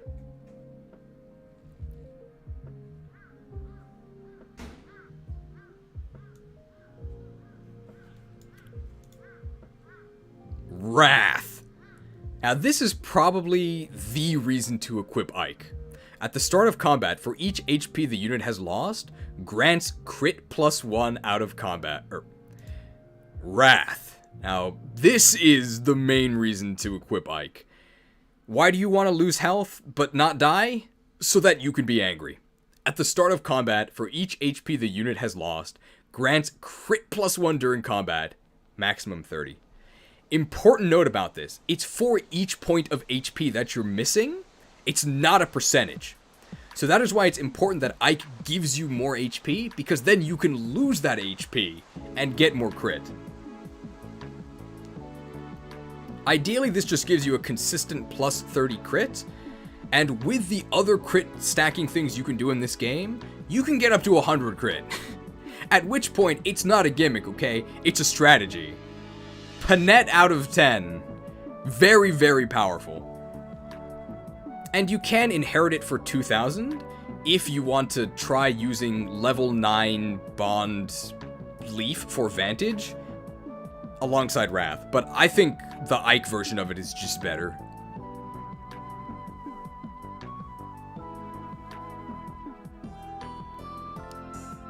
And Ike's final engage weapon... Oh, hey, right, this guy uses swords, right? You get Ragnell. One of the better engage weapons in the game. It's 1-2 range. Hey, and it gives you plus 5 defense. I think it's just worse than the Binding Blade, but hey, the Binding Blade is really good. It is really heavy, though. Not as heavy as Irvin, but heavy.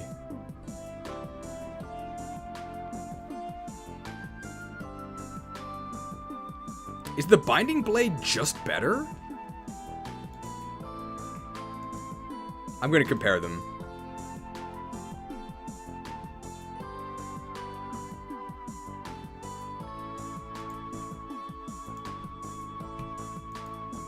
Just because I want to be sure here.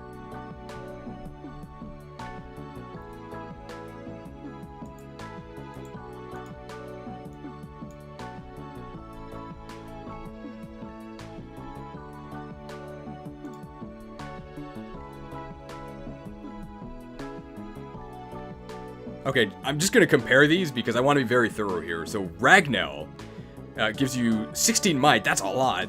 80% hit, 5% crit, 15 weight, that's heavy. 1-2 range. Apparently it's worth 100. I don't really know what that means. And it gives you +5 defense. And then the Binding Blade, 14 might, so 2 might less, but you get more hit at 95, you get more crit. It is way lighter.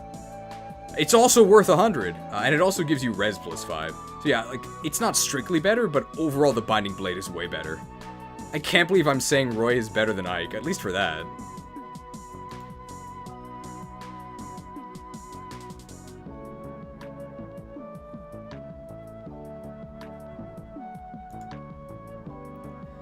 Okay, and Resolve Plus, apparently, you only get defense res +7? But base Resolve is already +5, right? For 1,000 more SP? No thanks. Are you testing my Resolve? It fails.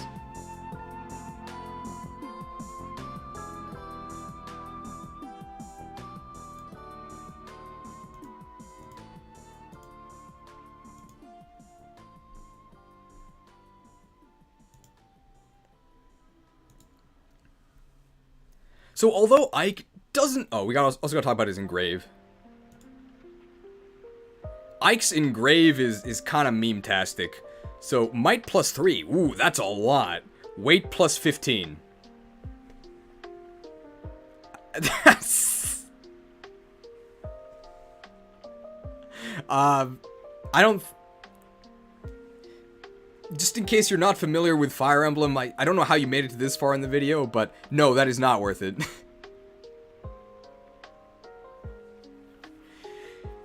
If you use the Ike engrave, you are getting doubled. I don't really know why you would do this. You could maybe put it on a Brave weapon, because Brave weapons double anyway. You could put it on a Brave weapon and then pinch the enemy with a Halberdier. I don't know. Not one of the better engraves in the game. I think we can say that.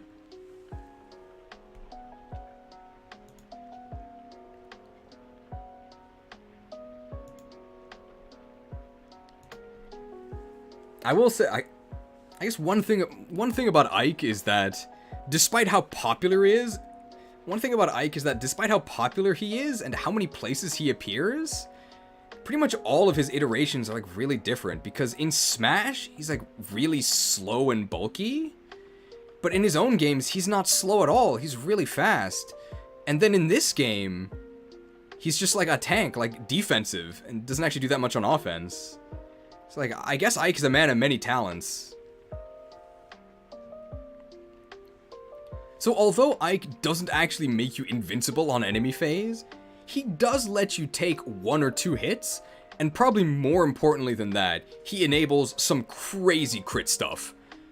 So I think with that, we can say that we like Ike a little more Roy. I think.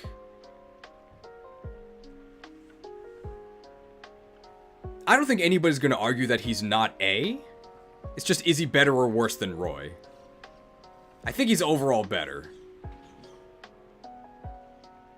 His availability is better, that's true. I mean, what do we do? Like, Roy's our boy? Like, but Roy's our boy. But we like Ike. But Roy's our boy. But we like Ike. I think Ike's a little better.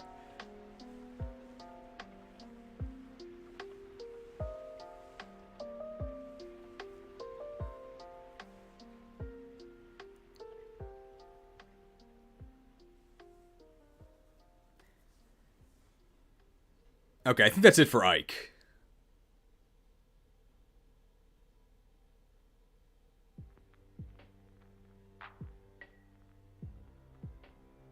I think the thing that gives Ike the edge is the axe proficiency.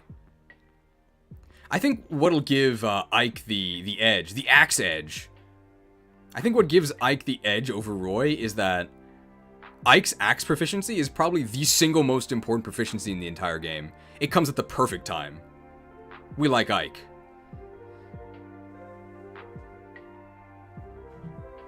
Don't you get Byleth before Corrin? Oh, maybe you do. Oh.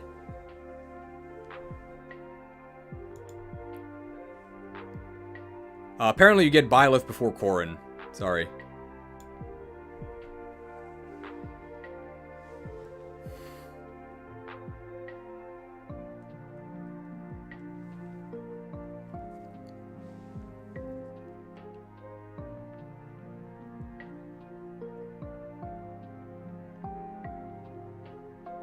Okay. I think we're done with Ike, right?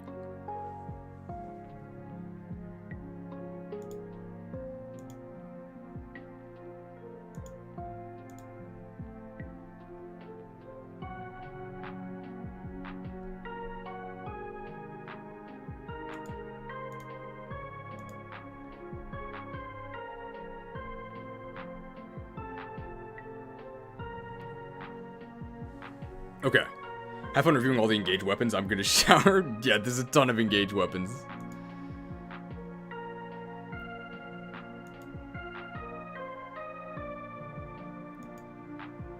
Here we go.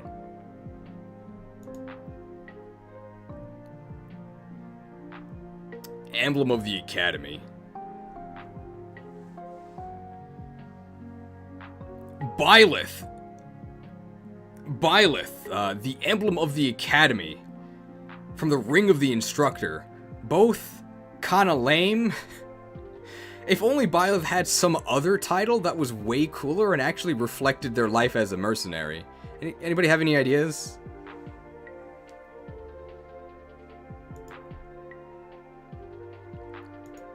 What stat bonuses do you get? Magic +3, which I always thought was kind of weird. I mean, he's not really that magical. +3 speed? Hey, that's good. And +12 luck. I mean, that's a lot of luck. It's probably gonna do something at some point, but I'd rather have, I don't know, like Dex or something. Not the best stats overall.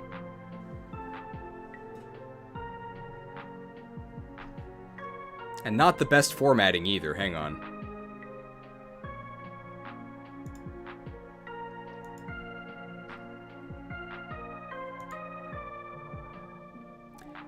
Byleth's inheritable stat is luck. You would never do this. Unless you're trying to do meme, Byleth's inheritable stat is luck. You would never do this unless you're trying to do capitalism Anna. And if you're doing that, I mean, you're already goofing off, so I guess more luck helps with that.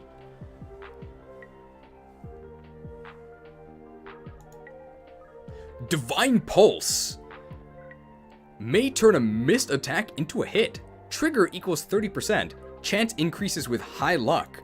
I believe at Divine Pulse Plus, it's a base 50% trigger, and then each point of luck is an extra percentage. It's really, really useful. I think it's better than any hit increase. I would rather just go with Divine Pulse. In particular, this is incredibly powerful with the Ensnare Staff, because the Ensnare Staff, which yoinks an enemy and moves them to your position, has some very suspicious hit rates at a distance, and with Divine Pulse, it doesn't do an accuracy check. If Divine Pulse triggers, you hit. Super, super useful.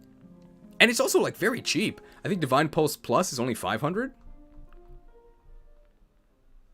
Yeah, look at that. I also kind of like how they interpret the Divine Pulse. I also kind of like how the game interprets Divine Pulse as just being really lucky. You no skill awakening babies. You require luck, okay? Even though Divine Pulse is actually in this game too as the Draconic Time Crystal. Should also be clear, I actually really like the rewind mechanic. I think it's a good change. If you don't like it, just don't use it.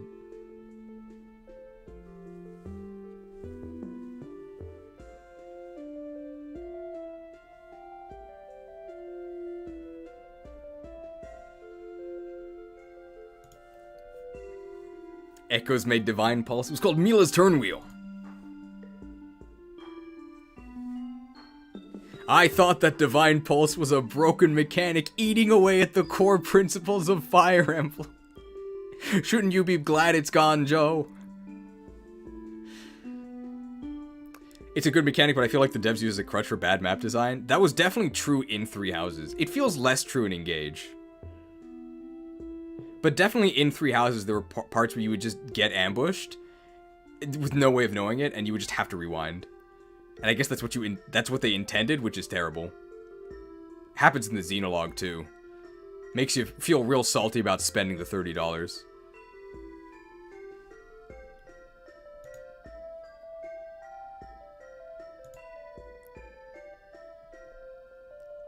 Now, Byleth is the ring of the instructor, so as you might expect, his ability, Instruct, is really good. So it used to grant allies within 2 spaces a stat bonus based on the user's type. Bonus lasts for 1 turn. If you're a dragon, all 7 basic stats plus 3. Now, we've covered a lot of emblems. I think this is the first time that I would actually say the dragon bonus is worth it. Giving all of your units plus 3 to all of your stats, giving all units around you plus 3 to all of their stats is like giving them 7 levels. That's crazy.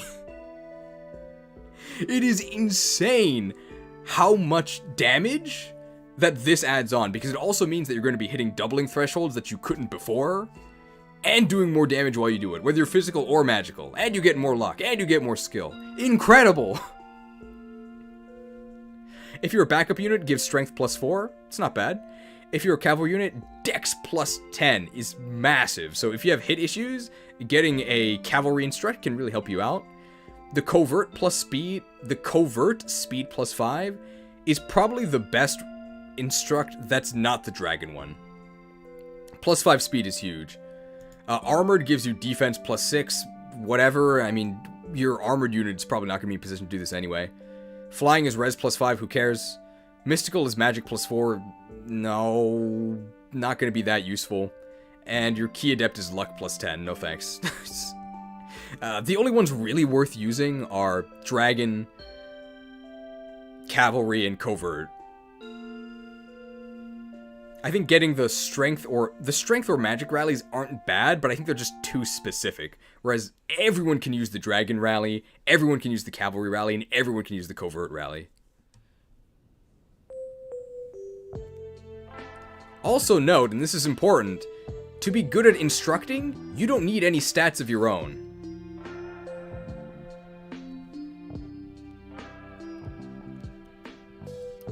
Goddess Dance is Byleth's Engage attack?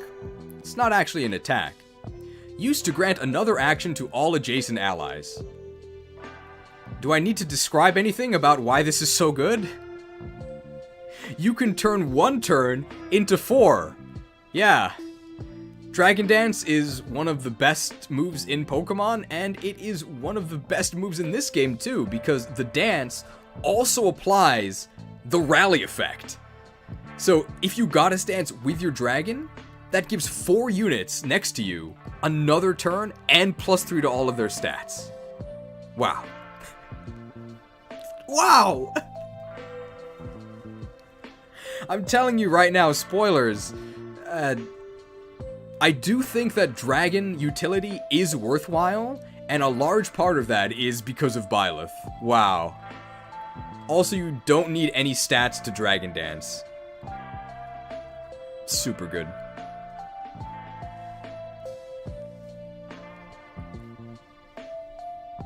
This is also a large reason why you need Canter on all of your units.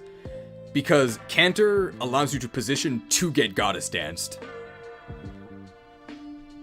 A lot of the time, the end of maps in Maddening Engage will be trying to one-round the boss as you're attacked by, dozens of reinforcements, and often getting through all of the boss's health bars, considering that the bosses can't be broken and they don't take effective damage. That's going to involve using a Goddess Dance. You can have some crazy power turns, all thanks to this, you can have some crazy power turns, all thanks to Byleth's sick moves.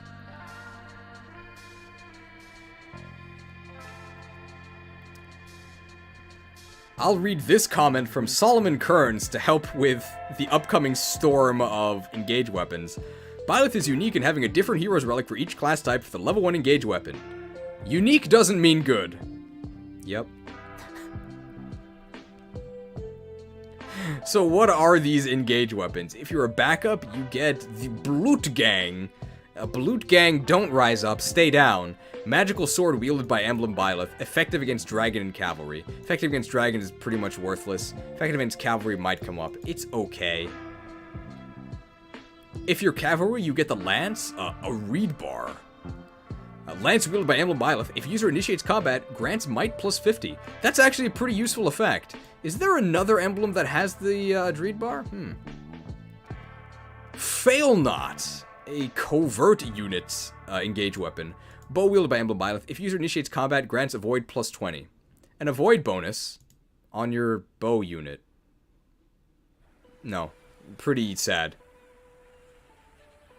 Although I do think Fail Not is 2-3 range. Which is nice. That's the best part about Fail Not, that it's 2-3 range. So it's better than a longbow. Is there another unit that gets the Fail Not? Aegis Shield. Shield wielded by Emblem Byleth. Grants defense plus 6 and res plus 3. May have damage if carried. The trigger equals dex. And it's on your armored unit. I don't know why you're using an armored unit with Byleth, but... I mean, this is something. Ugh. The Luin. If you're flying, you get the Luin. Raises damage based on user's speed, and it's effective against dragon. Again, dragon effectiveness is kind of sad, doesn't really apply. How much does it raise damage based on user's speed? Let's find out.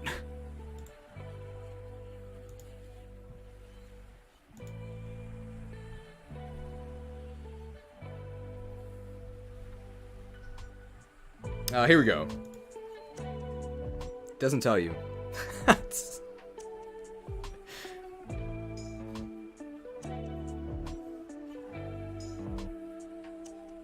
Yeah, the main use of Luin is to jump scare you, because evil Hortensia has Byleth, and Alir is a dragon.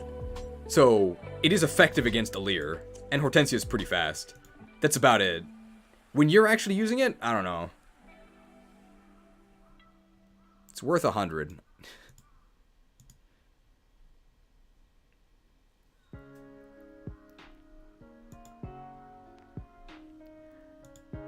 I have no idea how to pronounce this. Thyrsus? Grants magic range plus 2. May have damage if carried. I don't know if this may have damage if carried thing does anything, but grants magic range plus 2 is actually incredibly useful. And keep in mind that Byleth does actually give you magic. So on the turns you're not dragon dancing, if you're a mystic unit, yeah! In fact, if you're not planning to just be a pure support bot, I would recommend you use a mystical unit with Byleth. Because this Thyrsus effect is actually super powerful. Like, nobody can counterattack you once you have the extra range. Very nice. Probably the only one of the engage weapons that is worth actually using for the engage weapon alone. Like, Thyrsus is the only one of Byleth's many engage weapons where it is actually an incentive to equip Byleth.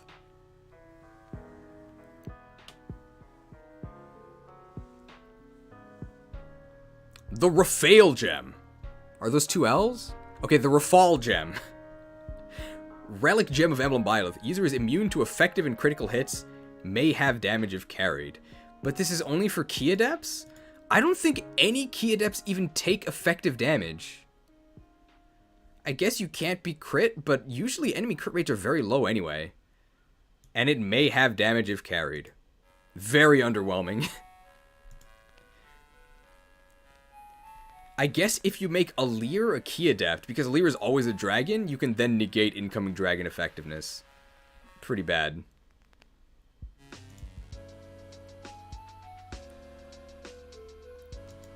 Now, if you are a dragon, you get Amir. Smashes foes, cannot follow up or strike first if initiating combat, but it is effective against other dragons. This is terrible. Really, really bad. I don't know why you would ever use this. Well, actually, I can think of one occasion where you would use it. Does any other emblem actually have access to Amir on something else? But on Byleth, no. Bad. Mentorship. Grants 1.2 XP modifier to unit and adjacent allies for only 250 XP. For only 250 SP. This is not quite as good as you would think. Somebody did the math where it does not actually pay for itself because of the XP throttling that happens on Maddening, especially when you're overleveled. It's not worth it, but if you're synced to Byleth, this will get you a bit of extra experience. What mentorship usually equates to is a 1-level lead, and that lead never increases. It basically always keeps you 1 level ahead, which is not really worth it.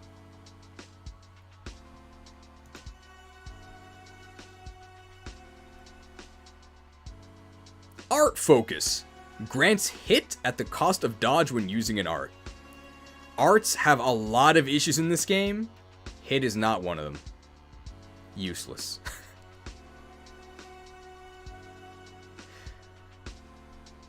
Sword proficiency. Hey, have we seen that before? At level 10, you get his next engage weapon, the Vajramushti. I hope I said that right. Gauntlets wielded by Emblem Byleth. If user initiates combat, attacks twice. That applies to all arts, so that's not specific to this. Uses lowest of foes' defense or resistance. That sounds like it could be useful, except enemies in this game, instead of being vulnerable on one side of the spectrum, that's still kind of true. Like, obviously, Armor Knights have lower defense. Like, obviously, Armor Knights have lower resistance. But they tend to not be as lopsided as in other games. Enemies tend to actually have decent amounts of both defense and res. And this still calculates based on your attack and magic average, which means that you're still going to be doing 0 damage. Bad. Lost and Found. If unit finishes an action or waits next to an ally, may find an item and increase support with that ally. Trigger equals luck %. I might be wrong here, but I think this is strictly worse than Corrin's Quality Time, because Quality Time always triggers and also heals. So I don't know why you would use this. Lost and Found. More like get lost. Ha! I don't want this skill. Okay.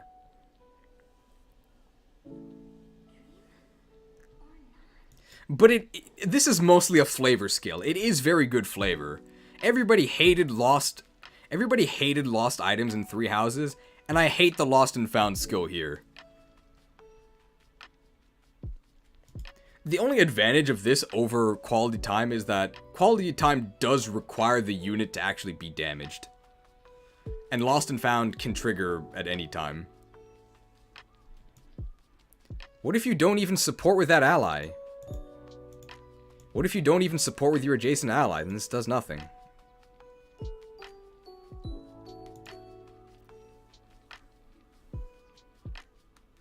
Sword of the Creator. Raises damage with user's magic. Interesting. Can strike closer at range. So 1-2 range is very nice. And it's effective against dragons, which doesn't really matter. But hey, it's a 1-2 range better.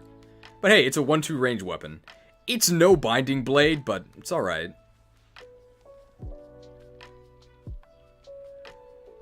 Somebody in the chat says it's 1 damage per 3 magic, which I'm just going to agree that that's true. Hello, Cheese. I've never played nor watched Fire Emblem, but I'm going to assume you're wrong in dislike. No, but at least it's engagement. I guess you could use this on Celine. It's crazy that there are so many things in this game that seem tailor-made for Celine, and I still think Celine sucks. Unfortunately, her dress was not tailor-made for her. It's way too big.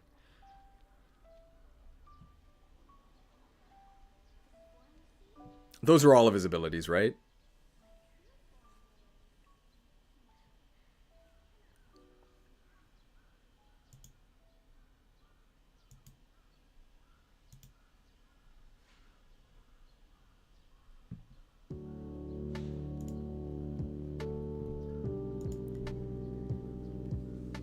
Now, where do we end up putting Byleth? I think it depends on how top-heavy we want the list to be.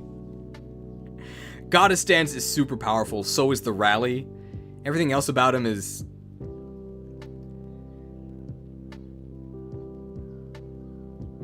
So how good are Byleth's grades? It's definitely either S or A, right? He might be the best A tier.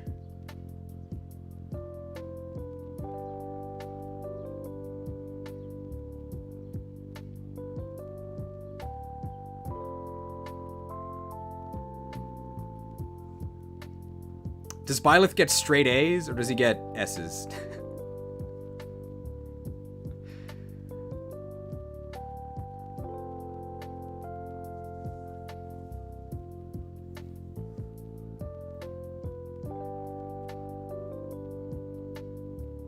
You can dance for the dancer?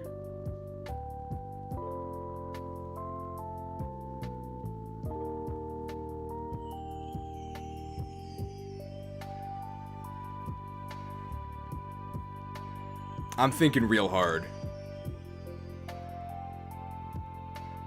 I think that Maddening revolves around specific power turns so much that being able to get 4 extra actions on that turn is an S.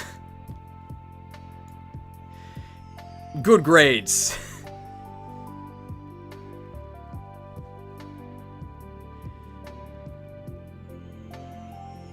And a nice thing about Byleth is that it doesn't matter how much of a loser he's bonded to, because you don't need stats to be a good Byleth user.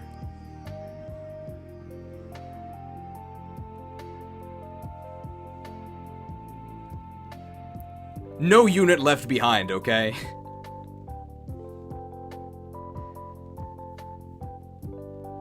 And I'm not counting Xenologue performance, but for one unit in particular in the Xenologue who is completely useless, may as well give him Byleth so they can do something.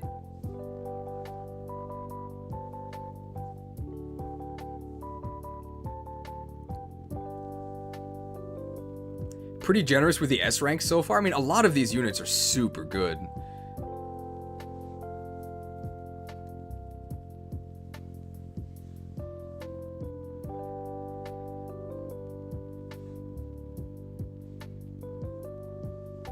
Like, I think we described S as like game breaking. They change how you play the game.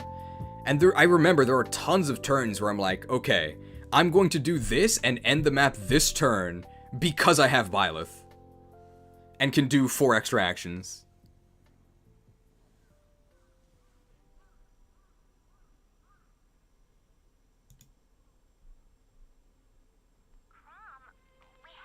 Yeah. Okay, I think that's it for Byleth.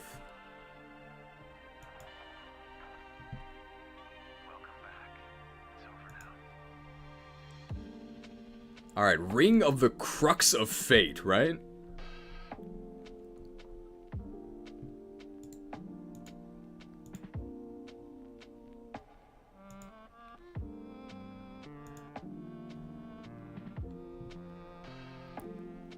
Alright. Corrin, everyone's favorite character. The Ring of the Crux of Fate. You can choose to either destroy all dragons or destroy all non-dragons. And Corrin is a dragon, so she doesn't destroy herself. Corrin probably has the best personality improvement between... Corrin probably has the best personality glow-up of any Emblem Ring. Like, she's very pleasant in this game, and then Corrin from Actual Fate is like a disaster. I think other people have said that she makes a very good not protagonist.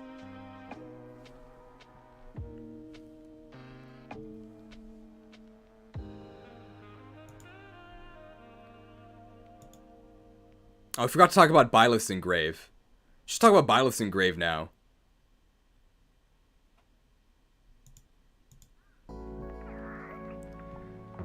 Soul I forgot my homework. Byleth's engrave. The engraving of the academy. Plus 30 hit. Hey, that's nice. Plus 10 crit. Okay. Plus 2 weight. Plus 10 avoid. Plus 30 dodge. Wow. Well, the only downside there is plus 2 weight. So if you've got some con to spare, it has no downside. It has some uses. A lot of hit. Very good on buff axe wielders, because axes have hit issues, but axe wielders are like big, so they might have extra con. Cheese, show us please. You'll see it in the so I'm looking at it in Discord, that's why I can't show it to you, I'm sorry. Change screen, it's more complicated than that.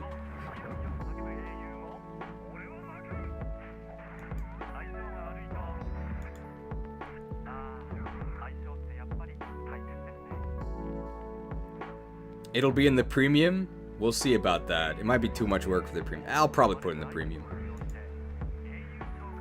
So what is her title? It's Fates, right? Today's music tracks sure have been something. A lot of them have like lyrics in them. It's kind of weird. Or not even lyrics, just people talking. Let me see. What's Corrin's? Corrin is Fates, yeah. By the way, if you're curious about what he's saying, he's just like narrating playing a Fire Emblem playthrough. And he's saying like, oh, you can do, he's like describing how to play Fire Emblem. Like, this is how accuracy works. You can equip these weapons.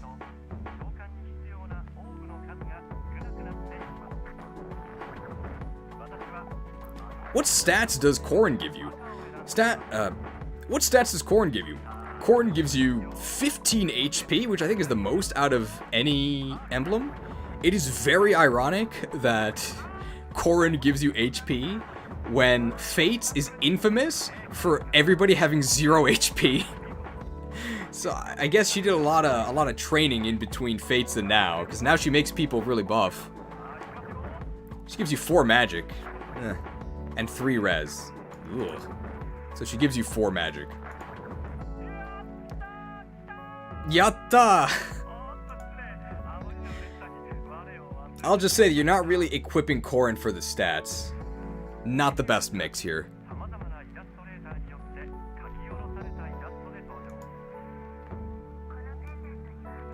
The stat you can inherit from Corrin is HP. It's not worth it.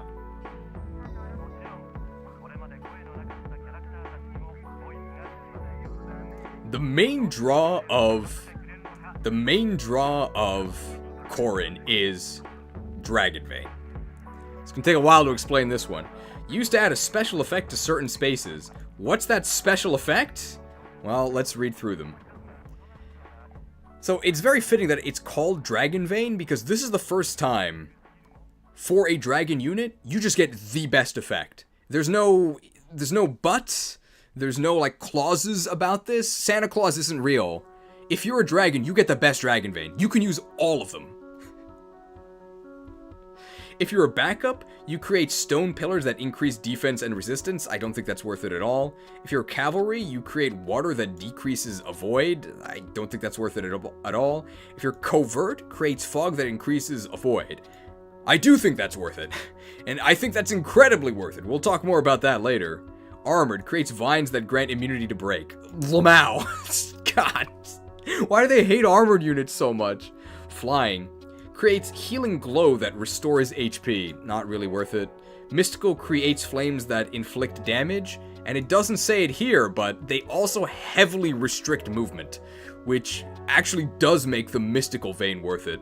Key Adept creates ice pillars that hinder movement. You are going to be using this only because the game forces you to.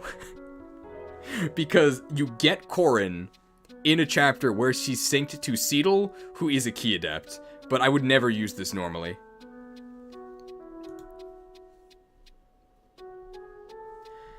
Dragon Vein is super powerful on covert units, because covert units gain double benefit from fog. It allows them to just create their own avoidance checkpoints. Enemies get slowed down passing through it. If they try to attack because you're not on maddening, they're just gonna miss and kill themselves. If they are on maddening, they're gonna try and attack you even if they have no hit, because they don't see that Corrin also blocks chain attacks. Ooh. I would say that the only units it's worth actually pairing Corrin to are either dragons, covert units, if you want to do some fog reconnaissance, which I do think is useful, or very careful use on mystics, where you try and create choke points with walls of flame. Just know that if the opponent can get around the wall of flame, your mystic unit is probably going to die. It's kind of risky.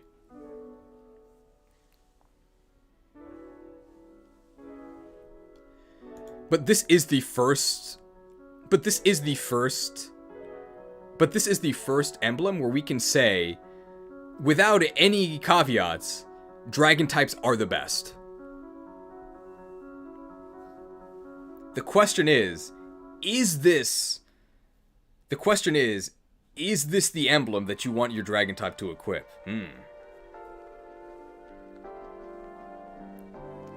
Dreadful Aura, Engage skill. If unit initiates combat, target foe and all foes within one space of it cannot move for 1 turn after combat. So it freezes the target and everything adjacent to them. This is incredibly useful, especially when paired with the Engage attack, Torrential Roar. Used to attack 3 spaces in a line, turning those spaces into water terrain. So it attacks 3 spaces. Enemies in those spaces then get -20 avoid, because that's what the water does. And any enemy adjacent to those 3 units you got hit also get frozen by Dreadful Aura. There's many turns in Maddening where you are just desperate to try and lock down swarms of enemies, and Torrential Roar can do that to a huge mass of enemies. This has saved me so many times. Super good. One of the most powerful crowd control effects in the entire game. If you're a dragon, you get range +1 on it. Nice. So they're very subtly suggesting, hey, I think you should pair Corrin with a dragon unit. Incredibly useful. Do keep in mind, though, that those units that are frozen, they're not actually like paralyzed. They can still attack you if they can reach you with their weapons. So you do have to be careful. You can't just ignore them, but they become far less dangerous. Corrin has the worst engage weapons in the entire game, but I guess we'll still try and talk about them. The Dual Katana. Unusual sword wielded by Emblem Corrin. I mean, it's a Lance Reaver. Bad. Quality time. After unit acts or waits, restores 5 HP to adjacent allies and slightly increases support with them. So, face rubbing is canon, and also really useful. You can put this on Seedle the Dancer, because I don't know what else you're going to put on him aside from Canter. It's okay. One very nice thing about this is that if you are using Alir as your Corrin unit, because Alir is a dragon, Alir does support with everyone. So the quality time is... So he has quality time with everyone. And Alir scales very well with supports. Very useful. Good night, Cheese. It's 4 a.m. Good night. I hope you get some quality sleep.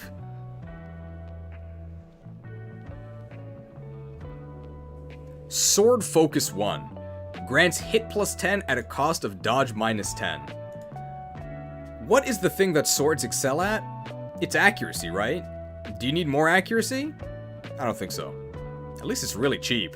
I guess they knew it was bad. Sword Proficiency. Have we seen that before? There's tons of other emblems that offer this, and you don't need it to begin with. Draconic Hex. One of the most important skills on Maddening. If unit initiates combat, inflicts -4 to all of foes' basic stats after combat. Penalties shrink by 1 each turn. Enemies, and in particular bosses on Maddening, are so strong that if you do not hex them, you are not killing them. Draconic Hex is incredibly powerful. Against, like, the last boss of, well, both the base game and Fell Xenologue, Hex them. You need somebody with Hex. If for some reason Corrin is not on the field, you better hope that somebody inherited Draconic Hex. Draconic Hex also applies to everybody who gets hit by Torrential Roar. You can think of this as reducing the opponent's level by 10. Crazy. Crazy.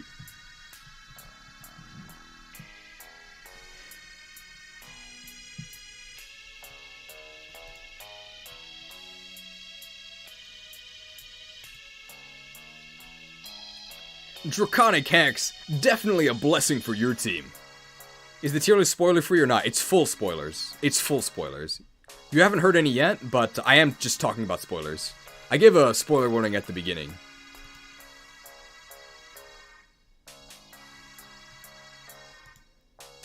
The Wakizashi. So Fates introduced 2-range swords. In general, 1-2 range or pure 2 range in Fates is really bad. They were very faithful. This weapon's terrible. A 2 range only sword at 10 engage rank. No thanks.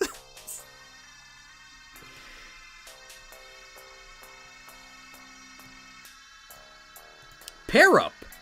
Even though Pair Up debuted in Awakening, and it was much stronger in Awakening, for some reason, Corrin is the one who gets Pair Up. Prevents damage from foes' chain attacks against unit. The best thing about this skill is that the enemy does not see it. So enemies that deal 0 damage to you, but do chain attack you, might still attack you, because they think they can chain attack you, but they can't because of Pair Up. Very, very useful if you're trying to do fog evade strats with your covert units. Also very, very useful if you're trying to actually tank things with Ike. If you want to try an enemy phase with Ike, I think you do need Pair Up. Otherwise, you're just going to die at super speed. You'll probably still die, but maybe not if you have Pair Up. Super nitpick about Pair Up is that if you just inherit Pair Up, it's kind of weird that it still activates, because who are you actually paired up with?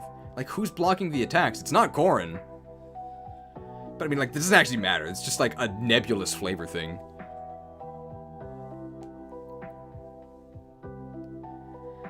I will agree. Pair Up is absolutely obnoxious when you're trying to fight Corrin in her paralog. Corrin's paralog is super difficult because it's incredibly claustrophobic. The enemies all rush you. You have nowhere to hide, and you can't rush down Corrin because your chain attacks get blocked by her Pair Up. It's really rough. I had to overlevel to actually be able to do that paralog. And Corrin's ultimate engage weapon is the Sacred Yato. It's a 1-range sword. Whatever. It's not good. I think we can say that Corrin has the worst engage weapons in the game.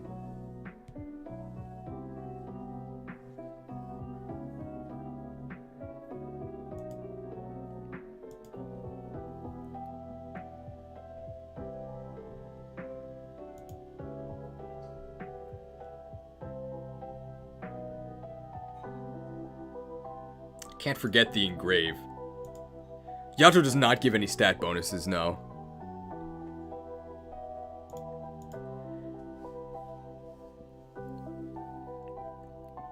Corrin's engrave, Corrin's engrave, Fates, is -2 might. Ugh. Oh wait, what is that actually? It's might, hit, crit, wait, avoid, dodge. So Corrin's engrave, Fates, -2 might. Ugh. +30 crit. Wow. +10 avoid, +30 dodge. Well, +30 crit's a lot. You might use it for your crit builds, even at the cost of -2 might, which is -6 might if you crit. Ugh.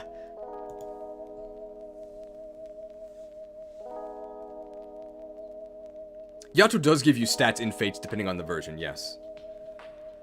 But it does not do so here, so they, like, nerfed it.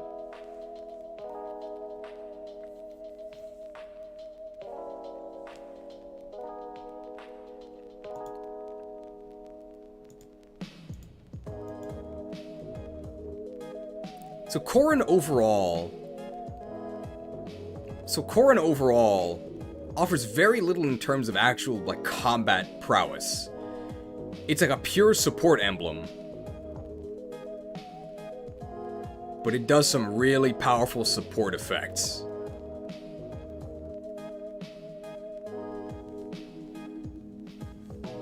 S or A? S?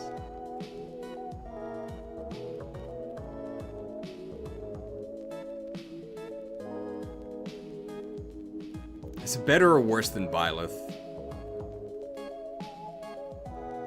Clearly worse than Byleth? I don't know about clearly worse than Byleth.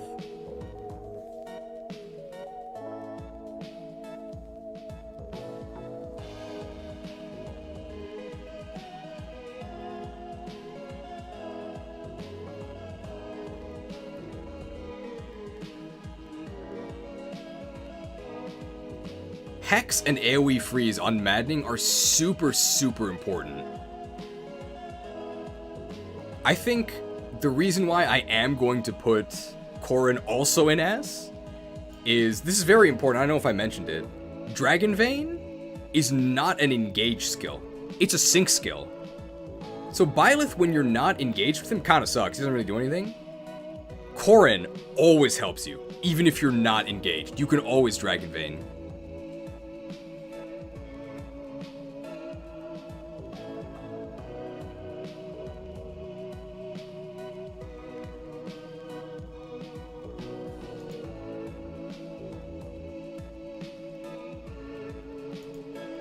It's Corrin's fate to be an S.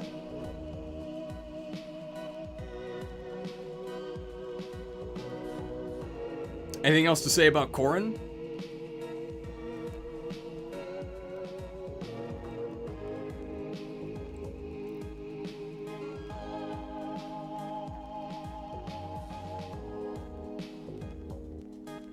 I think that's it for Corrin, right? S-tier emblem, F-tier game. I don't know about F-tier game. I mean, 2/3 of it is F-tier, but Conquest was fun.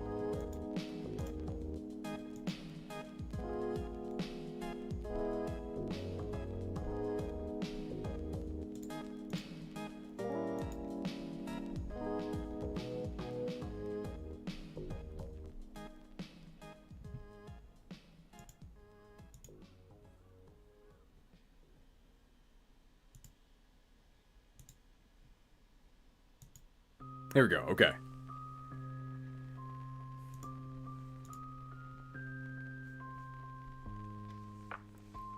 Eirika, Ring of the Azure Twin. Which is very weird because she's the only one in the ring, right? Where's Ephraim?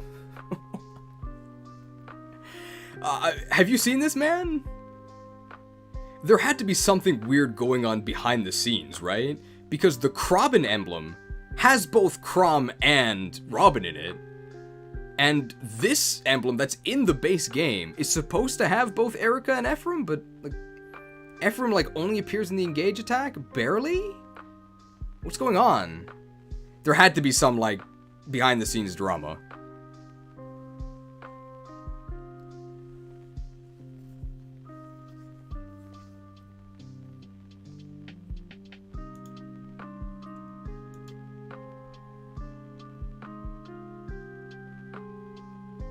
Gotta make sure I'm on the right. Here we go. In terms of stat bonuses, you get magic, okay? +4 dex, dex is nice, and +10 luck, so you get a lot of hit. And 3 magic, despite the fact that pretty much everything Eirika does is physical. Very strange.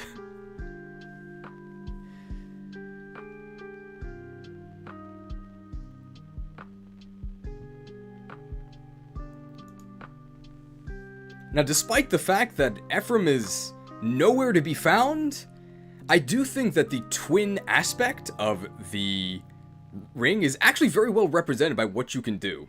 So there's two modes, either Lunar Brace or Solar Brace, which you can swap between, and then when you engage, you basically get both effects. So we'll start with the Lunar mode, because it's the much better one.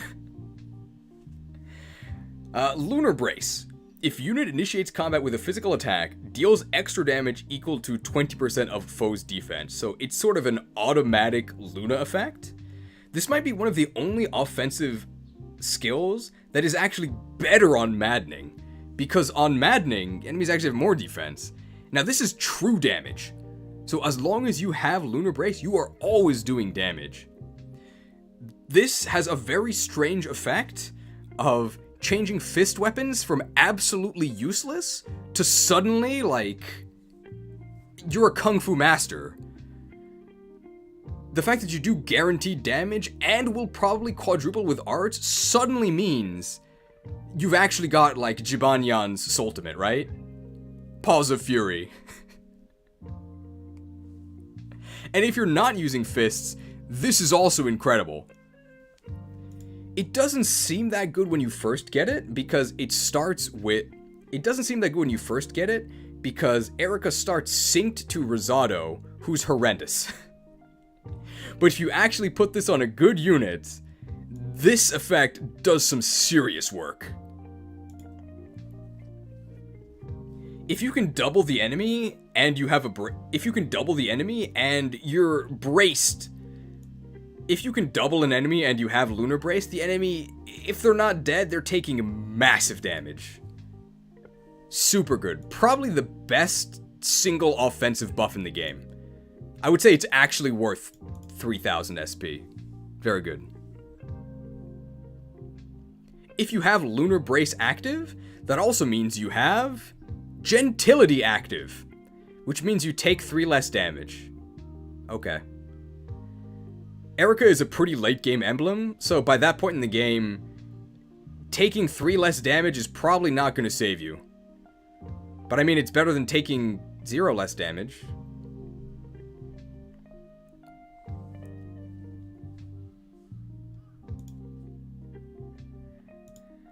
Now, if you so choose, you can swap to Ephraim, the Solar Brace. While the Solar Brace is active, and if you initiate combat, you will recover 30% of damage dealt. So it's like a mini Sol, but importantly, it's not a chance. It's guaranteed. And the main thing that makes Sol kind of bad is that it's not guaranteed. So with this, you can heal yourself for sure. You might use that if you already kill the enemy without the Lunar Brace bonus. Could be useful. The more important part about that is that switching to Solar Brace also changes you from Gentility to Bravery, which means you deal plus 3 damage. Ooh.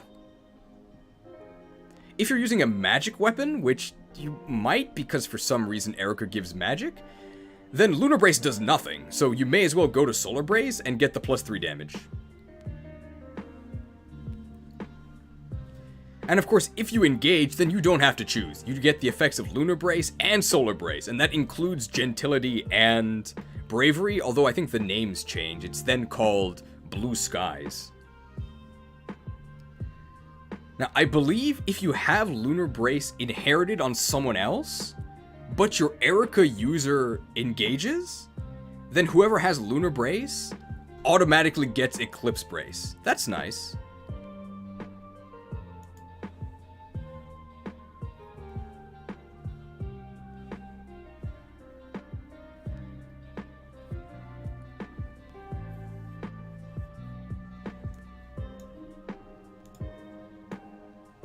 Dodge plus 10.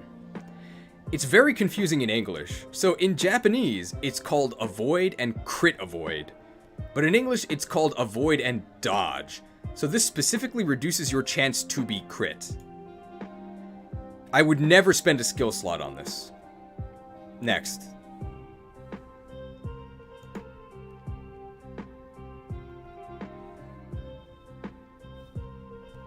Twin Strike. Used to make a sword... Twin Strike is the engage attack. Used to make a sword attack followed by a lance attack from Ephraim. Hey, he's in this game. Effective against Corrupted. This is actually kind of useful because there are tons of Corrupted at the end of the game.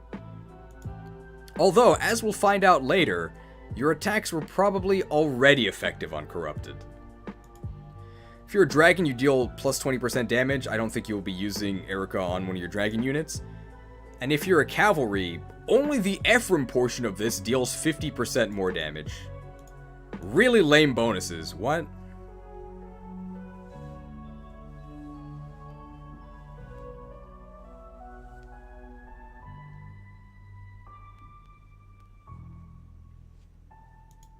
First engage weapon, the rapier from Eirika. I think this is the third rapier. We had the rapier, we had the parallel rapier, or the noble rapier, and now we have just the rapier, parentheses Eirika. It's a rapier. It's not good.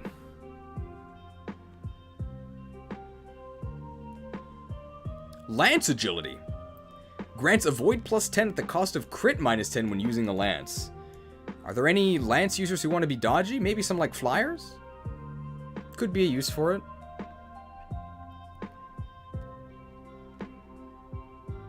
Lance proficiency. We haven't actually seen this that often, but hey, if you need to get lances, I mean, you can maybe get them from Eirika. At only level 6. For some reason, the lance proficiency is before the sword proficiency? How many times have we seen sword proficiency? I'm proficient already, okay? At level 10, you get the Wind Sword, a magical sword wielded by Emblem Eirika. Can strike closer at range, so it's 1-2 range, and it's effective against flying. This actually ends up being pretty good against Wyvern Riders, because Wyvern Riders tend to have kind of bad res. So whatever unit you're using this on might actually be able to do something against Wyvern Riders, although I'd rather just have a bow as an engage weapon. It's okay.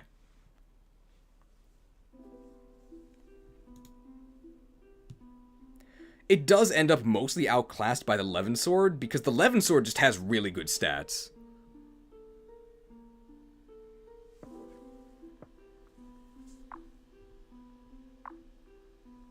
Oh boy. Hi Cheese, you like the tier list videos? Thank you. Well, you're in one right now. Sieglind. We've alluded to this a couple times.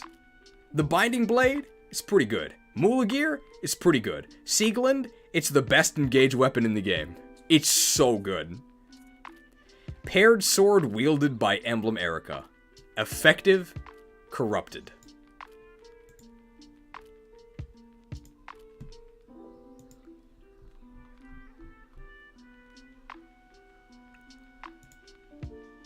It's 12 might, so you get effective 36 might.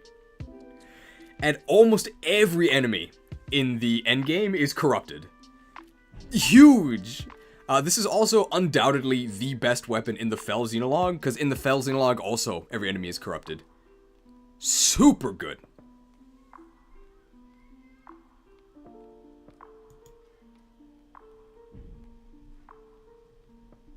Okay, I think that's everything to talk about with Eirika.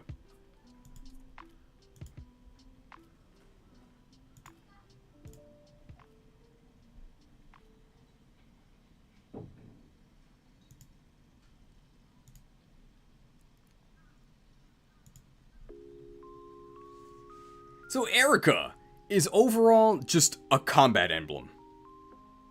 It makes you better at fighting. But it makes you really good at fighting once you get Sieglind. It is also the last normal emblem you obtain, so the availability is kinda but it is so good at the end of the game that I think it's probably gonna be the best A emblem.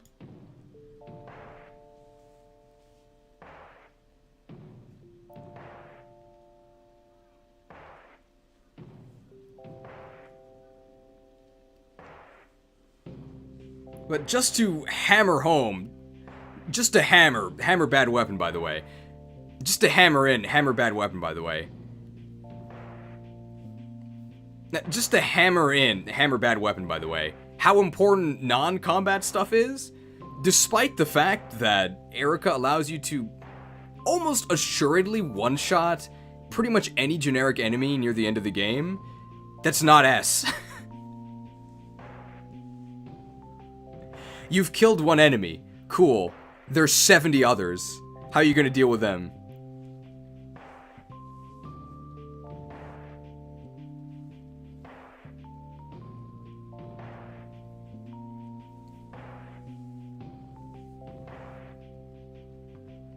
Anything else to say about Eirika?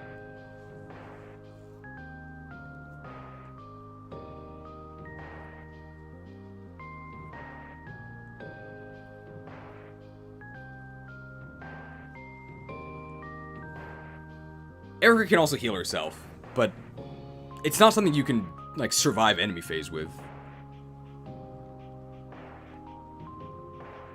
Does Ephraim's damage depend on your strength? Eirika's damage also depends on strength. Oh yeah, Eirika's in grave.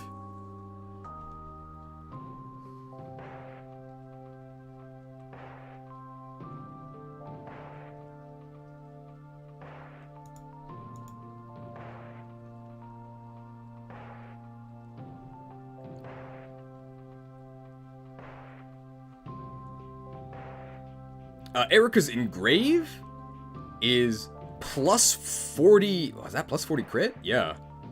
Eirika's Engrave is plus 40... Is that hit or crit? Hang on. Ah, it's hit.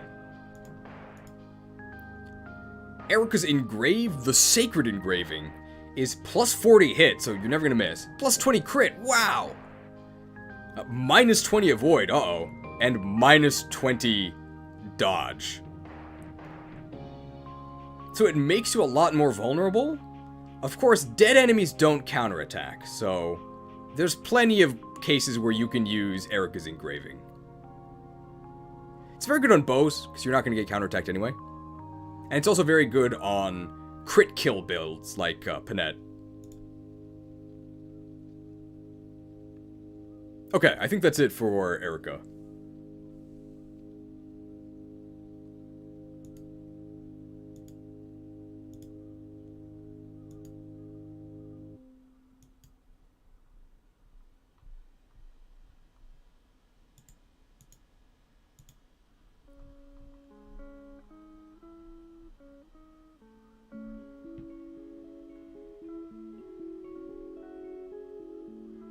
All right.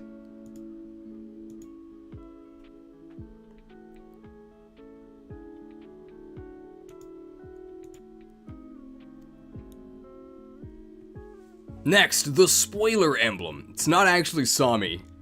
It is apparently the Ring of the Connector. It is the fire emblem, Alir. It is the most unique emblem. It has some special interactions. So you can't actually equip the fire emblem. It's something Alir can do to someone else, and then they both become engaged.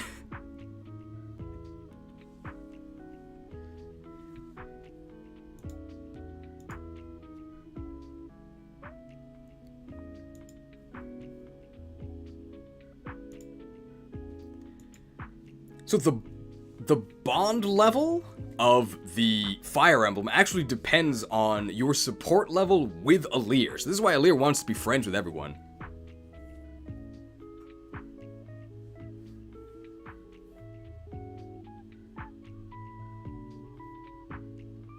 So with no support, you get some pretty paltry bonuses. And at A support, you get some pretty good bonuses. 15 HP, 4 defense, okay. And 4 speed. Well, you get 4 speed, that's nice.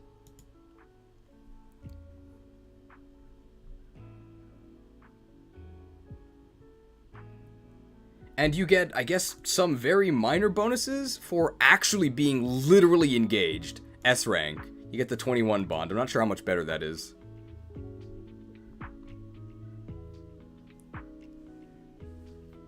Nice things about actually using what it's called in game is Engage Plus. It only uses Alir's engage meter to then put him and his target both into Engage Plus. Very nice. The target needs to have at least a bond ring equipped, but they don't actually need an emblem ring equipped, which is very important. Because if you didn't pay $30, you only get 12 rings, but you have 14 deploy slots. So two people don't have emblem rings, and one of them could become engaged, thanks to Engage Plus.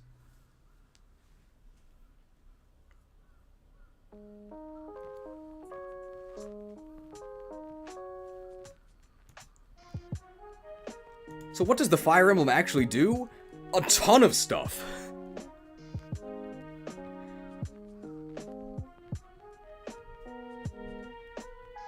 I don't really know what sync skill means here, because this is only active when engaged, so these are all engaged skills. You also can't inherit anything, because it's not like a real emblem.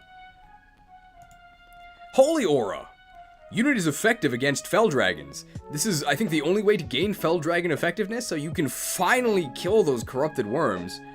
Allies within 2 spaces also gain effective. Very nice. I think the final boss might be a Fell Dragon. Sounds useful.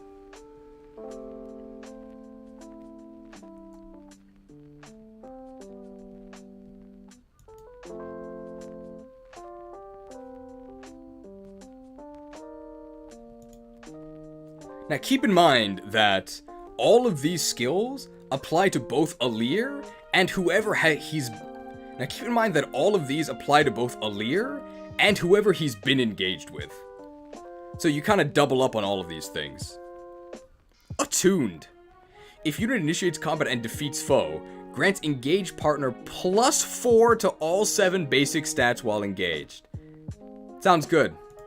If you're a dragon, you get an extra +1 to all stats. Backup, you get an extra 2 strength. Cavalry, extra 2 dex. Covert, extra 2 speed. Ooh, that's nice. Armored, extra 2 defense. Slamao. Flying, extra 2 res. Slamao. Mystical, extra 2 magic. And Key Adept, extra 2 luck. Ugh.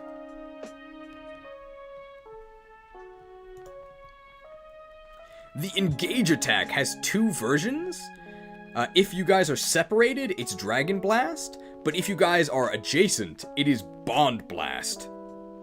I think Bond Blast is just better. And each member of the Engage plus pair can use this once per engage. I'll just read Bond Blast because it's better. Used to make a sword attack from the unit and engage partner, followed by a magic beam against an adjacent foe. Wow. Dragon, you deal plus 20 damage. Backup adds 20% of strength to sword attack. Mystical adds 20% of magic to beam attack. And the Key Adept one breaks the foe. The Key Adept one doesn't do anything because this will almost always kill the opponent unless they're like a boss. And if they are a boss, they can't be broken anyway. In Japanese, he shouts, "Engage! Beam!" which is really funny. The minty fresh engage attack. Very strong if you can get the Bond Blast. Dragon Blast is not bad. Engage weapons. Lyration. Sword of Emblem Alir. If user defeats foe in player phase, fills adjacent allies' engage meters by 1. I wouldn't necessarily plan around this, but it could be useful. It's not a very strong weapon, but it can help support your allies. Bond Forger. These bonds are forged, and yet they're real. Grants hit avoid plus 20 to unit and all allies within 2 spaces that are synced or engaged with an emblem. So all of them, right? This just gives you hit and avoid plus 20 in an AoE. Amazing. Super, super good.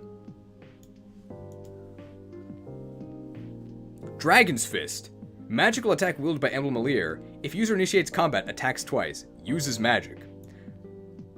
There's no fists in this game that actually use physical attack, right? Despite them being your fists? Come on. This is far, far better than ordinary arts because the average calculation of arts just makes them so bad.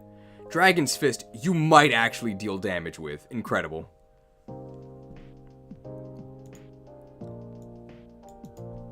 Sword proficiency. Lol.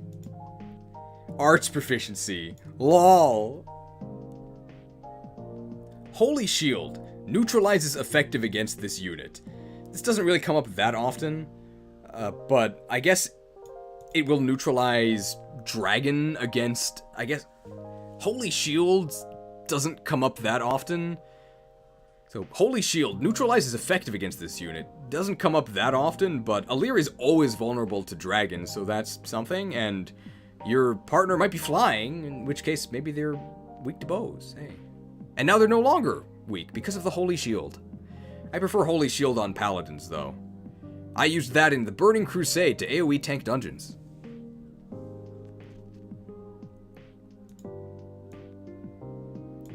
The... Oh, how do you say this? The Oligalugia? Sword wielded by Emblem Elyos. Effective corrupted. Hey, we just talked about a weapon that was effective against corrupted. Very useful. Although Sigurd is better, I think.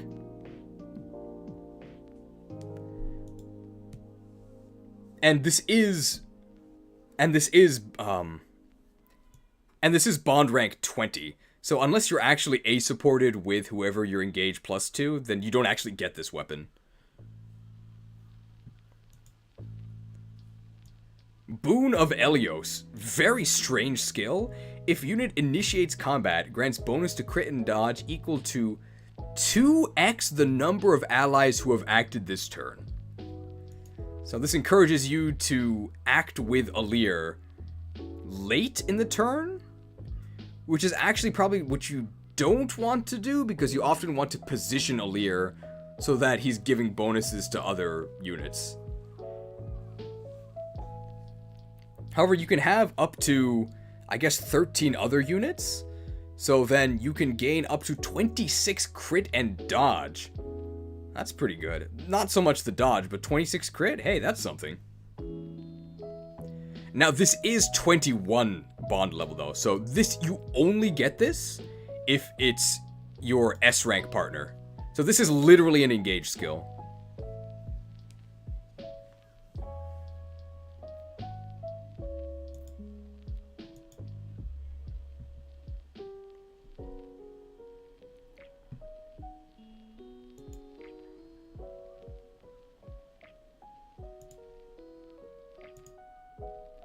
In terms of the engraving, the Fire Emblem, I think it's just called the Engraving of Fire, is one of the best ones in the game. It's very good. -1 might, not a great start, but +20 hit, +20 crit, -1 weight, +20 avoid, +20 dodge. I think all of those bonuses are well worth -1 weight. I think all of those bonuses are well worth -1 hit. I think all of those bonuses are well worth -1 weight. I think all of those bonuses are well worth -1 might. Great engraving. How many times did that take? Like 4?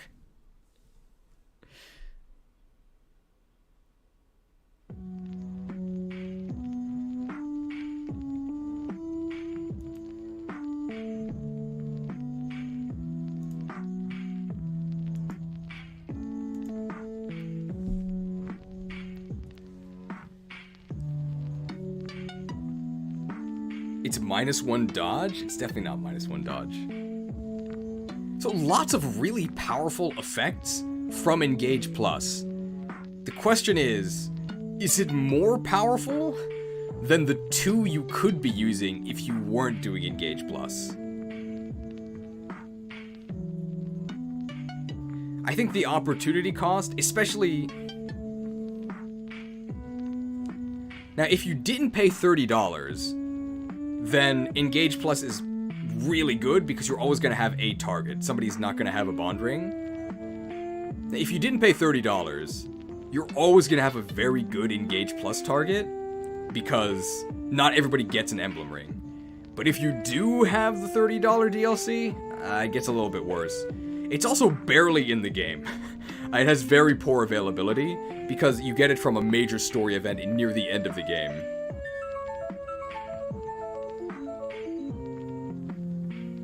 It is also... One thing that's also a negative about the Fire Emblem is that all of these rings that we've talked about so far, you can equip on anyone. There's a ton of flexibility. But Engage Plus has to be used by Elyos. And Elyos is also one of the only units that can do dragon utility. So if he's engaging with the Fire Emblem, he's not doing dragon utility stuff, which is really powerful. So overall, I would say Engage Plus is really useful. I don't know if I would put it in S. I think I'm gonna say that Ike is kind of like staring at Sami here. Sami's asking Ike to pet him. Does he get any sympathy from him? I'm not sure.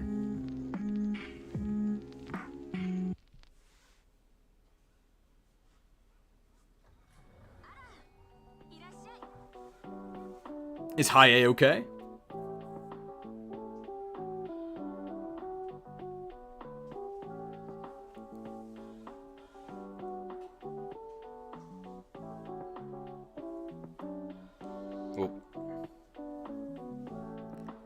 We all made mistakes. I've made many. I bought SV. I'm sorry to hear that. Placement feels fair? Okay. For late availability, I'd say lower, but it's whatever.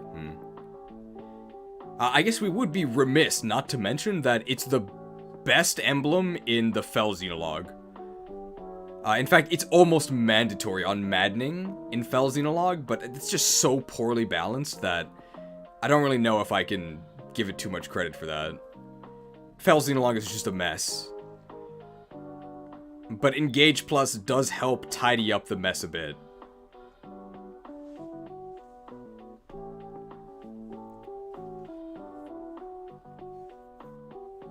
Okay. We can talk about the DLC.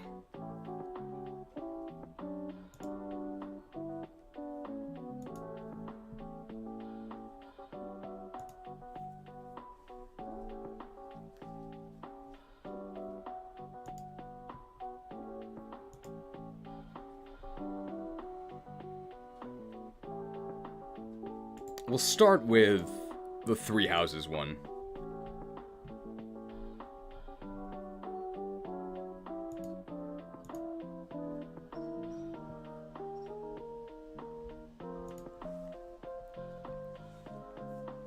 And with that, we are shutting the doodad drawer and breaking out the wallet. The $30 DLC. So all of these are only available if you purchase the DLC. How good are they? I mean, let's find out.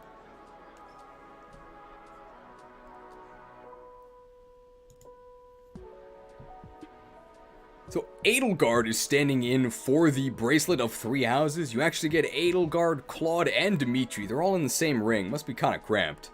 And you don't actually have to do a special map for this. You just get it. Wow.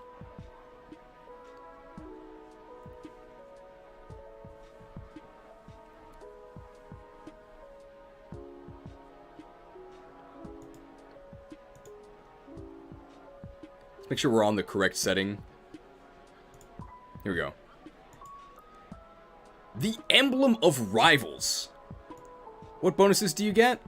Oh, plus 5 strength? That's good. Plus 3 defense? Could be useful. Plus 4 dex. Great. Great bonuses. I love strength and dex. I wish I had speed, though.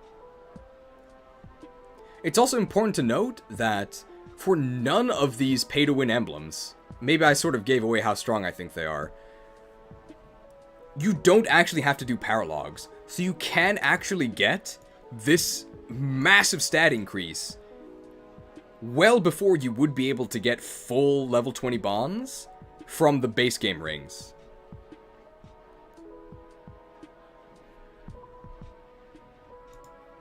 Now there's a unique mechanic with the Three Houses ring.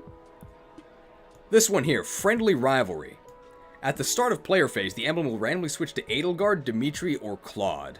I'm not sure if Friendly Rivalry is how I would describe their relationship, but I guess this is before the second half of the game. Now, what does the active lord actually change? It changes two things. It changes the gambit, and it changes the weapon sync, which is coming up. First, we'll just talk about the gambits. So, Flame Gambit, when... these are all commands you can choose. Flame Gambit, when synced with Edelgard to attack a foe. So, all of these gambits are actions that you can choose. Flame Gambit.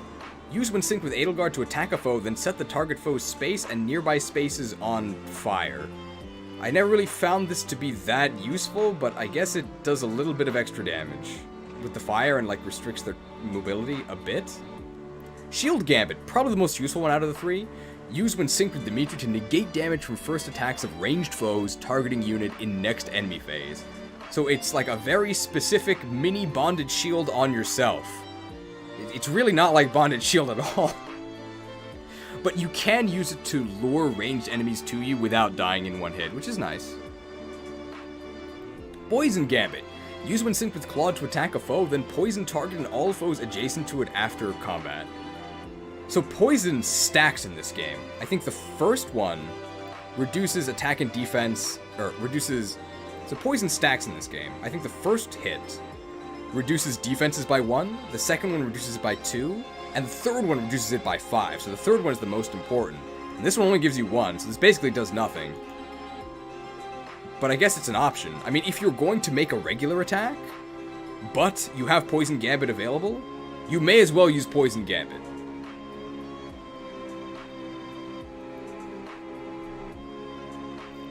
Combat arts. This is where it starts to get really juicy. So this is an engage skill. You have to actually engage to get access to these, but when you're engaged, you can use any one of these. Edelgard. Raging Storm. Ever play Three Houses? After combat, take another action. Cool. Spend 3 turns. So what that means is that you start with 3 engage turns, and then each turn you remain engaged, that counts down by 1. If you use Raging Storm, your engage will end next turn. It's worth it, okay? It's worth it. Dimitri has Atrocity. Attack a double weapons might to spend 1 turn. Sounds good to me. Claude, Fallen Star. Avoid foes' attacks during next combat. Spend 1 turn. Super, super good. Let's talk about the nuances for these. So for each of these, you do actually have to use the weapon that the art is tied to. So for Raging Storm, you unfortunately have to use Amir, which is a smash weapon. So if you try to use Raging Storm against a melee unit, you are going to get hit first. But you can use it against like an archer, and then you get your free turn without actually taking a counterattack. Oh, apparently Atrocity costs 2 turns, so the wiki's wrong. Atrocity, you do have to use a Drid Bar, but you get a plus 50 might bonus from using a Drid Bar, and you get double the weapon's might from Atrocity, so you deal some truly atrocious damage. You can eliminate enemy health bars with this. And if you double, there's no way that the enemy survives. You can even damage armor. Like, this does so much damage. Oh, it is 1 turn. Okay. This art does so much damage, you can actually damage armored units with this. It's disgusting. Claude's Fallen Star? The avoid foes' attacks during next combat, on maddening in particular, is way more useful than it thinks. Because the enemy doesn't see that it's only the next combat. What they see is that you'll avoid every attack, so they just won't attack you. So you can use this to become invincible on enemy phase. Incredibly useful. You can use it to dive behind enemy lines and like pick off key enemies at 2 to 3 range, because Fail Not does have 3 range. That's probably the most useful part about this. If you're a dragon, you get 10 more damage. And if you're covert, you get avoid plus 20. I don't really think either of those matter that much. Houses Unite is the engage attack. Oh yeah. I think we'll also mention sometimes that burning your engage turns might actually be useful, because then you can more quickly rebuild your engage and use your engage attack again. What is the engage attack? It's Houses Unite. Used to attack with Amir, a read bar, and Fail Not at 50% damage. If you're a dragon, that's plus 10 damage. If you're cavalry, you just get 10 extra damage with a read bar. If you're covert, you get plus 10 damage with Fail Not. If you're armored, lol, you get plus 10 damage with Amir. And if you're a key adept, it breaks the foe. Houses Unite is okay. Houses Unite Plus! If you're adjacent to Byleth. Used to attack with Amir, a read bar, and Fail Not 50% damage. After combat, take another action. By far the best plus engage attack in the game. It's free if you're next to Byleth. So that's extra incentive to put Byleth on just like Alir. Because Alir is somebody who wants to be near people anyway. Super good. If you stack the extra attacks you get from Houses Unite Plus and from Raging Storm, along with dances and along with dances and like goddess dance, and like a contract from Veronica, you can get up to 7 actions with 1 unit in 1 turn. I mean, that's a lot of resources to do that, but you can do it. Disgusting. $30 US, please.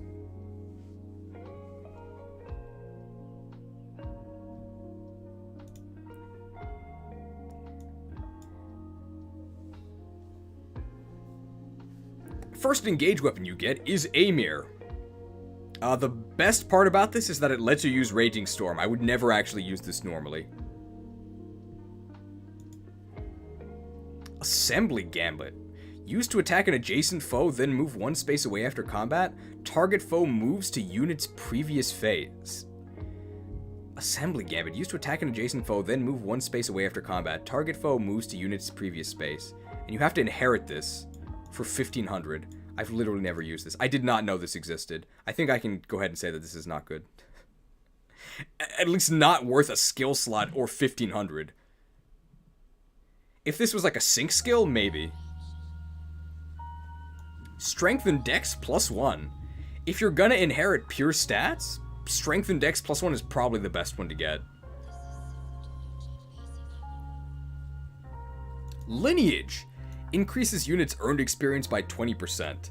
It's not AoE like Byleth's is, but this one is actually cheaper, so you might consider this one.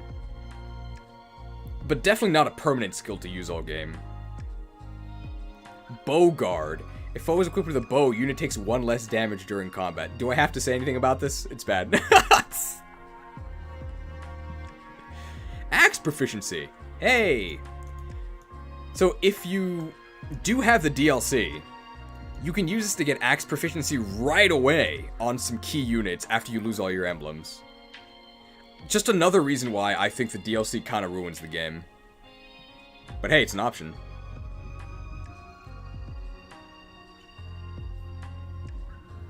Lance proficiency. Could be useful if you want to get into lance classes. A read bar. These are all the same as the ones that Byleth uses, by the way. If user initiates combat, grants might plus 50%. Very useful. You can do a lot of damage with this. I would actually consider using this. Weapon sync is a bit interesting. So if unit initiates combat using same weapon type as the synced emblem, so that's bows for Claude, lances for Dimitri, axes for Edelgard, you get attack +5, which is a lot. If you're engaged, this is just attack +5, which is very nice. And regardless of weapon type does mean that it does not have to be a bow, lance, or axe. It's just +5. So very good on brave weapons. Even works on Nova, the brave tome. 3000 SP. Ugh. Fail Not. It's a super long bow because it is 2-3 range. Very useful. And it is an engaged bow. So, again, bow's extra useful for just whipping out and shooting down flyers that crop up.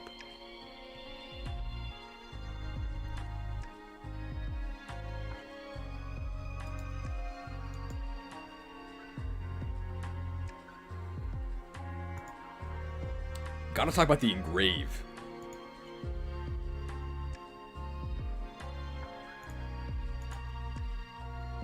The engraving rivals. +1 might. Ooh, that's good. +10 hit. Ooh, +10 crit. +1 weight. And +10 avoid. I would gladly pay 1 weight for all of those bonuses. Very solid engraving.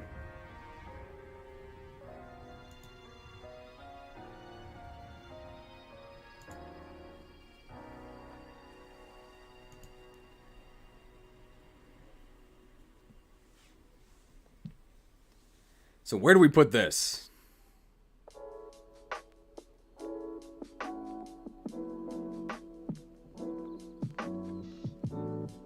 Emblem of Rivals.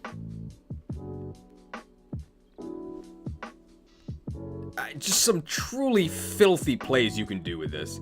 It probably is the single best combat emblem for purely just combat, because all it does is kill things, but it does kill things. I think it's S.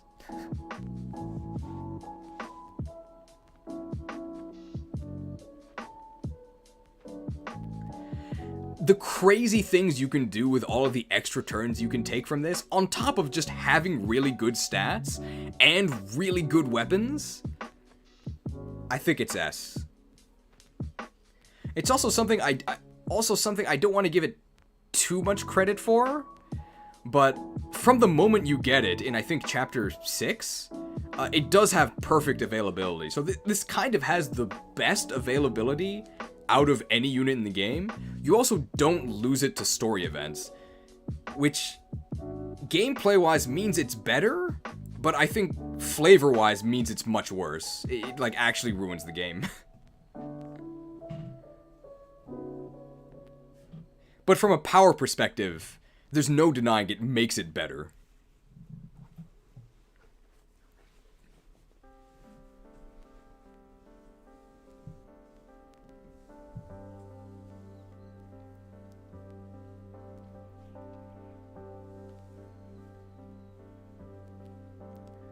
I guess I would say the only weakness of the Rivals emblem is that you have to be strong to use it in the first place.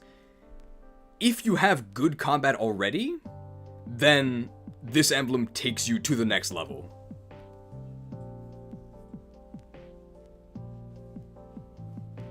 But if you're a wimp, then it doesn't really help you at all.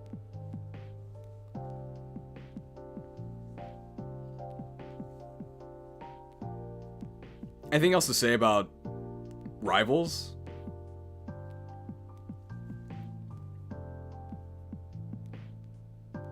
Oh yeah. And I guess another minor downside is that although you unlock the Rivals emblem really early, Byleth is one of the later ones, and you can't really go crazy until you get Byleth.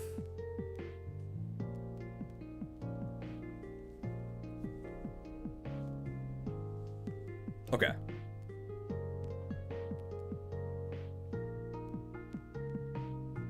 I gotta reset the recording. Okay. Next. Tiki.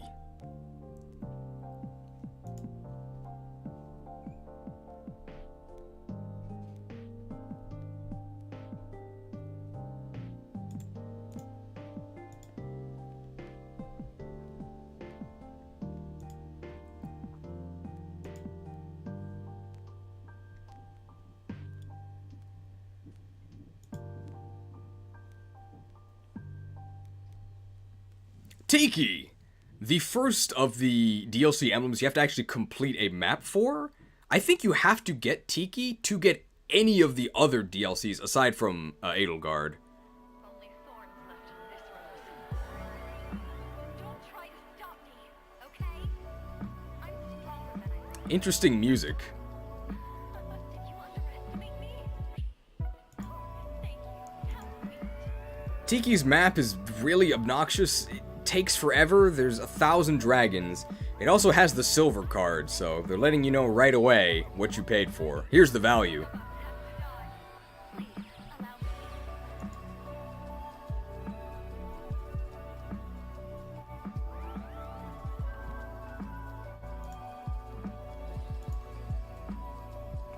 What stat bonuses do you get?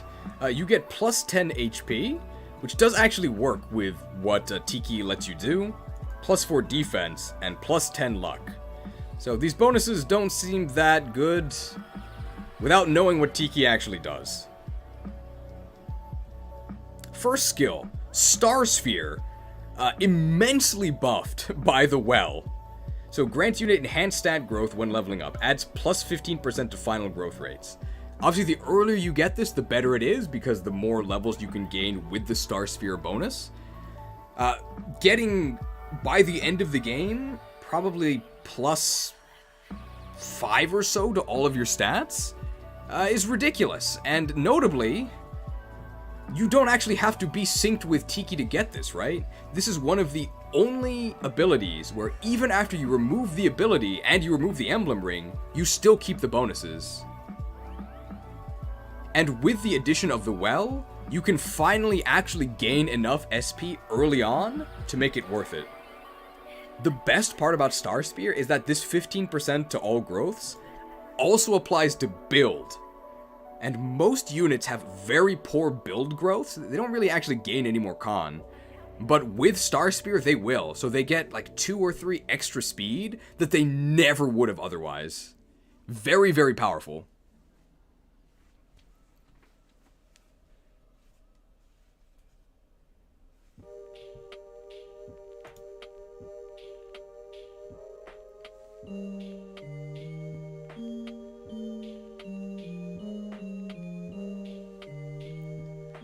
Draconic form. This is the most unique thing that Tiki does. And not only is it unique, it's very good. So, when you engage with Tiki, you are automatically put into Draconic form. Unit transforms into and fights as a dragon while engaged. Grants plus 10 to max HP and plus 5 to build and all basic stats. So the earlier you are in the game, the stronger this is. If you're early game, this just makes you invincible. This like doubles your stats early game. Crazy. So it lets even wimps fight. If you're armored, it negates terrain damage, lol. If you're mystical, it grants an extra 5 res, so pretty useless bonuses. Divine Blessing is your engage attack. You can use to grant an ally a revival stone. This is incredibly powerful, because then you can allow your ally to make risky things. This is incredibly powerful, because then you can allow your ally to make risky plays they would not be able to otherwise. Wow. This is the only way to get a revival stone. It feels like cheating. If you're a dragon, it also restores 20 HP to allies, which is if you used a Men's Staff on them. Doesn't really apply. And if you're a key adept, you'll also heal those status effects. I do not think you would ever do this just to heal a status effect, so not really worth it on the bonuses again. Divine Blessing Plus. If you're next to Marmar, that's Marth, then if the ally is not synced, it'll fully restore their HP. If the ally is synced, it'll give them plus 3 to their engage meter. If the ally is engaged, it'll restore their engage turns. Well, Marth unfortunately is not in the game, so it's very hard to actually do this.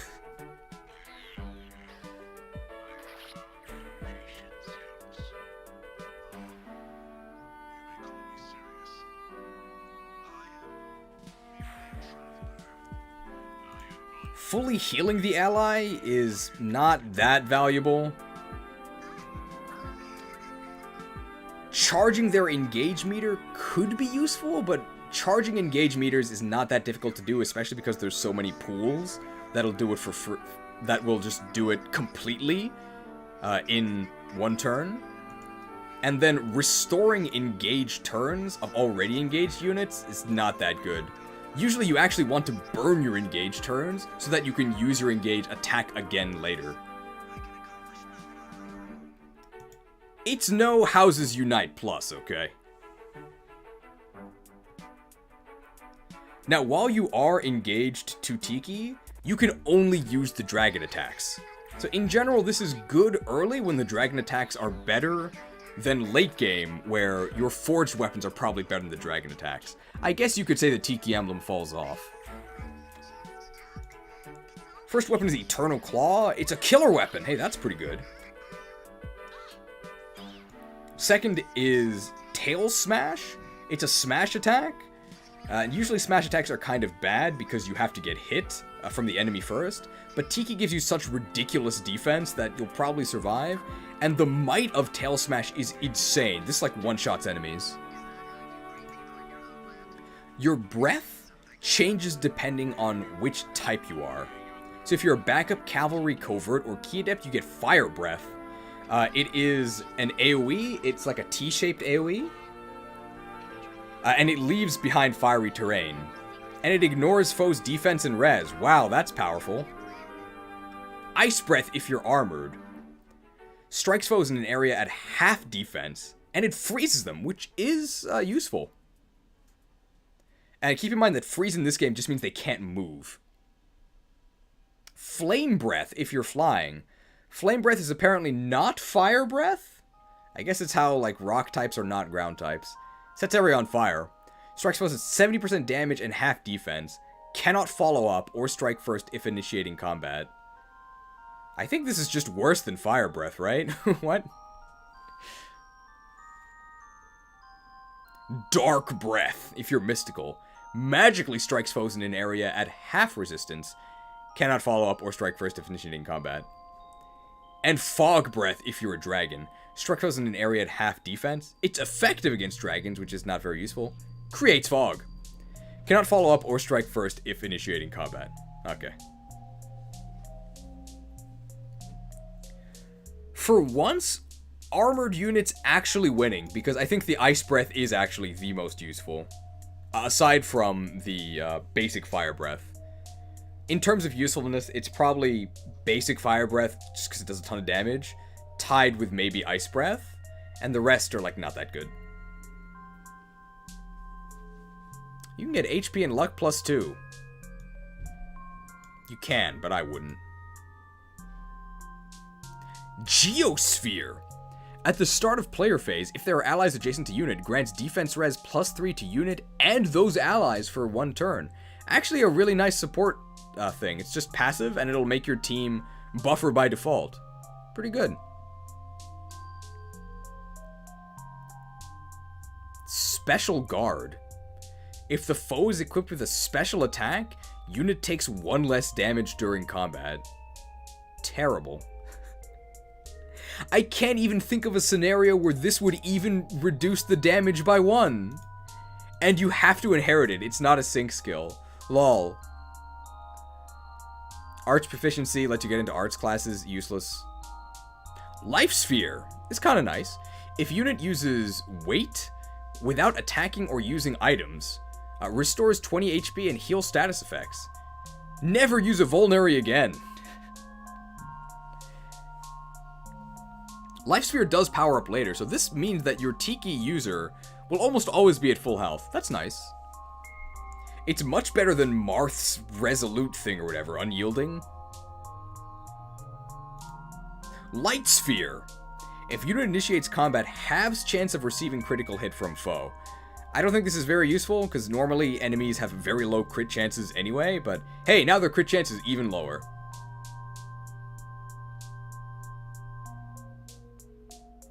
And that's all of her skills.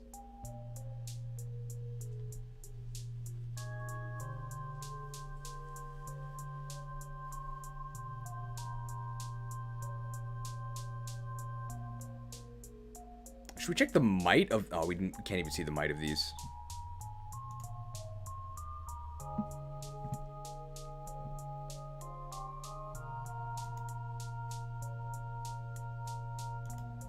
Let's see what her... Where is it? Let's see what her engraving is. Tiki's engraving. The engraving of dragons. 2 might. Ooh. Minus 20 avoid. Minus 20 dodge. It's a little scary. Good on bows, though.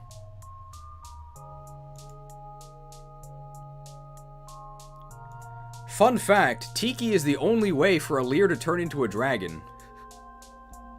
Having now played the entire game, and also the Fel Xenologue, they keep telling you that a Leer is a dragon, but nothing actually supports that. Maybe that's a conspiracy. Maybe he's not actually a dragon.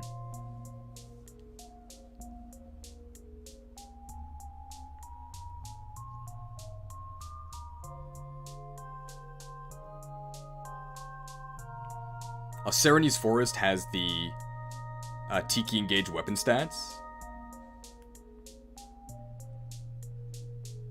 Corrin could be a dragon from the start of the root split. It's true. I guess we'll look at the different, the might of the different breaths.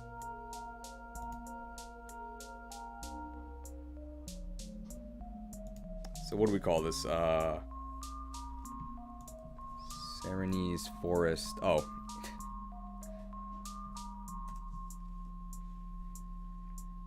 I know it's not centered for you guys. Hang on. I guess if I go to Tiki.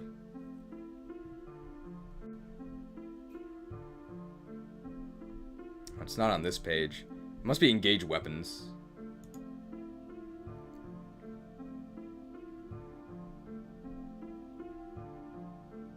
Special? Cannonballs.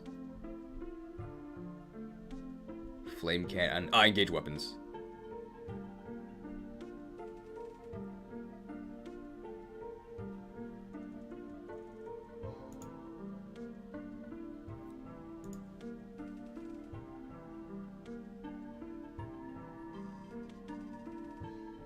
Eternal Claw strongest. I'm guessing this powers up with your bond level.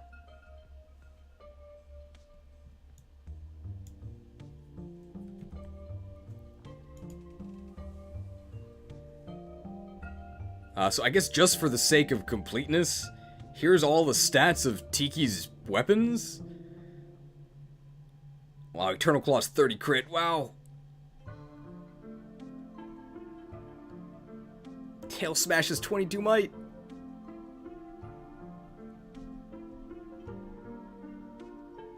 Okay, and here's the breaths. So Fire Breath is 10 might. Okay, they're all 10 might.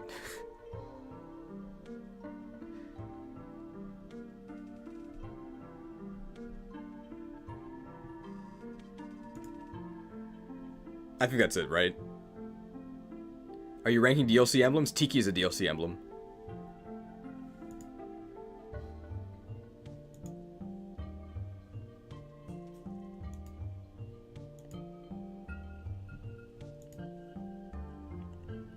So Tiki has some very powerful effects. So Tiki is incredibly powerful early game, probably the strongest early game emblem. And the fact that Star Sphere bonuses stay with you even after you're no longer with Tiki is really good. However, late game, turning into a dragon is mostly downside. And I think because of that, we can't quite give him the S. But maybe... high A, I think? She falls off.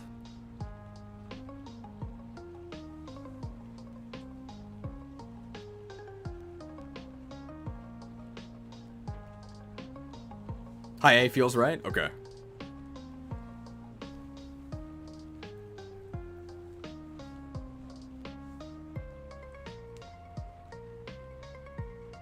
Great assist trophy, though. Well, the assist trophy Tiki is adult Tiki, though, right? The emblem of Jakens.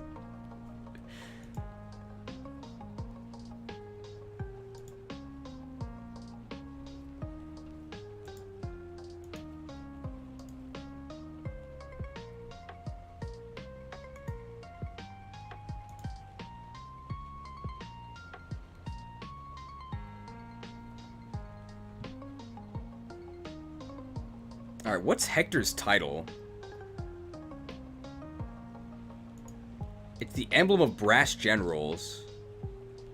Emblem of Strength, okay.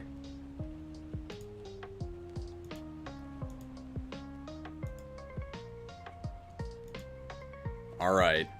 Hector. Hector, the bracelet of the Brash General. Bold and brash? Does he belong in the trash? We'll see. Shoutouts to Fire Emblem 7's main character being Eliwood, and the side characters being Lyn and Hector. Both of them are in the game. They talk about how great Eliwood is. Where's Eliwood? I guess people didn't want him to get confused with Roy.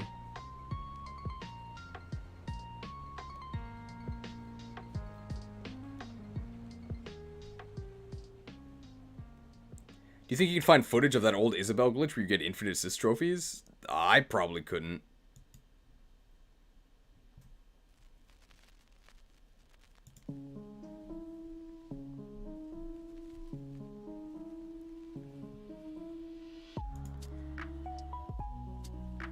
What do you get by equipping Hector? +4 strength. Hey, that's good. +5 defense. Yeah, okay. And +3 build, which is actually anti-synergy with his skills. Very strange.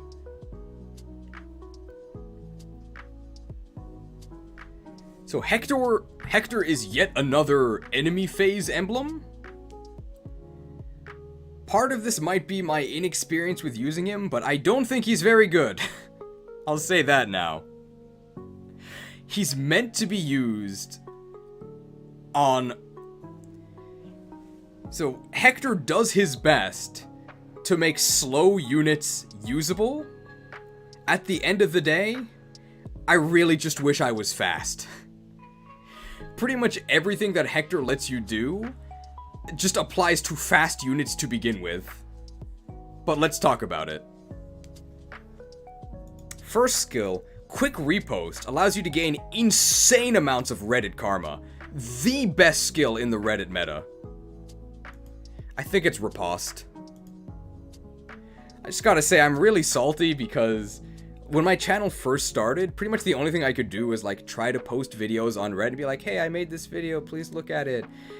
And the only thing that Reddit hates more than reposts is original content. You can't post your own stuff, but you can post other people's stuff. Okay, let's talk about the Engage skill. Alright, let's talk about Quick Riposte. So if unit's HP is 80% or more, and foe initiates combat, unit will always follow up if weapon allows. So basically this allows you to double, even if your speed sucks. If the opponent attacks you. And the threshold for Quick Riposte, it gets a little bit more generous the more you level it up. So max level Quick Riposte, your HP only has to be 60% or more, and then you get to double. Now, I really wish I could double on my turn, but I can maybe double once or twice on the enemy's turn if they're attacking me, I guess. Now, keep in mind, this doesn't stop the enemy from doubling you, which they almost certainly will if you're trying to do low speed stuff.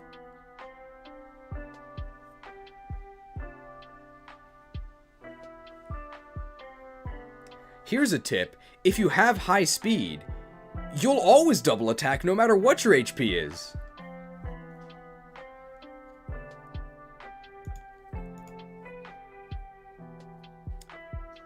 First Engage skill, Impenetrable. Alright.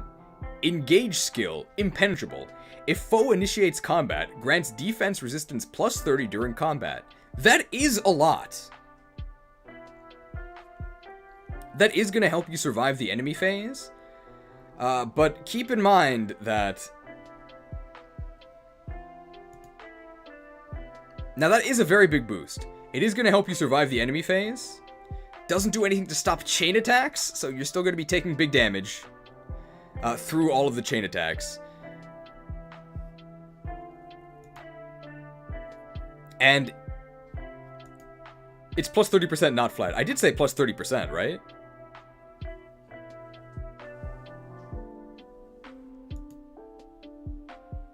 So, Impenetrable. First, Impenetrable. Engage skill. If foe initiates combat, grants defense res plus 30 during combat. I should say percent there. Impenetrable. Engage skill. If foe initiates combat, grants defense and res plus 30% during combat. That's a really big boost. It's really going to help you stay alive. It really helps the enemy Hector stay alive. This is incredibly annoying on enemies. Does this allow you to enemy phase? No. But it makes it more than a pipe dream, at least. You're still gonna die to chain attacks. And you're still going to get killed by whatever damage type you're more vulnerable to. Especially because you're almost certainly getting doubled if you're trying to use Hector. If you're a dragon, it gives you dodge plus 50. If this was a void plus 50, then we'd be talking, but this just means you can't be crit. That's fine. If your cavalry grants immunity to freeze, lol, this is nothing. If your armored grants defense plus 50 instead of 30, that actually is nice. But usually your armored units weren't that worried about taking physical damage anyway. One nice thing about Impenetrable though is that the opponent does not see it. So if they did maybe 7 damage to you, they might try and attack you, and then Impenetrable activates, and they actually do 0. That's nice. If you're flying, you get plus 50 res instead of 30. I have no idea what flying unit would be trying to use Hector. Storm's Eye is his engaged attack. Grants immunity to break, that's nice. Foe cannot follow up. Unit follows up. Last one turn, sword axe only. So basically this, for one turn and your engage meter, lets you pretend as if you actually have good speed. Pretty underwhelming. If you're a dragon, prevents one critical hit. Incredible. Only one though. Couldn't just make you immune to crits. But if you're a dragon, you also get the dodge plus 50 anyway, so this just does nothing. If you're a backup, you get crit plus 20. That's actually really nice. And if you're covert, you get avoidance plus 30. Keep in mind that if you're dodging the attack, then all of your defense does nothing. What is this anti-synergy? Storm's Eye Plus. Ooh. If you're next to Lyn, then you get... well, unit counters before foes' first attacks. It basically gives you Vantage if you're next to Lyn. I still don't really think this is worth anything. But it is better than Storm's Eye Not Plus.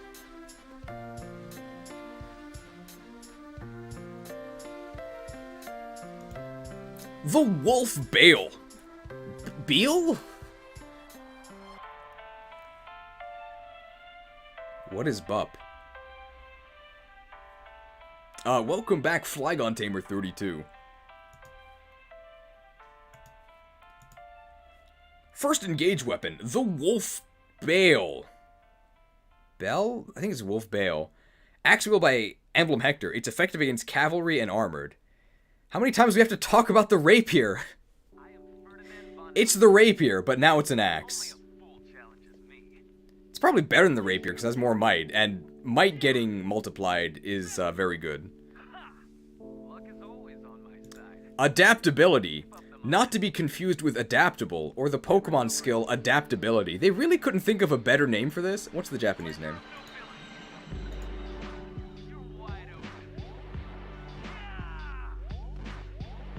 It doesn't say the Japanese name.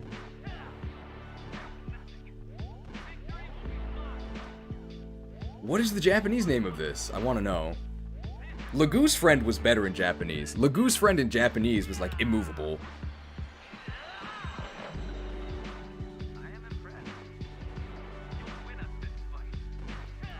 How do we search this?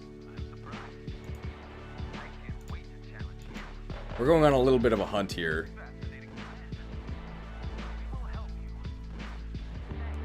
Gotta delete this.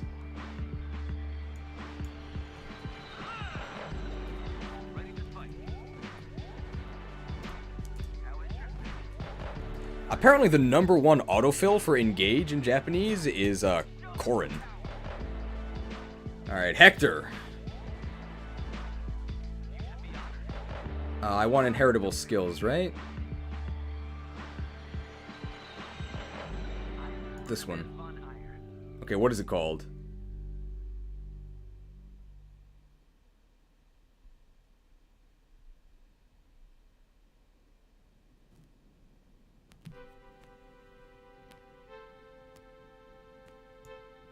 It's adaptability. That's it. Found it. It's adaptability.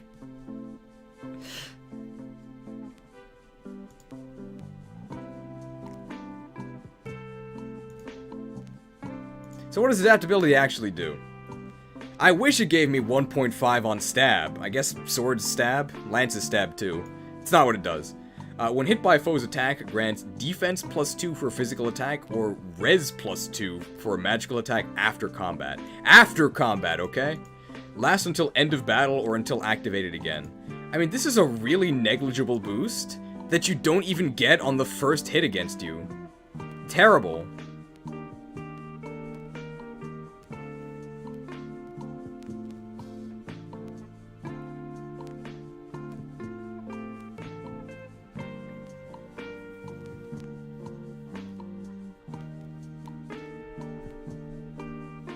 But hey, with adaptability plus, you get +3 defense, or +3 res. Oh!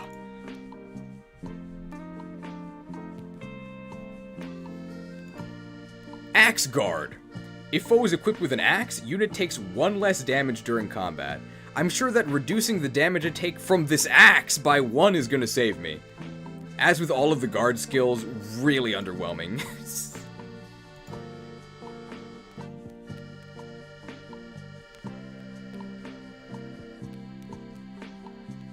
Ugh. They couldn't even spring for +5. +5 would have been nice. Heavy attack. I think one of the strangest anti-synergy skills in the game. When making a physical attack, if an equipped weapon's weight exceeds unit's build, adds excess as damage, max +5. So this rewards you for being weighed down, even though Hector gives you build, making you less likely to be weighed down. I think this would make a lot more sense, both gameplay and flavor-wise, if it did the opposite, right? If you had extra build and it converted that into damage. Isn't Hector really strong? Why does he give you a bonus for being a wimp? Now, it's fairly easy to get this +5 just by using like a smash weapon. And it's also good with brave weapons, because brave weapons in this game are very heavy and they'll probably weigh you down. But you don't want to be weighed down. Just equip a not heavy weapon and like double something with someone who's not Hector. Ah. This is like an unfortunate This is just so much worse than strength +5. 3,000 SP for this. No. 5 gifted subs from T-Dog Master, thank you. 1 gifted sub for each extra might.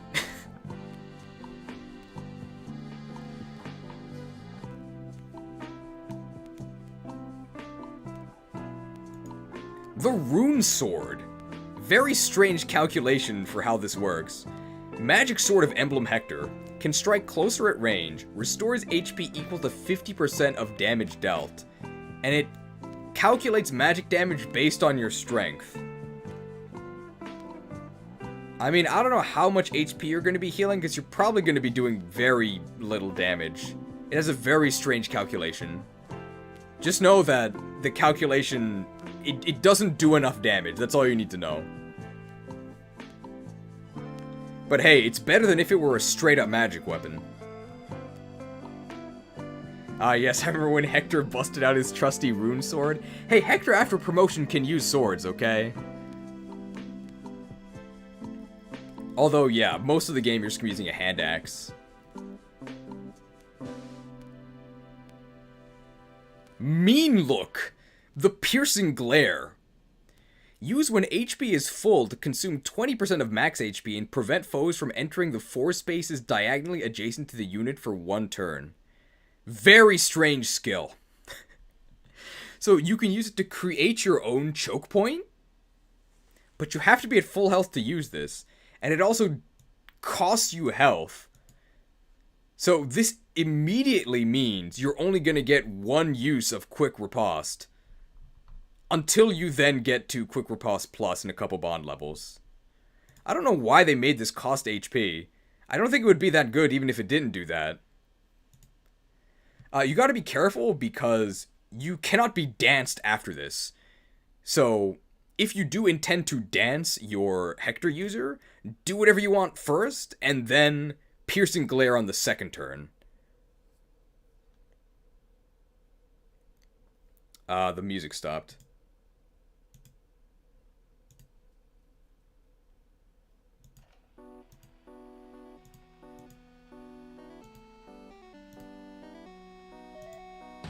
This one, right?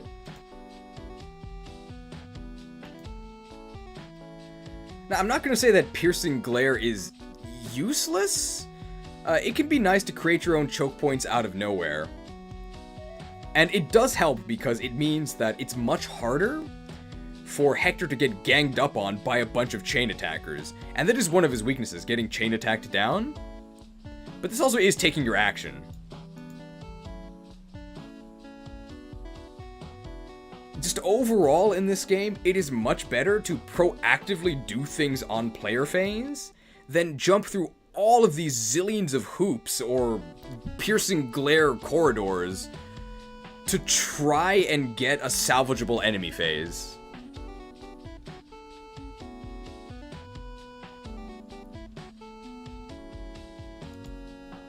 Also, the piercing glare disappears if your Hector user dies, which they might. The final engage weapon, it's Armad's! Lightning charged axe wielded by Emblem Hector. Grants defense +5. Hey, as if you didn't have enough defense. Effective versus dragons. That's unfortunate. Doesn't do much. How heavy is Armad's?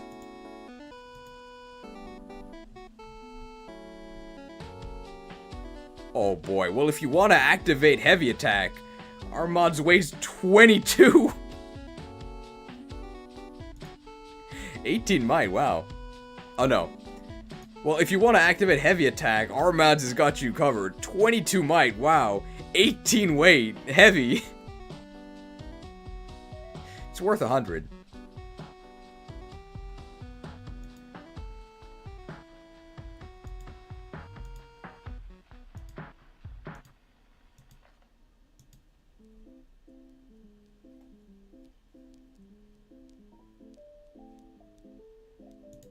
We can talk about his engrave, right?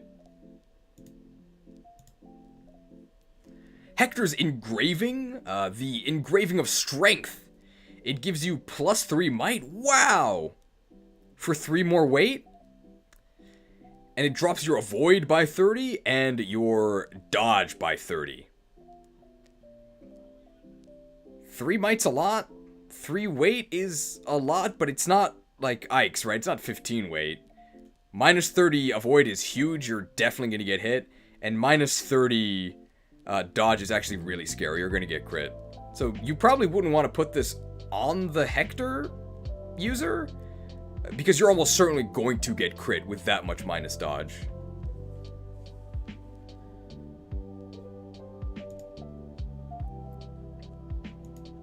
You can probably guess by how uncharitable I've been to Hector that I don't think he's very good.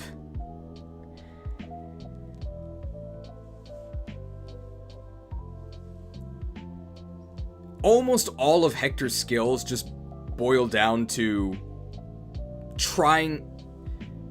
Pretty much all of Hector is negated by just being fast. If your unit is actually hopelessly slow, like Lewis or Jade, then maybe you can get some mileage out of Hector's skills. But on anyone with even middling speed, you can basically just equip Lyn, get Speed Taker, and do everything that Hector does, but like better. Definitely not pay to win with this guy. Is he visiting Thracia? He might be.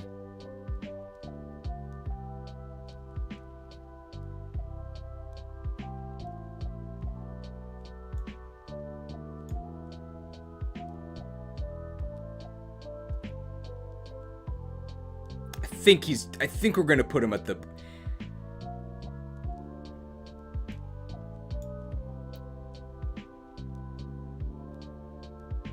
I think if there was another tier, I think if there was a tier between B and Thracia's Finest, I would put Hector there. I don't think he visits Thracia. Yeah, he at least doesn't make you worse, which Lief can do. But I'm very underwhelmed by Hector. I mean, the writing was kind of on the wall, right? Emblem of the Brash General. It's an emblem made to try and circumvent the weaknesses of slow armored units.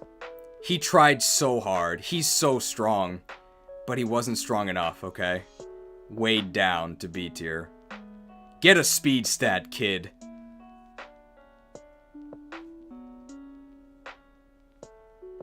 I think that's it for Hector.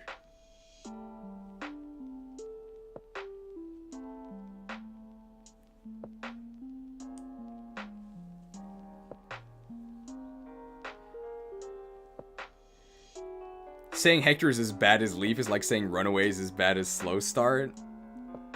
It's not that bad. Oh, is Soren before Robin? Oh yeah, he is. flip them now. Okay.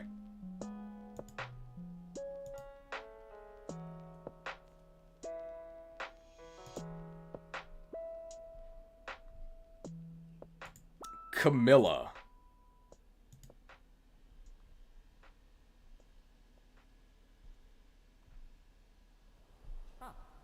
Professor, I have something to ask you.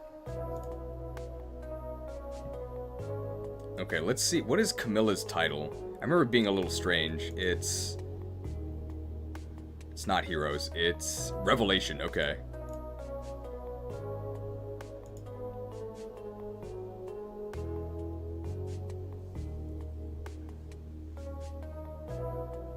Camilla, the Emblem of Revelation, despite the fact that she's not actually from the Revelation's path. In Japanese, she's the Emblem of Conquest. I don't know why they didn't call her the Emblem of Conquest in English. Ah yes, Camilla, my favorite character from Fire Emblem Revelation, which is why she's the Emblem of Revelations. In Japanese, she's the Emblem of Conquest. I don't really know why they changed it.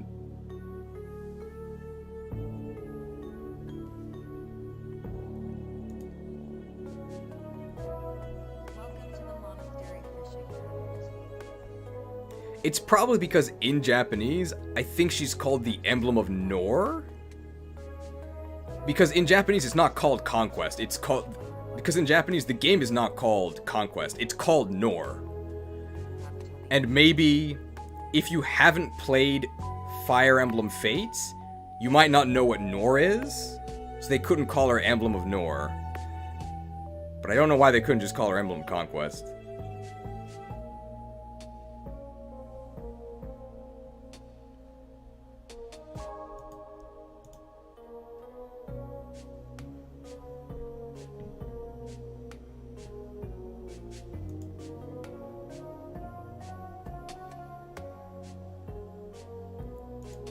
This is not the right, there you go, okay, that's the correct setting.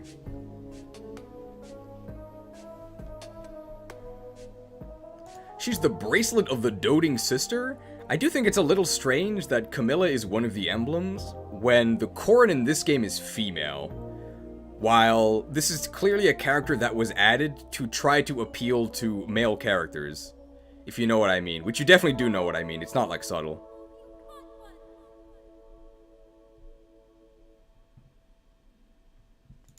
What bonuses do you get? Plus 7 HP? Plus 4 resistance? Ugh. Plus 5 speed, that's good. So you get plus 5 speed.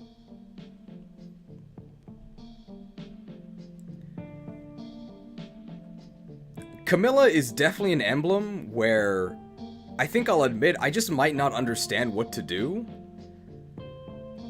Camilla is an emblem where I think I'll just admit that I don't really understand what she does. It feels like she does a little bit of a bunch of different things, none of which are that useful. But maybe I'm just being dumb. I hope other people can point out what I miss.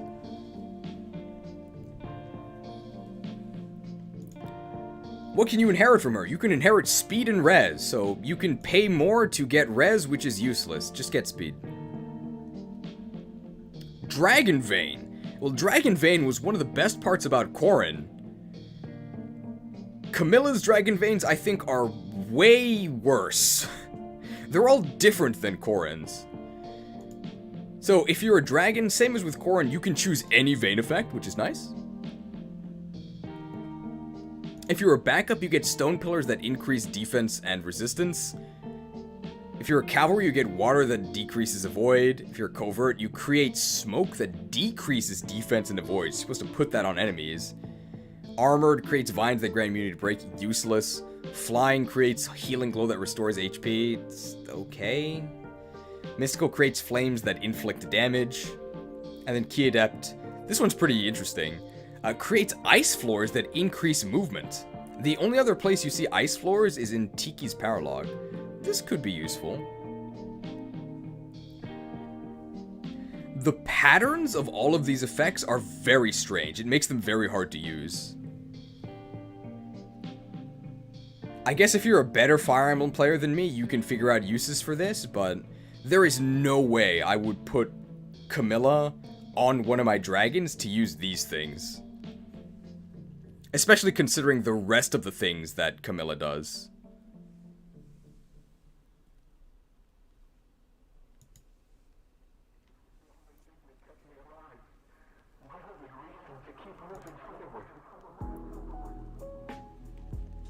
Soar! Probably one of the most useful aspects of Camilla. When you engage with Camilla, you gain 2 moves, so not quite gallop, but plus 2 move is very nice. And then, probably the bigger part of that is that you can now cross terrain as if you are flying. Now, if you could retain terrain bonuses, I would say this is really good. But without that, it's not that great. Not that flying is ever bad, but considering some of the crazy things other emblems can do, I don't know. If you're a dragon, dragon bonus. If unit initiates combat, deals damage to foes within 2 spaces equal to 10% of their max HP after combat. So it actually gives you Savage Blow from Fates, which was her skill there. I mean, I guess that's okay. It's just a chain attack on adjacent enemies there. If you're a cavalry, grants an extra 2 move. Hey, so you get plus 4 move. Flying, pretty good. Flying horse. And if you're flying, you only get an extra 1 move. So it's actually better to soar with a cavalry unit. Dark Inferno. Aside from Lucina's All for One, this gets my vote for the worst engage attack in the game. It has a very, very strange checkerboard pattern. What does it actually do? Used to deal damage to foes on certain spaces. Yeah, certain spaces near a unit and set those spaces on fire. It has a very strange checkerboard pattern. Makes it very difficult to actually hit the enemies you want. Might impede your own movement with all of the fire. I do not like it at all. However, if you're next to Corrin, then you get a better area of effect that's just like a square. Okay. Dragon bonus for both of them increases area of effect. If you're mystical, you get plus 20 damage, and if you're a key adept, adds glow to adjacent spaces. I don't know what glow means. Does it, like, illuminate Fog of War? If it's glow as in illuminate Fog of War, oh, glow is the heal terrain. What? What?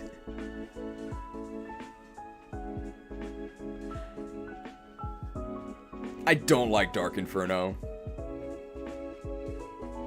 It's like, it feels like it takes a ton of planning to use, and you don't even get that much of a reward. And it hinders your own movements very often. And very often it hinders your own movements. No thanks.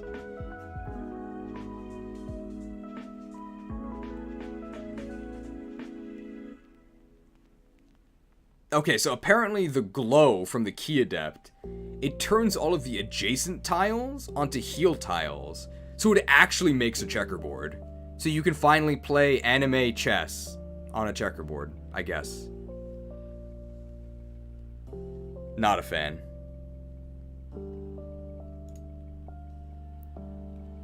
Bolt Axe. Magic axe wielded by Emblem Camilla can strike close or at range.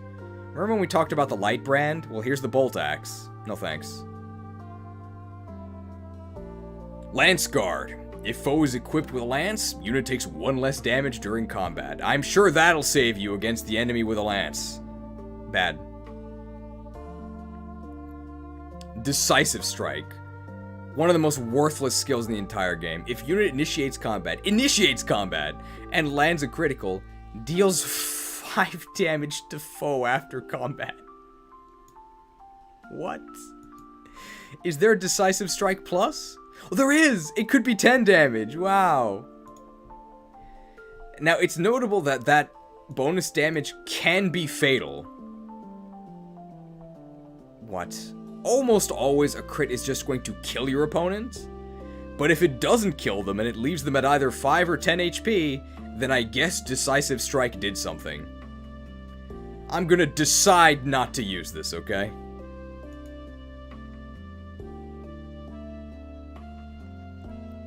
Detoxify. Cures poison at the start of turn. Almost never useful. So poison in this game doesn't actually damage you, it just reduces your defenses, which does not really matter. You almost never urgently need to cure poison. If it gets to 3 stacks, that's a bit of a problem, but it's probably not going to.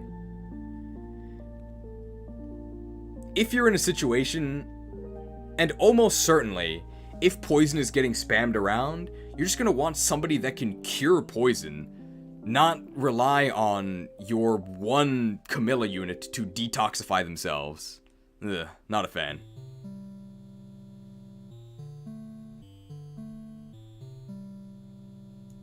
Lightning. Magic wielded by Emblem Camilla. If user initiates combat, attacks twice. Wow! Attacking twice? That sounds pretty good.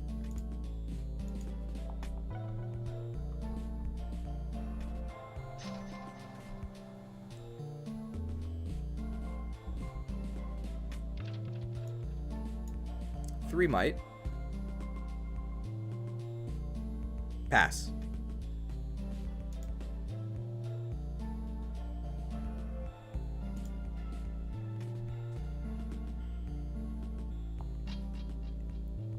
Groundswell. After unit acts or waits in flames, miasma, or similar terrain effect, unit clears effect and recovers 10 HP. Huh.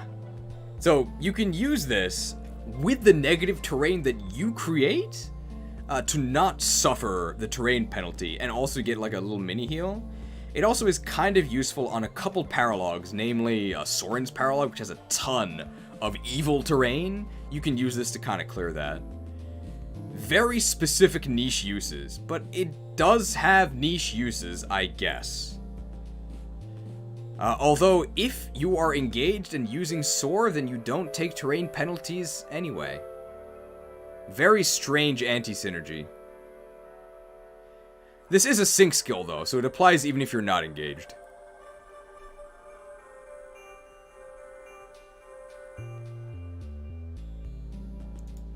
Camilla's Axe. Axe wielded by Emblem Camilla. Grants res plus 10, okay, and deals extra damage equal to foes' res minus their defense. Like, as you can see, there's so many strange things about Camilla. Everything is so wonky. And your reward for navigating all of this wonkiness is nothing. Yeah, somebody just said it. A mage killer axe, also known as an axe. You can just use a good axe. You don't have to do this.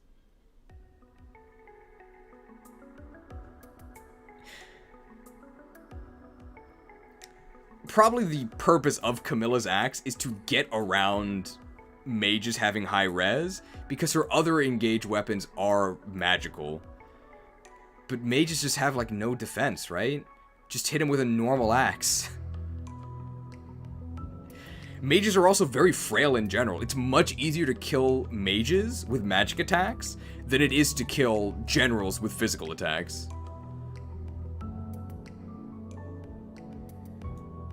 Tome proficiency at bond level 17. So an insane amount of investment just to get magic proficiency. I don't think you would ever bond with Camilla just to get magic proficiency.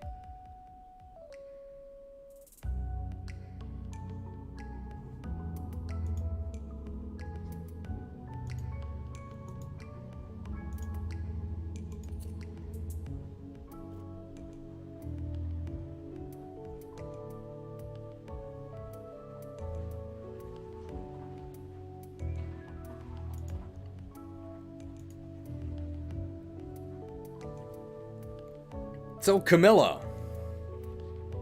Another emblem that we haven't been very kind to.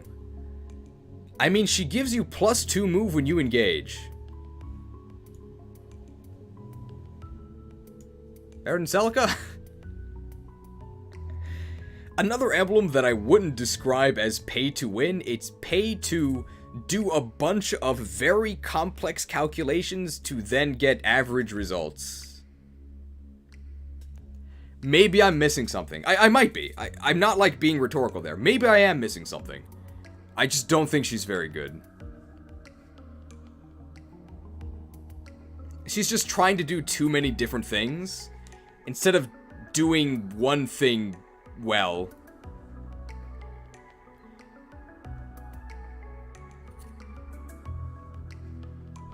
And there are emblems in this game that do a bunch of different things and do them all well, like Corrin, from the same game as Camilla.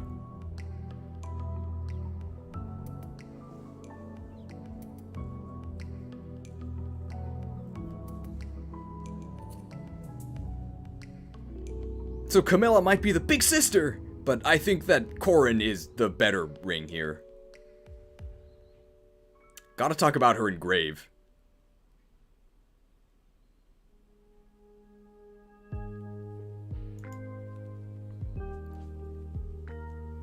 Camilla's engrave, the engraving of Revelation. +1 might, hey, that's good. Plus 30 crit, wow. +1 weight. -20 avoid, -20 dodge. So, a very rare pairing of both might and a bunch of crit, wow. With 1 weight, and some pretty scary negative dodge and avoid. Good on bows. And good on tomes, where you're not actually getting counterattacked.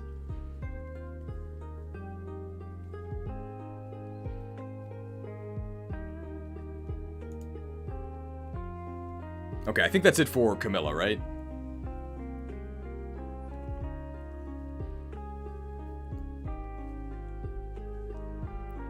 Would you say she's a jack of all trades, master of none? I wouldn't even say she's a jack of all trades.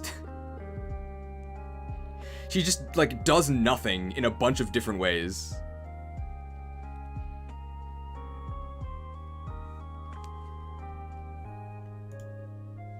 If you're a genius, maybe you can use Camilla. Speaking of geniuses, Soren. So this guy's all about tactics and strategy in a strategy game. Is he any good? Let's find out. I think we should also probably mention that Soren is really, really out of place. Soren is one of the last characters I would have actually expected to be an emblem. It's like, let's look at who all the other emblems are. Lord, Lord, Lord, Lord, Lord, Lord, Lord, Lord. An incredibly important lore character who's like in a bunch of games. The mascot of Engage, and also the main character of Engage. Lord, eventually. Lord, Lord, Lord, Lord, Lord, Lord, Avatar character, main villain of Mobile Garbage. One of the units in your army. I'm not saying that Soren is unimportant in his game, but he's not a main character, I wouldn't say. He's like a prominent supporting character.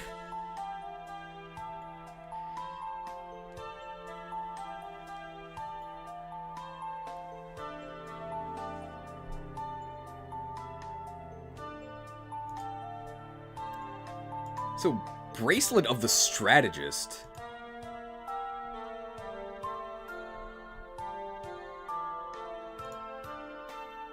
Wait, that's not right. There you go. Fire Emblem fandom quiz. No.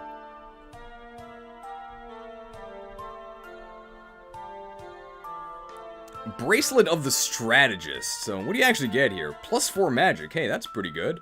+5 resistance. Whatever. +3 dex. Hey! So finally, dex and magic together. That's something you might want to use on your magic users. Pretty good.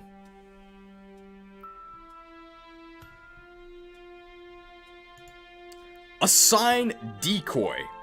Sync skill can inherit for 1500. Ooh, kind of expensive. You probably wouldn't inherit it.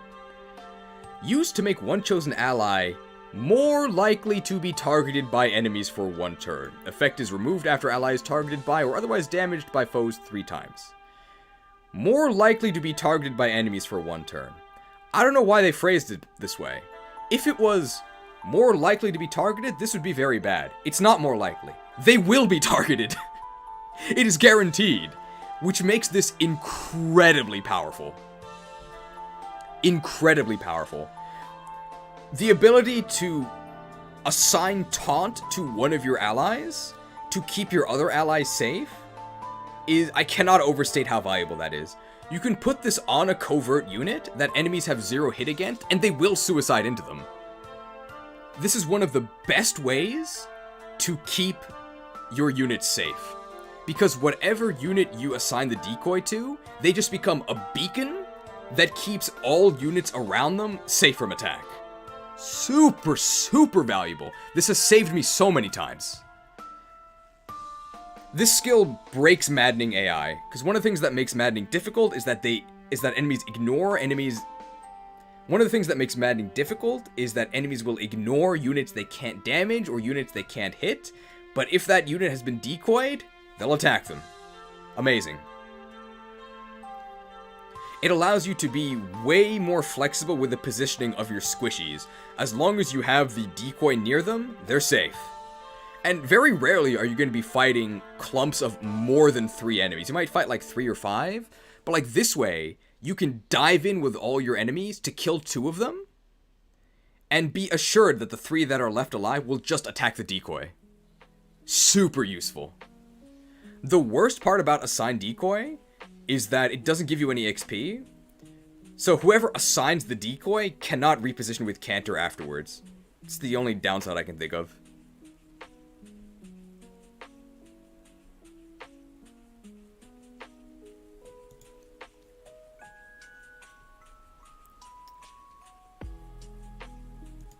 Flare, the engage skill of Soren, when attacking with tomes, inflicts res -20 on foe, and unit recovers 50% of damage dealt. This has some bonus effects. Dragon, critical hit rate doubled. Mystical, extra -10 to foe's res.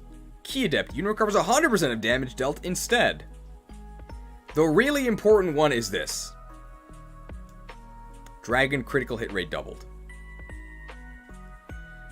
I think we said at the very beginning, there's very few emblems that can actually enemy phase, and Soren is one of them because of this. You get a dragon unit at the end of the game, Vale. She's a dragon, and she can use tomes. So what that means is that if you take Vale, you give her holdout from Roy, she has terrible HP, so she will pretty much always be above 30%. She gets hit once by the enemy, knocks her down to holdout, and then with enough forges, you can just get 100% crit. So you'll counterattack, you'll always crit, and the enemy will be dead, and that will heal you enough to reactivate holdout. You just have to be careful about 3 range. If the enemy has 3 range, then you'll still die. As long as the enemy does not have 3 range, then for 3 or 4 turns, depending on the strength of your bond level, you can just ignore enemies. There's nothing else in the game on Maddening that is anywhere near that powerful.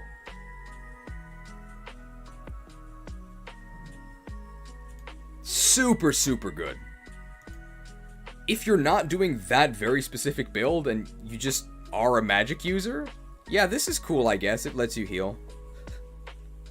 But the true potential of this is paired with Vale. And it has to be Vale. Vale's the only one who can do it.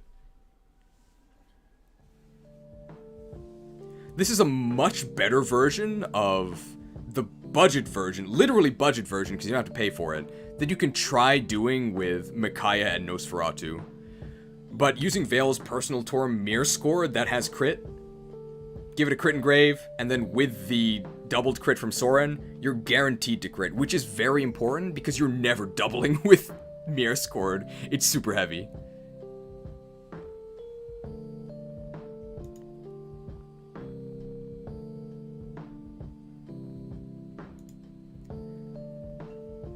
What else does Soren do?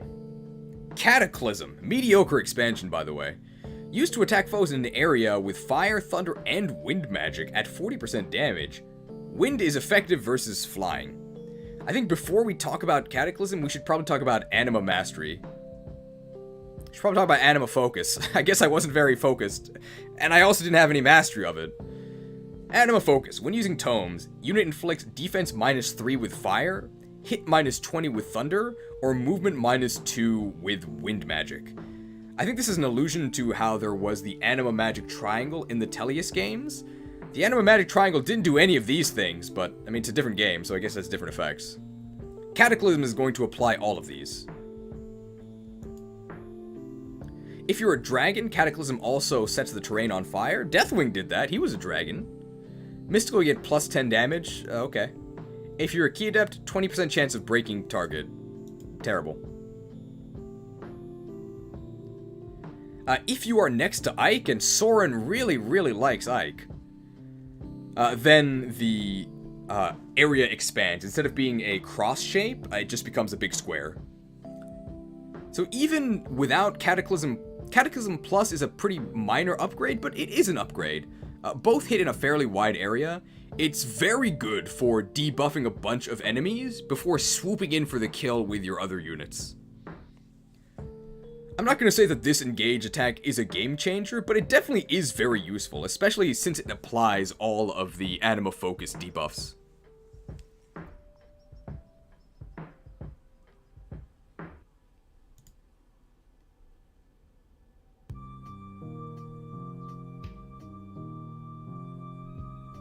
Okay. First engaged weapon, bolting. Long-range thunder magic wielded by Emblem Soren. Cannot follow up. Pretty good. Siege weapons. Incredibly powerful whenever you have access to them. I think in Fire Emblem like Shadow Dragon, there's like a ballistician class. It's completely broken. Usually, siege tomes, so those are special weapons that can attack from really far away, have incredibly low durability. They're super rare. Because they're so powerful.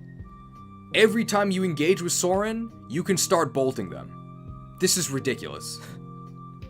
We talked about how strong Astrostorm was on Lyn. This is not quite as strong as Astrostorm, because Astrostorm can get up to 20 range. But Astrostorm you can also only do once per engage. So Astrostorm is mostly useful for pulling bosses. Bolting you can actually kill things with. You can bolting, and then get danced and bolting again. You can weaken enemies from really far away. Bolting can extend your movement range because you can bolt and then canto forwards. It's crazy. Like, there's a reason why they restrict Siege, as in bolting and the Cannoneer class, to DLC. It's too strong for the base game. Super, super useful. And also keep in mind that bolting is lightning, which means it's going to apply the hit -20 of thunder. So you can snipe enemies with bolting to then make them not snipe your own units if you have to fight them up close with a different unit. Very useful. Bolting might actually be the most useful engage weapon in the entire game. That's not just like Sigurd.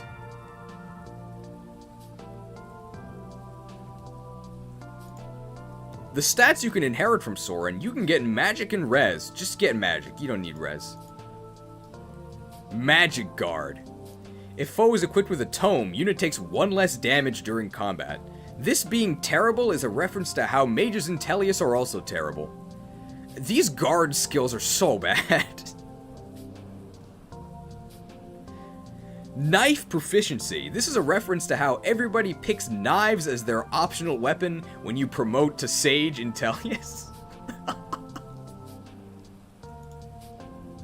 Oh boy. I think that Elyos knives might be the worst weapon type in the entire series.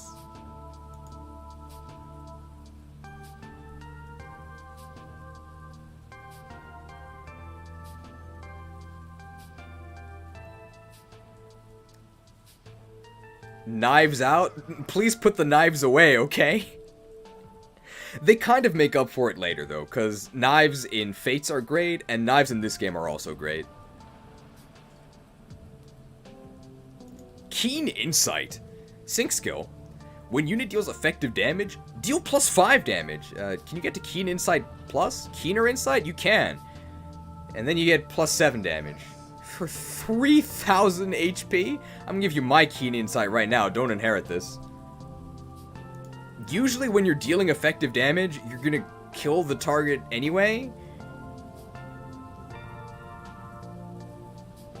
Usually when you deal effective damage, you're killing the target anyway. This is not that useful, but hey, it's something.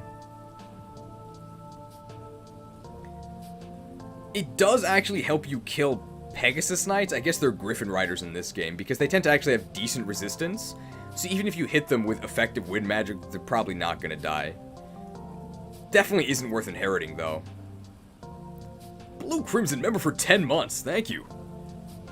What's the next badge after Rainbow? Marsh Badge? Very few people have Marsh Badge.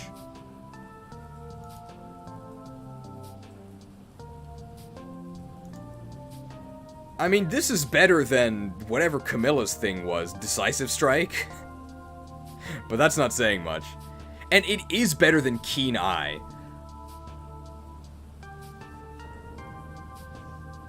I think there's a unit from one of the Elyos games. He's a hawk. He has Keen Eye. But it's much better than Pokemon Keen Eye, because Keen Eye in Pokemon just prevents your accuracy from being lowered. But Keen Eye in Fire Emblem actually gives you bonus accuracy. It's not Tabarn. I think it's Ulki. No, it's Janaf. Janaf, the guy with the fez, he has Keen Eye. Reflect. Allies within 2 spaces gain, deals 50% of magic damage taken back to foe for 1 turn. I think when I first unlocked this, I made some sort of bet where I would, like, gift subs if I ever had to use this staff. I didn't lose that bet, okay? This thing is so useless.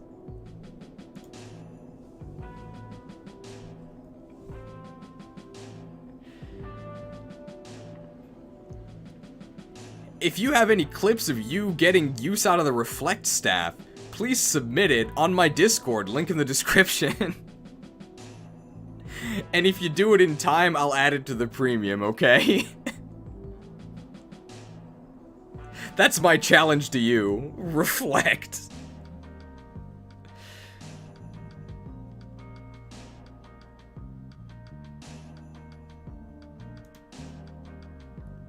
I guess one thing it can do is, it is free XP. It would probably be a lot more useful if Soren didn't have a way to attack at 10 range.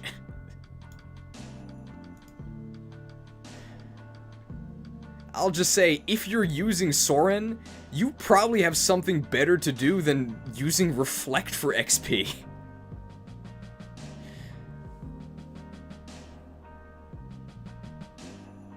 Staff proficiency. Hey, that could be useful if you want to promote into a class that has staves. Block recovery. When attacking a broken foe with a tome, grants a chance the foe will remain broken. Chance increases with higher speed. Even if this was guaranteed, this would still be incredibly dubious. But near the end of the game, I was almost never breaking foes. I was either like doing crit builds to kill them immediately, or if I was breaking them, they weren't surviving like 2 attacks. Never was I then hoping on a block recovery proc to keep them down. Very strange.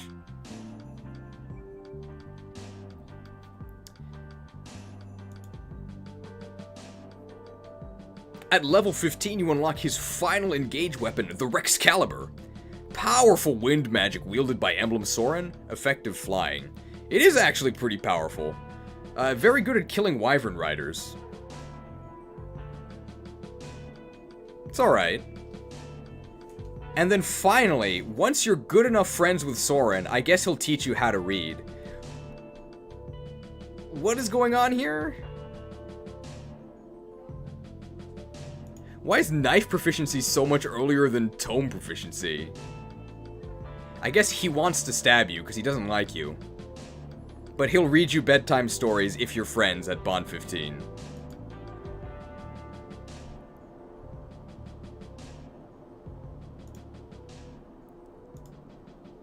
Now, we have to mention that Soren has the best Bond conversations in the entire game.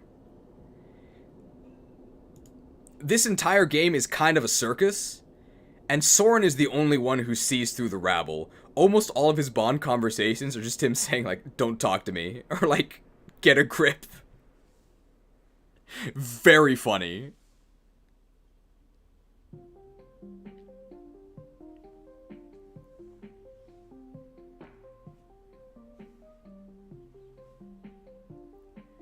It's also very funny when you attack Soren on his paralogue with Ike.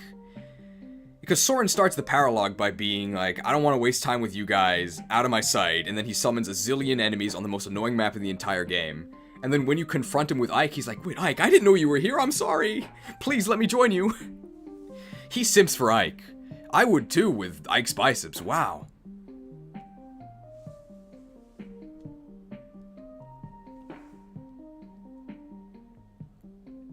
Soren's the only character who remembers what Fire Emblem was like before Awakening. Ike also has some pretty legit Bond conversations.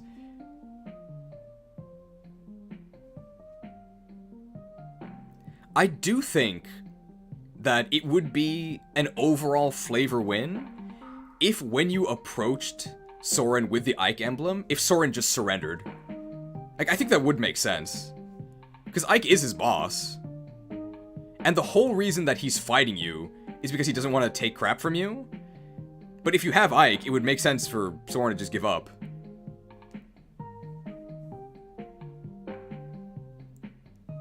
Ike and Soren both have very good Bond conversations. I think Soren's are a little funnier, but Ike's are also very good. I'm not gonna say that Ike's translation is bad, but he definitely sounds more gruff in Japanese than he does in English. In English, I think he just sounds like a normal guy, but in Japanese, he actually does sound kind of rude.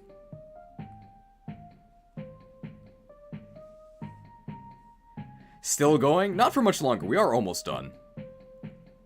I think Ike has the one conversation with... Well, I guess remind me when we talk about...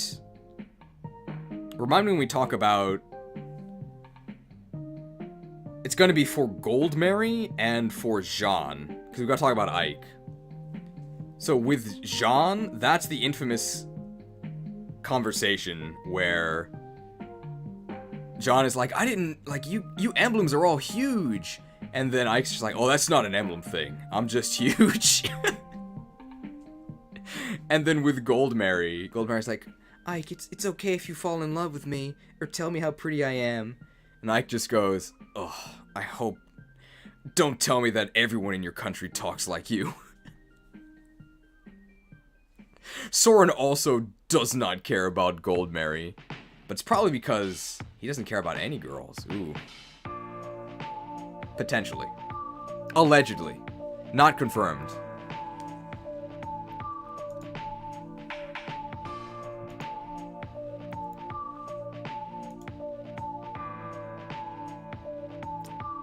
So Soren, strategist in a strategy game. I mean, he's got the tactics, right? Incredibly good. It feels like you're cheating. Have an enemy phase, hooray! Keep your fragile units safe with decoys. Make one of your fragile units into the most durable unit with holdout and flare. Game breaking. $30, please, to hire this tactician. I guess it makes sense. Volk, he charges you 50 gold per lock. Soren charges you $30. Oh, also he has bolting.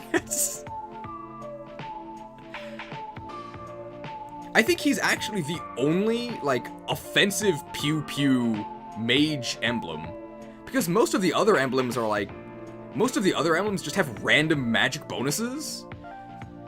But Soren actually feels like, hey, put this on your mage unit and go start blowing things up. Great emblem.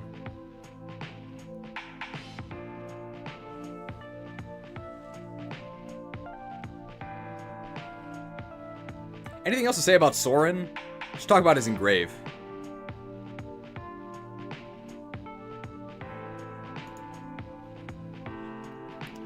So Soren, the emblem of acumen. So his engraving gives you +2 might. Hey, that's good. -10 avoid and -20 dodge. So this is meant to be used on weapons that don't get countered, since you do get defensive penalties. I think this is strictly better than another engrave. It's strictly better than Tiki's. Tiki's is the exact same, except Tiki you get -20 avoid, but Soren only gives you -10. That's what I call strategy, I guess. We need a Marth tier? Why?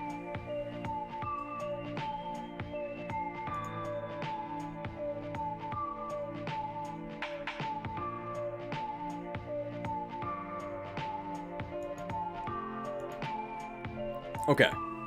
I think that's it for Soren, right? S for sure.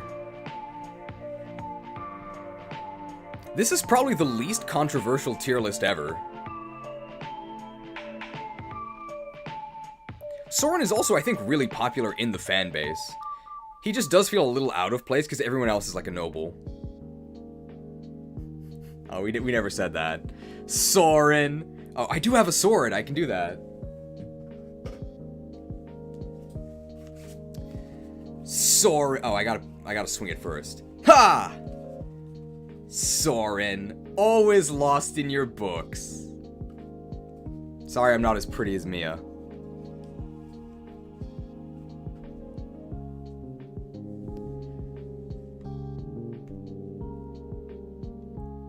I do have the bandana though, that's true.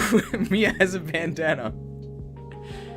And at least, I mean, it is Radiant Dawn Mia, right? Who's actually very good. Mia has one of the best redemptions between Radiance and Radiant Dawn, or Path of Radiance and Radiant Dawn, because Path of Radiance Mia is garbage. And Radiant Dawn Mia is actually pretty good.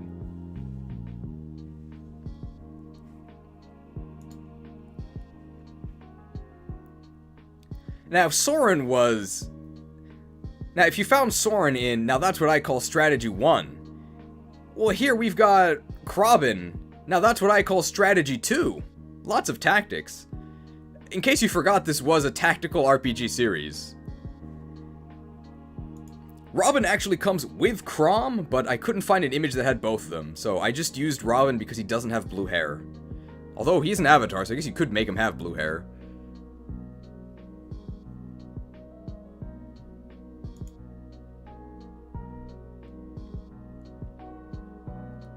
It's a Bracelet of the Shepherd Exalt.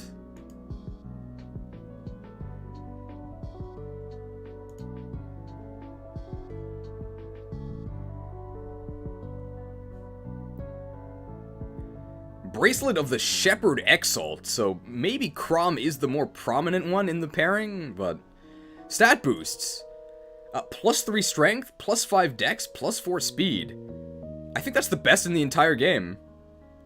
Like, I think Marth just gives you 1 less dex.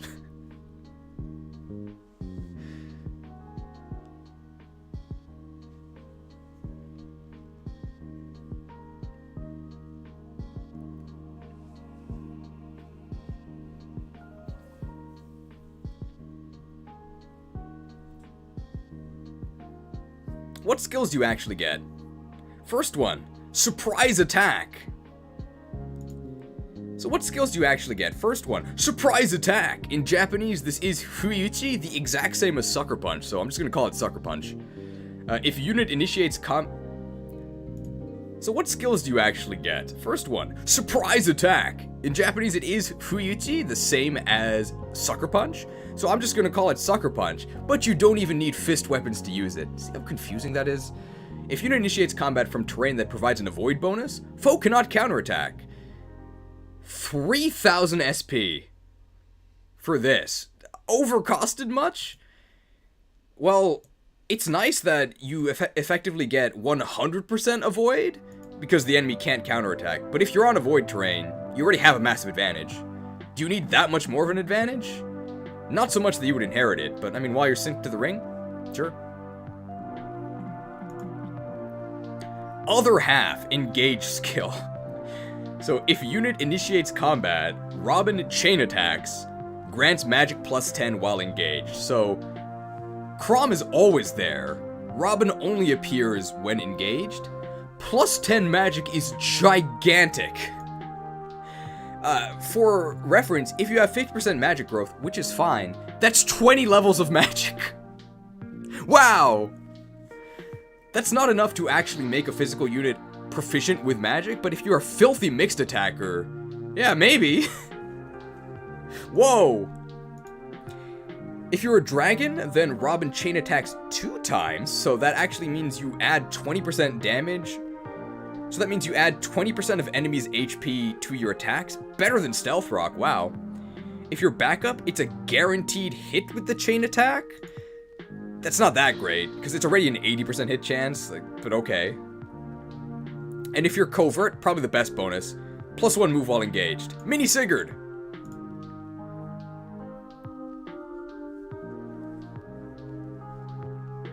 The Engage attack. Gig 11 sword. Use to attack with a magic sword. Magic attack that uses physical attack power. Swords only. If you're a dragon, deals extra damage equal to half of strength. If you're flying, deals extra damage equal to build? What? If you're mystical, deals extra damage equal to half of magic. If you're adjacent to Lucina, who is your daughter, you get Gig 11 sword plus, which then allows adjacent allies to chain attacks. You get a mini all-for-one. I also might be missing something here, but I'm pretty sure this is just terrible. Like, I've never... Pretty much every time I've tried to use Gig 11 sword, I've just decided to do a normal attack instead. It like, does not do anything.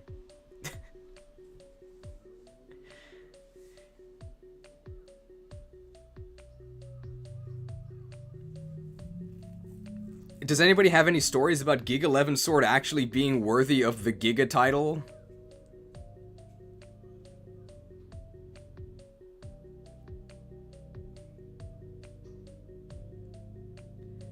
It's like the main things you want to actually magical attack. So let's say this, you're a physical unit, and you're trying to kill a general. Okay, maybe you might want to try and use Gig 11 sword, because that does magic damage, but you can't double. And generals have a zillion health. To kill a general, you pretty much need to double them with a magic attack, which this is not going to do. Pretty sad. Just use the not Giga 11 sword. I guess Gigantamax is gone. So, first engage weapon, it's the 11 sword. Magic sword wielded by Emblem Robin. Can hit foes with magic lightning from a distance, 1-2 range. Not as good as a forged 11 sword, because the 11 sword has really good stats and also forges to become incredibly powerful. But if you don't have a 11 sword, because say your unit class cannot use it, maybe you would use the 11 sword that Robin has.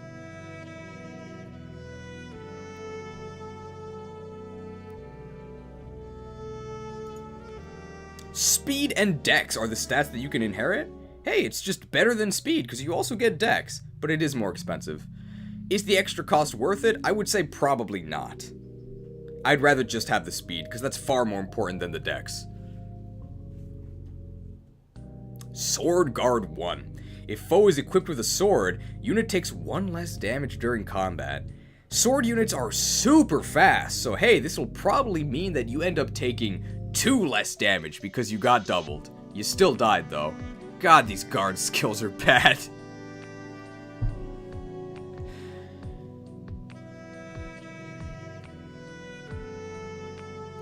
Rally Spectrum.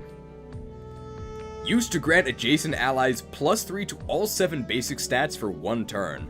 So this is basically the best Byleth rally on anyone. You don't have to be a dragon to use this. This is incredibly useful.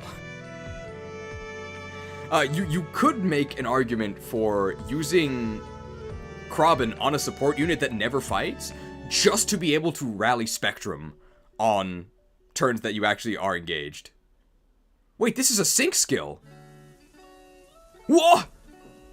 This is even better than I thought. This is so good. Wow. Wow!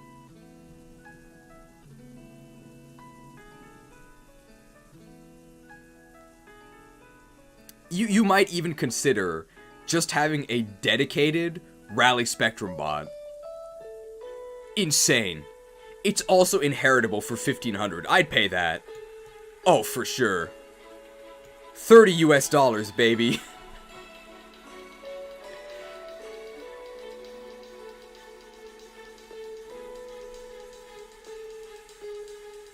Alright, I think we should talk about it now because people have been making jokes about it. Yeah, the icon for Rally Spectrum is literally a rainbow. I'm gonna say now, ideally, Chrom and Robin being a non-hetero pairing, first of all, it's not funny, and ideally, it would not even be notable, because we wouldn't even think of it as something different than what normal people do. However, this is very funny, because Intelligent Systems is super skittish and unfair about how they treat non-hetero pairings. So even though Chrom and Robin are from Awakening, which is where the waifu wars truly began, and you were supposed to start pairing everyone, there were absolutely no non-hetero pairings. Bad job, Intelligent Systems. Then, it got a little bit better in Fates. Because in Fates, there were, I think, one non-hetero pairing for each gender. I think males could marry Niles, and females could marry, like, the mage girl. But those were also, like, locked behind roots. And both of those characters were also kind of like deviants. So there's still the implication that non-hetero is, like, something bad. And you also lose children from those pairings. I know how kids work, okay? But honestly, children in Fates were so ridiculous, I think they should have just given them to you anyway. I think in 3 houses, there were a couple more non-hetero pairings, it wasn't as restrictive. And finally, in Engage, you can just marry anyone.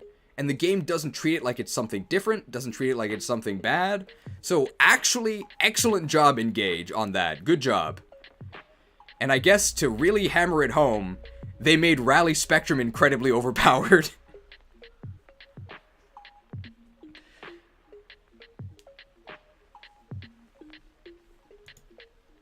I believe canonically, Chrom and Robin are just very good friends, roommates, but I mean, I have very good friends that I would never describe as my other half, okay?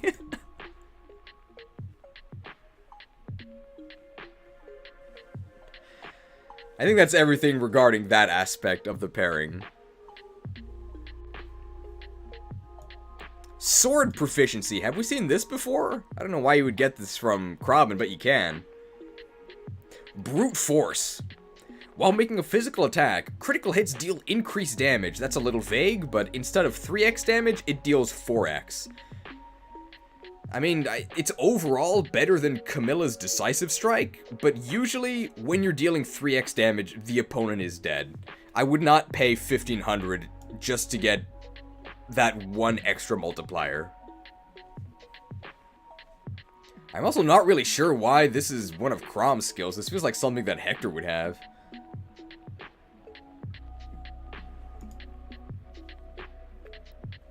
Thoron. Powerful lightning magic wielded by Emblem Robin. So all lightning magic in this game is 1 to 3 range.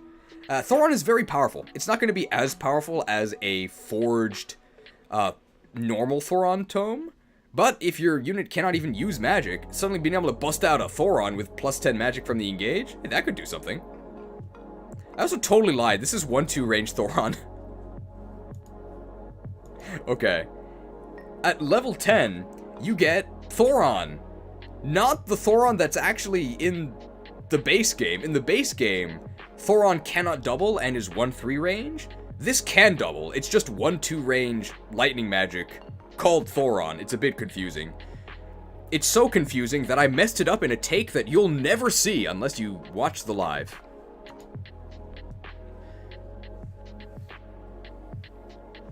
It's alright, particularly on units that can't even use magic, because you get the +10 from Robin. Just bust out Thoron and start zapping them.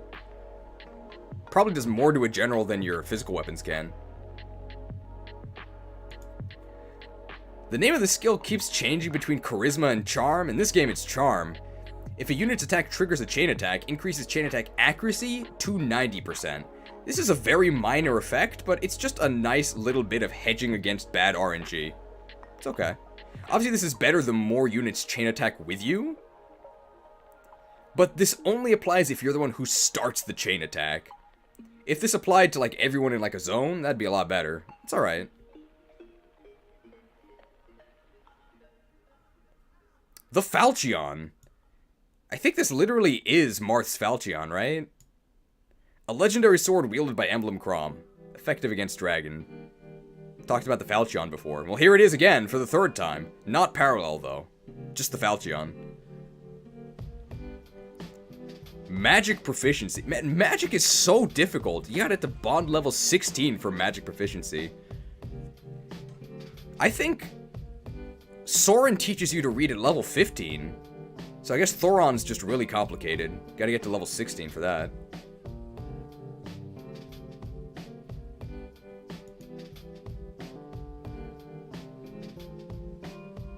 What's the difference between Rally Spectrum Plus and Rally Spectrum?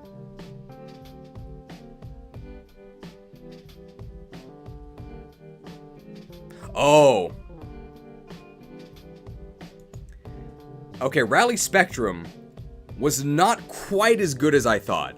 It was only adjacent units. But if you get Rally Spectrum Plus, which you absolutely should, it's definitely worth the extra SP. And getting to bond level 18 is very easy because there's no paralog you have to do. Then it's the same as Instruct. Instruct starts as 2 range.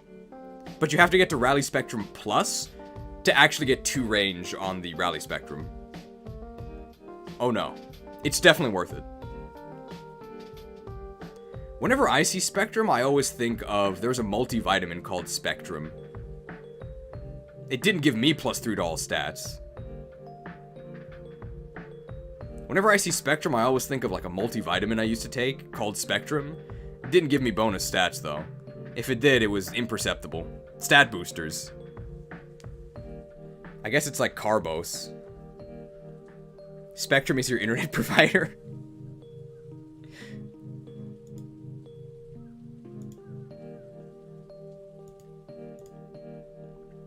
Oh yeah, this is also literally now Rainbow Plus. I mean, in Japanese, like, the acronym is different. It's not anything like plus. But I guess in English, this gets even funnier.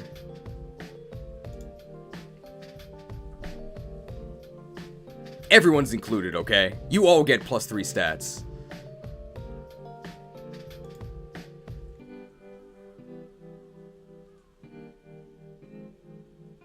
What are the plus skills called in Japanese? Oh, they're still plus. But I mean, like, the acronym for LGBT, it's not that. It's not LGBT plus.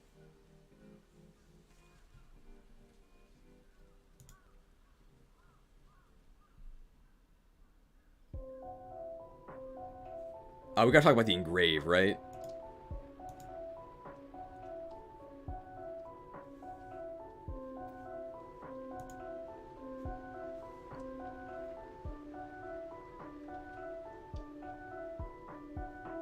Here's the engrave.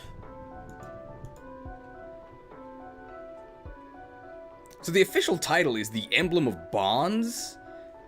There's a lot of friends in Fire Emblem, so Emblem of Bonds could apply to, like, anyone, but Robin gets it. +1 might, -1 weight, +20 avoid, and +20 dodge. So pure upside. Wow. One of the best engraves in the game.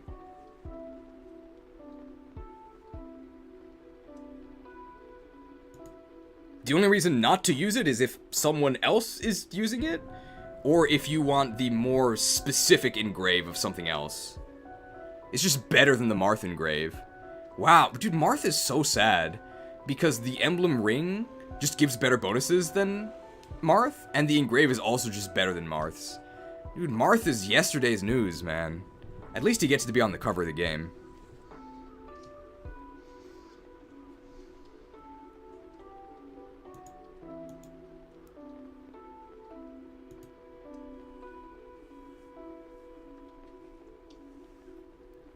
So how actually good is Robin? The engage weapons are and a lot of the skills don't really do anything, but rally spectrum is crazy.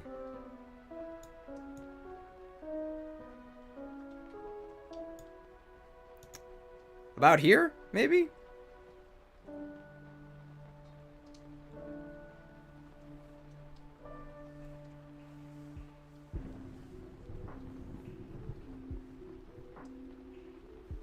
Really good bonuses, really good availability, assuming that you actually paid for it.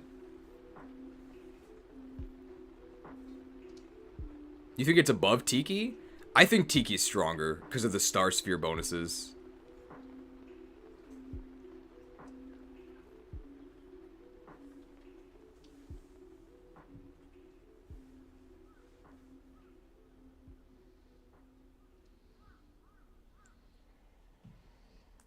I really think Geek 11 Sword Plus is being sold short, especially considering how good Lucina is. It just lets you get extra chain attacks in, right? You have to be next to Lucina. I don't like it.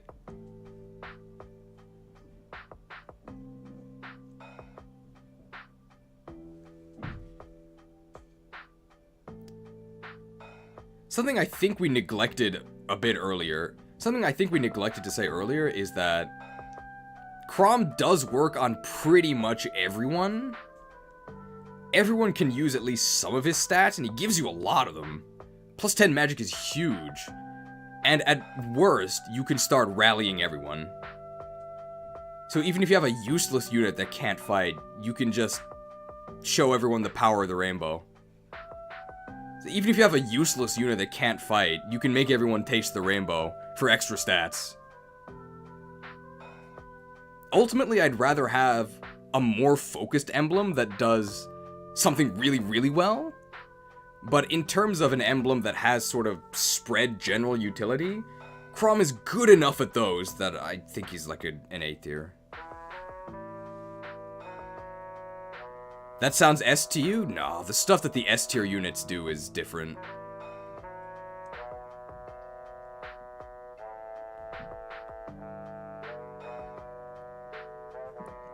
The S tier ones actually change the whole game.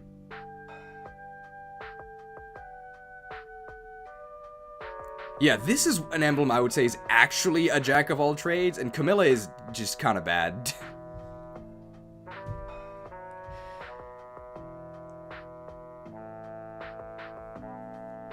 I'd probably agree that he's better than Tiki, if not for the well. Because of the well, you can now get Star Sphere on a bunch of people early in the game and just get crazy stats. If not for the well, I'd probably say Robin's better.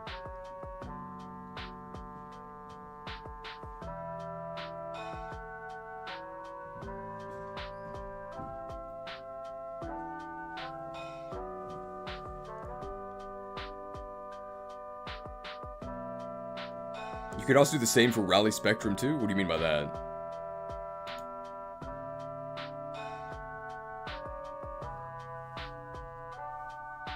Like getting Rally Spectrum earlier?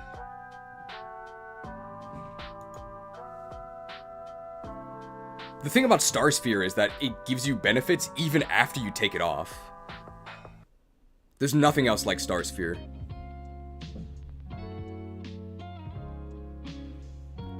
Star Sphere is like, it's the only boost that stays with you even after removing the skill and the emblem.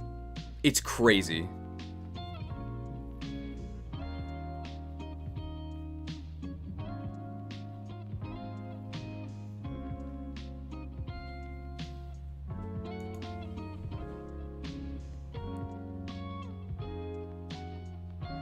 Alright. The final emblem. Veronica. I mean, this says $30, but really it should be infinite, right? She's from a gacha game. I really hate gacha. Remember when gacha wasn't a thing? I remember. Some of you watching might actually not remember. Depending on how old you are.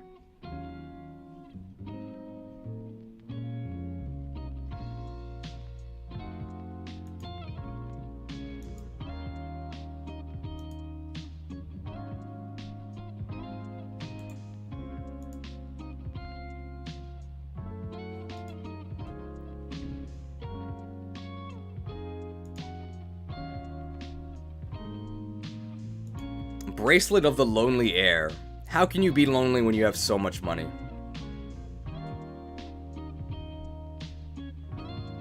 I remember gotcha at my local supermarket, bro. Good afternoon. How are you doing today?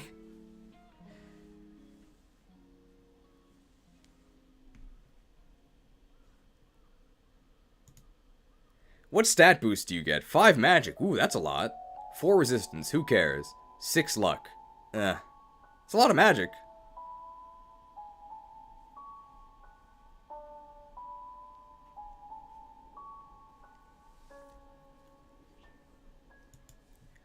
Reprisal. Maybe it's reprisal. So what do you get from Veronica? Reprisal. Maybe it's reprisal. If unit's HP is not full, adds 30% of lost HP to attack. And I believe this goes up to 50% at the maximum version of reprisal. 5,000 SP. What? 6,000 for reprisal plus.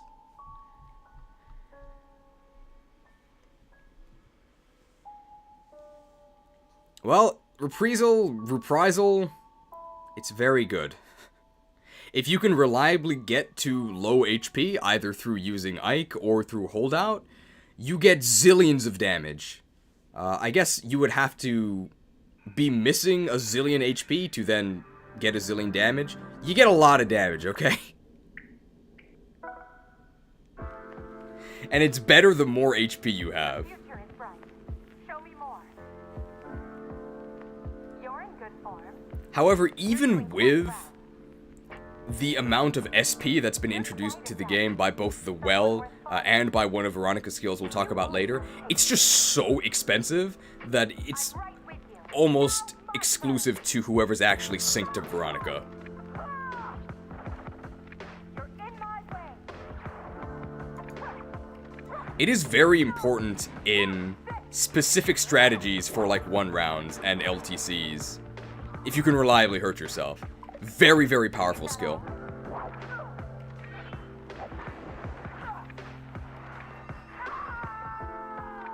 Okay, I'm gonna skip this song. I do not like it. Let's go to Undiscovered Horizons. Oh. Okay.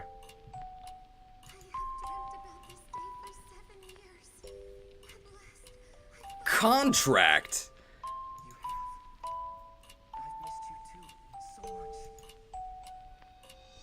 So let's see. Contract. Used to grant another action to an adjacent ally who has already acted. Ally cannot move. So it's the same as dance, except you can't move. Now dancing is probably the most powerful action in the entire game, so even bad dance is really good.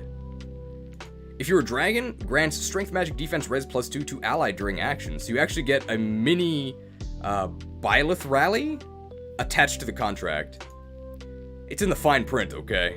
Backup. Unit participates in chain attack during ally action.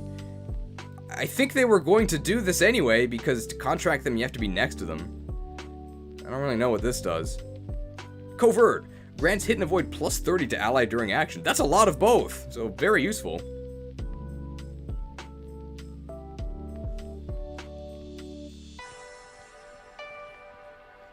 What in the world? I went to play Mahjong for a few hours and you're still live? Crazy. Gotta get a couple of those comments.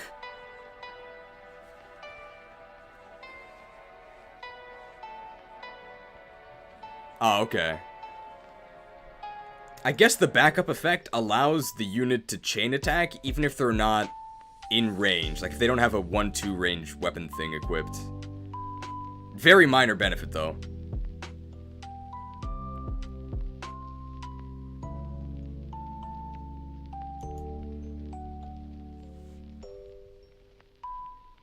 If contract were usable without actually being engaged, it would be way better. Which is what's stopping me from saying that it's like busted. It is very useful. Do keep in mind that like with assigned decoy, do keep in mind that like with assigned decoy and the rallies, Doesn't give you any XP, which means you cannot reposition with Cantor after making someone sign a contract.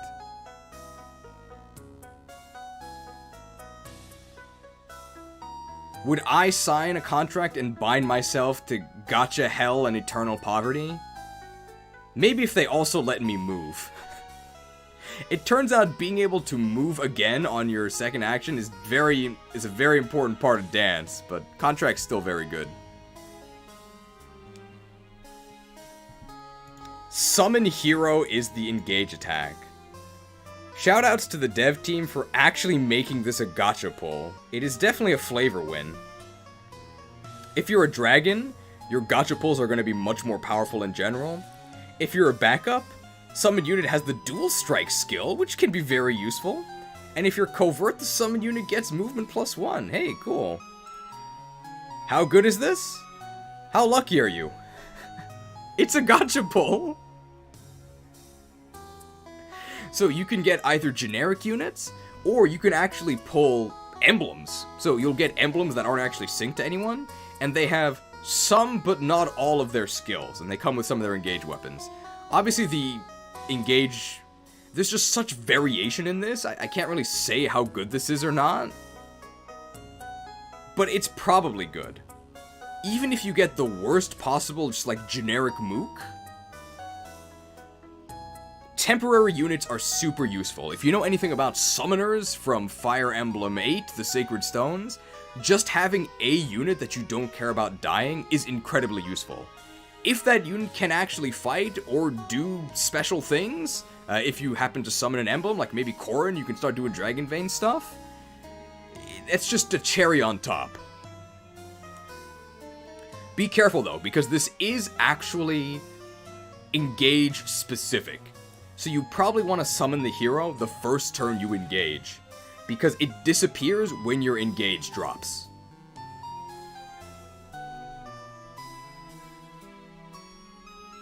$5 donation from Blue Crimson. I've taken 2 naps since this stream started and we haven't ranked a single Pokemon. Hey, look, okay? 7 hours and only 1 emblem unranked, okay? I will protect you. No matter what form Pronounce Veronica's staff correctly or lose half your subs.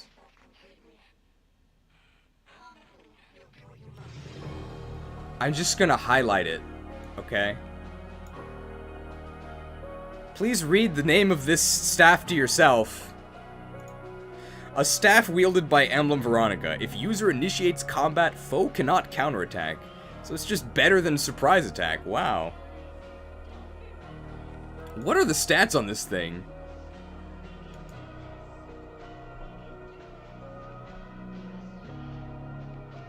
Darn, I was hoping they would have the Japanese name here so I'd actually be able to read it.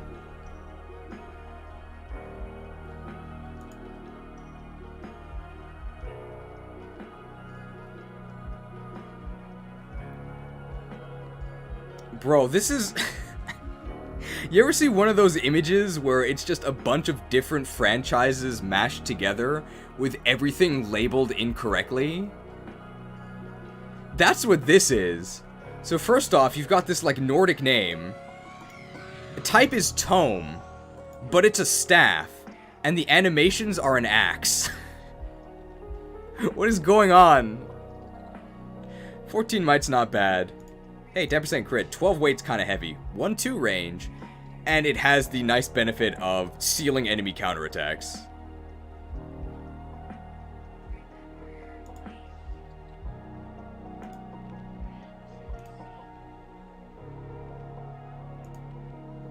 So does this use your magic? It's magic, right?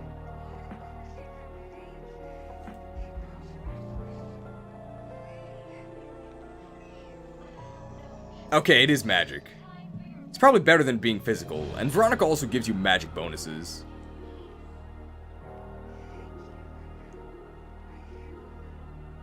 You can inherit magic and dex. Ivy might do that. She needs both. Although maybe she'd rather take speed and dex. Her magic is okay. Book of Worlds. Advances 1 stage to max 5 for each consecutive round that unit waits, reverts to base stage if unit triggers the effects. book is right. Get ready, okay? I'm gonna read you a story. Book 1, Seal. If unit initiates combat, freezes foe after combat. Book 2, Flame. If unit initiates combat, freezes foe and sets foe's space on fire after combat.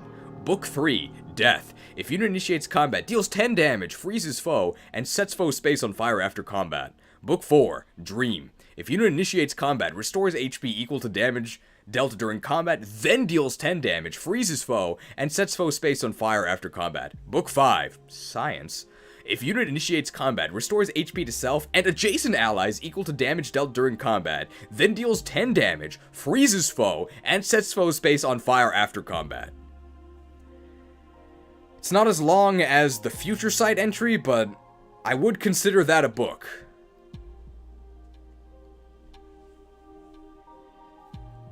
So all of these effects stack based on how many turns you wait. Ideally, you're never waiting, right? Because if you're waiting, you're not doing something that actually did something. So if you're ever getting to the scientific age, something's probably going wrong. I'm not saying you're never going to get there, but for the most part, you're probably going to be around book 1 or book 2. Freezing the foe can be useful, especially because they couldn't Freezing the foe can be useful, especially because they couldn't counterattack you, right? Because of your special staff book axe. Setting the foe's space on fire doesn't do that much because they're already frozen, right? It just does a little bit of extra damage to them. And then the other effects, just dealing 10 base damage, that's okay. The soul effect. I mean, if you were waiting enough for this to be active, how damaged are you, right? And then using this as a way to, like, heal allies near you, it's just like a happy bonus, right? Super, super complicated. Overall, it mostly equates to, oh, hey, I froze my enemy.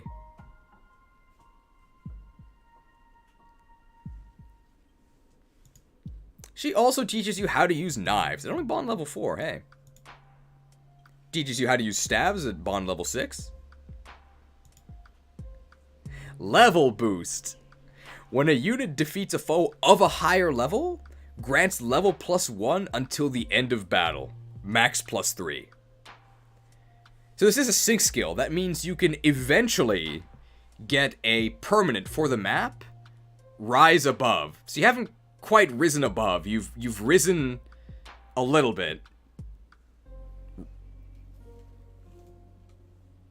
Oh, sorry.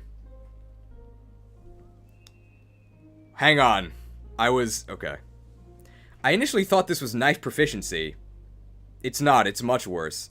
Knife guard. If foe is equipped with a knife, take 1 less damage during combat. Hey. If these were Elyos knives, it would reduce their damage to 0.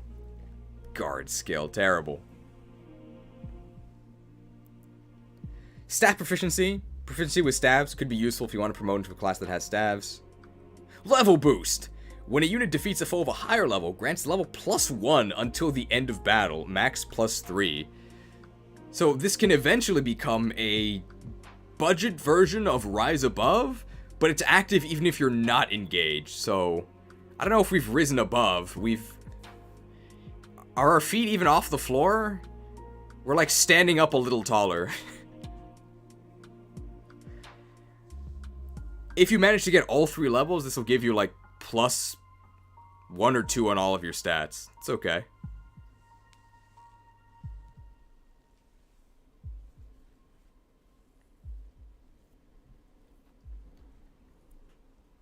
Fortify. A staff wielded by Emblem Veronica heals HP and status effects for all allies within a 7-space radius. It's pretty good, right? Big heal in a big space. Now this is mostly outclassed by Great Sacrifice. I think we mentioned we talked about Great Sacrifice. Very rarely do you need to actually heal all of your units. Usually your units are either alive or they're dead. But if you got hit by some sort of maybe like environmental AoE, this could work. It's XP, right? SP conversion. Grants +20 SP for each defeated foe. Triggers even without a ring or bracelet being equipped. And it only costs 300 to inherit. Get this early, and start gaining SP. Very useful. Obviously not an endgame skill, you would just swap this out with another skill. But if you don't have anything else and you have 300 SP to spare, grab SP conversion. Great. Changes the entire economy of the game. The emblem of the economy. As in she ruins your personal economy. Gotcha.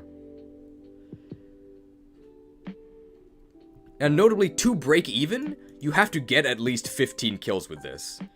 Which you're probably gonna do over the course of the game, right? Hopefully you're putting this on someone that can actually fight. And this does work against infinite reinforcements. So even if they don't give you XP, they do give you SP from SP conversion. And I don't think there's a cap on this per map, so you can just get super SP rich. And then maybe you can inherit reprisal.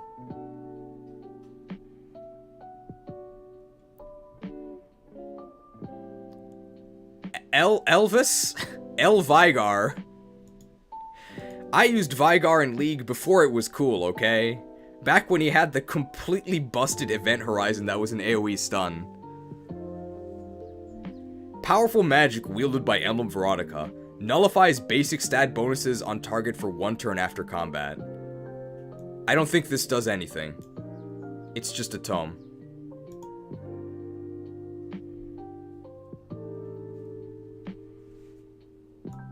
If you want to learn Norse, I guess that's what these are all written in, she'll teach you how to read, again at level 16. Why is magic so difficult to use in this game?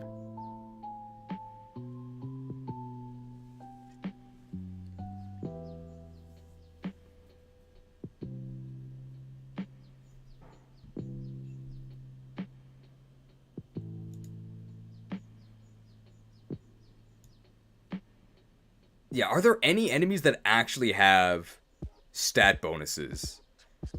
Somebody in chat says, Marnie when she has Roy and she's sunk below. I think that's about it. I have no idea when... I have no idea what other scenario this part of the text would actually apply. It applies when she attacks you as a boss.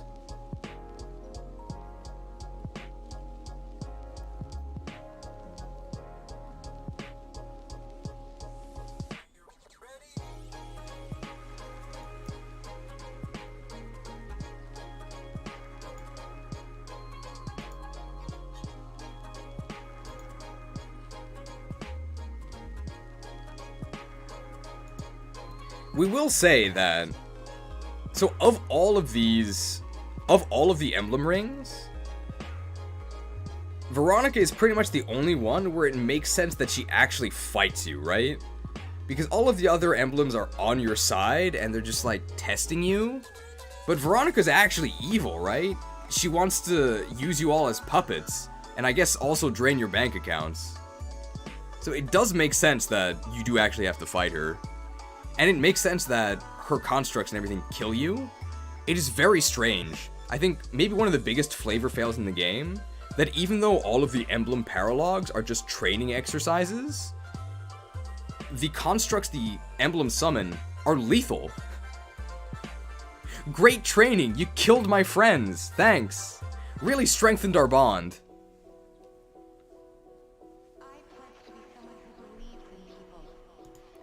What's Veronica's engrave? Veronica's engraving?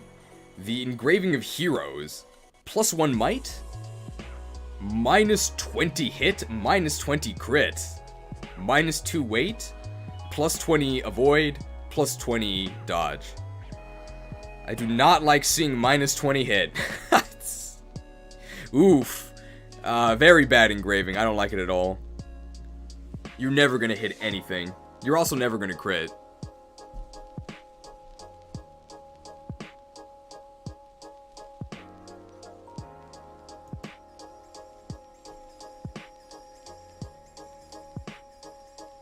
I guess you could put it on L Surge? Maybe.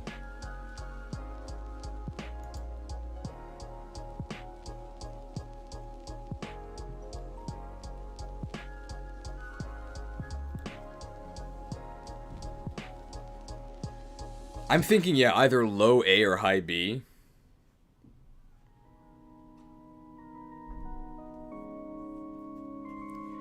So having just discussed Veronica's kit, what does she actually do? Big damage if you set it up correctly with Reprisal. Conversion is very useful throughout the entire game. Being able to summon a disposable unit with the summon hero skill is very useful for like baiting things and doing risky things you wouldn't be able to do with your human units. And contract is very useful as well, because oftentimes you have one or two super powerful units that are going to be doing the boss killing, and getting them to be able to attack again is really nice.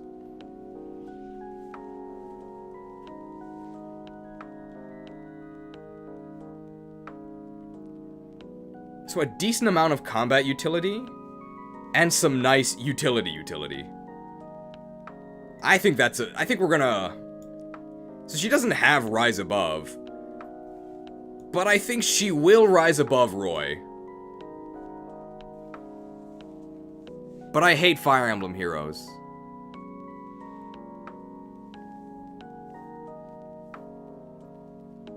I'm making a final plea for a Marth tier? What would the Marth tier be?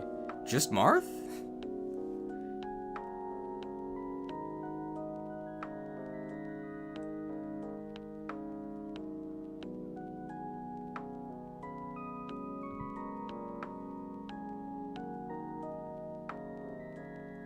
You don't think he fits in B? What do you mean? You think he's worse?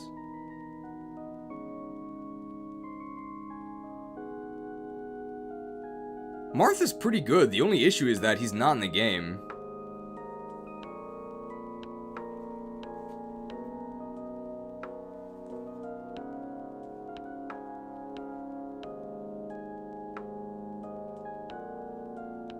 That's your point? What do you mean? I mean, we've already penalized him for not being in the game. That's why he's in B.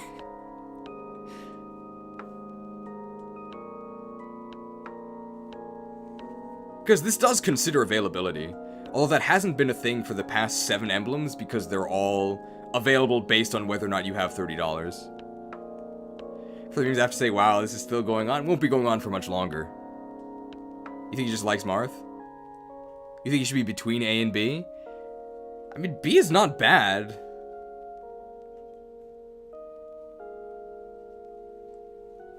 He'd be an A if he was in the game.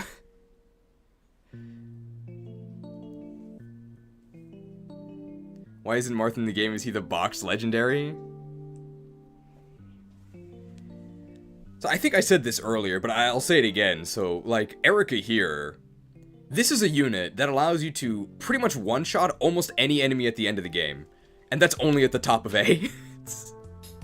And Marth doesn't let you do anything close to that.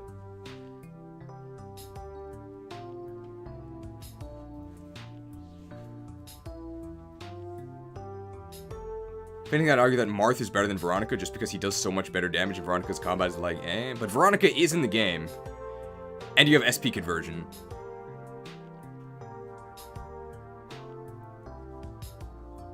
Marth is much better than Camilla? Yeah, I agree. That's why he's above Camilla.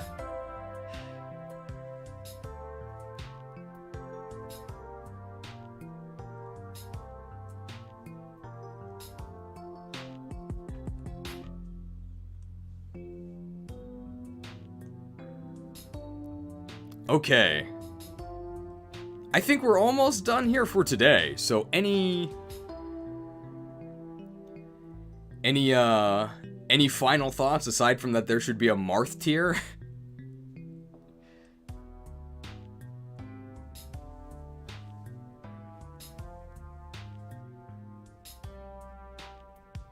I find it funny the least controversial one is Lief being in his own tier. Nobody has said anything otherwise. Everybody knows it's true.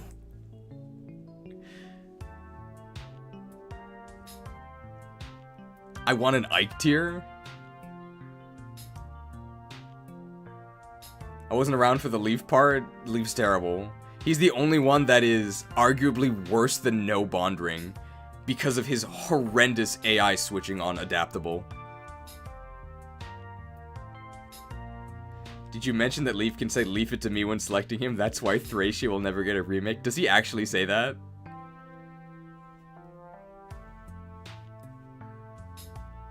There should be a modern gaming tier for the $30 units.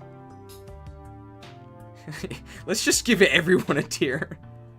So in Micaiah tier is Micaiah. This is where Micaiah goes. In Lucina tier is Lucina. I think it's the best fit for Lucina. And Sigurd tier is Sigurd. I mean, he's got to have his own tier. I'm not going to do that for all of them.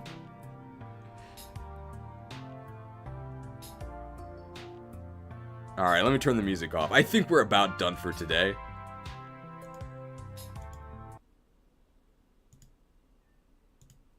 I'm not forgetting anything, right? We did all of these things. Isn't Master Lance good? Oh no. You watch the preview and you'll understand. The Master Lance is not good.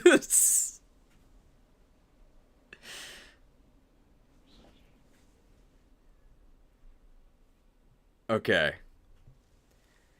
So, that only took us 8 hours. I thought it would take 4. It didn't, so... I guess, even though speed is the best stat, I don't have any. But tomorrow, same start time, we are going to do the units.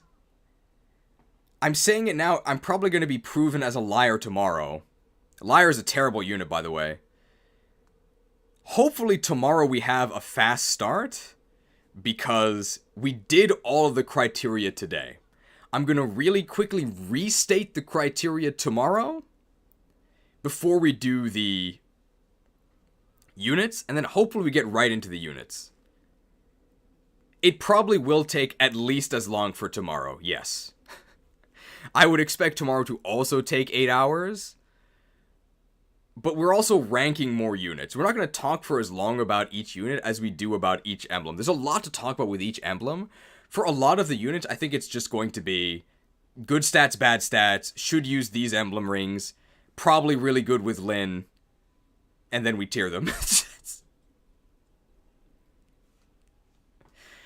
$8 donation from T-Dog Masters, so much for 4 hours. $8, $1 for each hour. Alright. Anything else you guys want to say now that I can actually respond to? Now's your chance.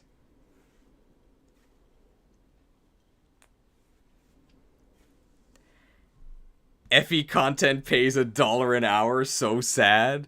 Well, people watching does passively give me money, so it definitely does pay more than 1 per hour.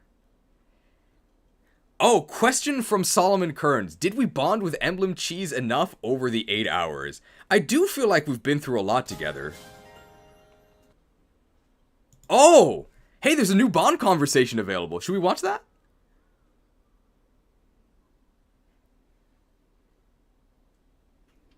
If you joined us a little bit later, we started with a bond conversation.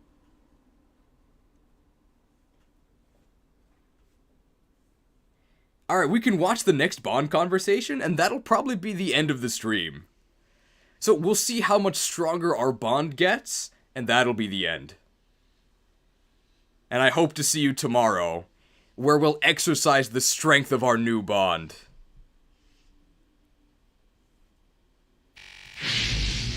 Hey, Emblem Cheese! What's that weapon you have there?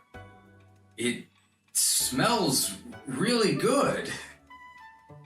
すごいでしょこれはパルデア地方で手に入れた伝説の剣ラベンソードという武器異形兵を滅ぼす刃の方が望ましいんだけど屍兵を召喚することは超便利だよ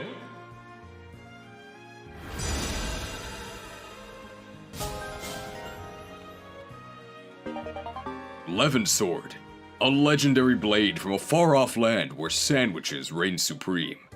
Defeated foes become the Risen, temporary units under your control. Kanto Plus, can repeat jokes within a video, moderately annoys viewers. Weeb Attunement. If you can't read this, it doesn't do anything, so don't worry about it.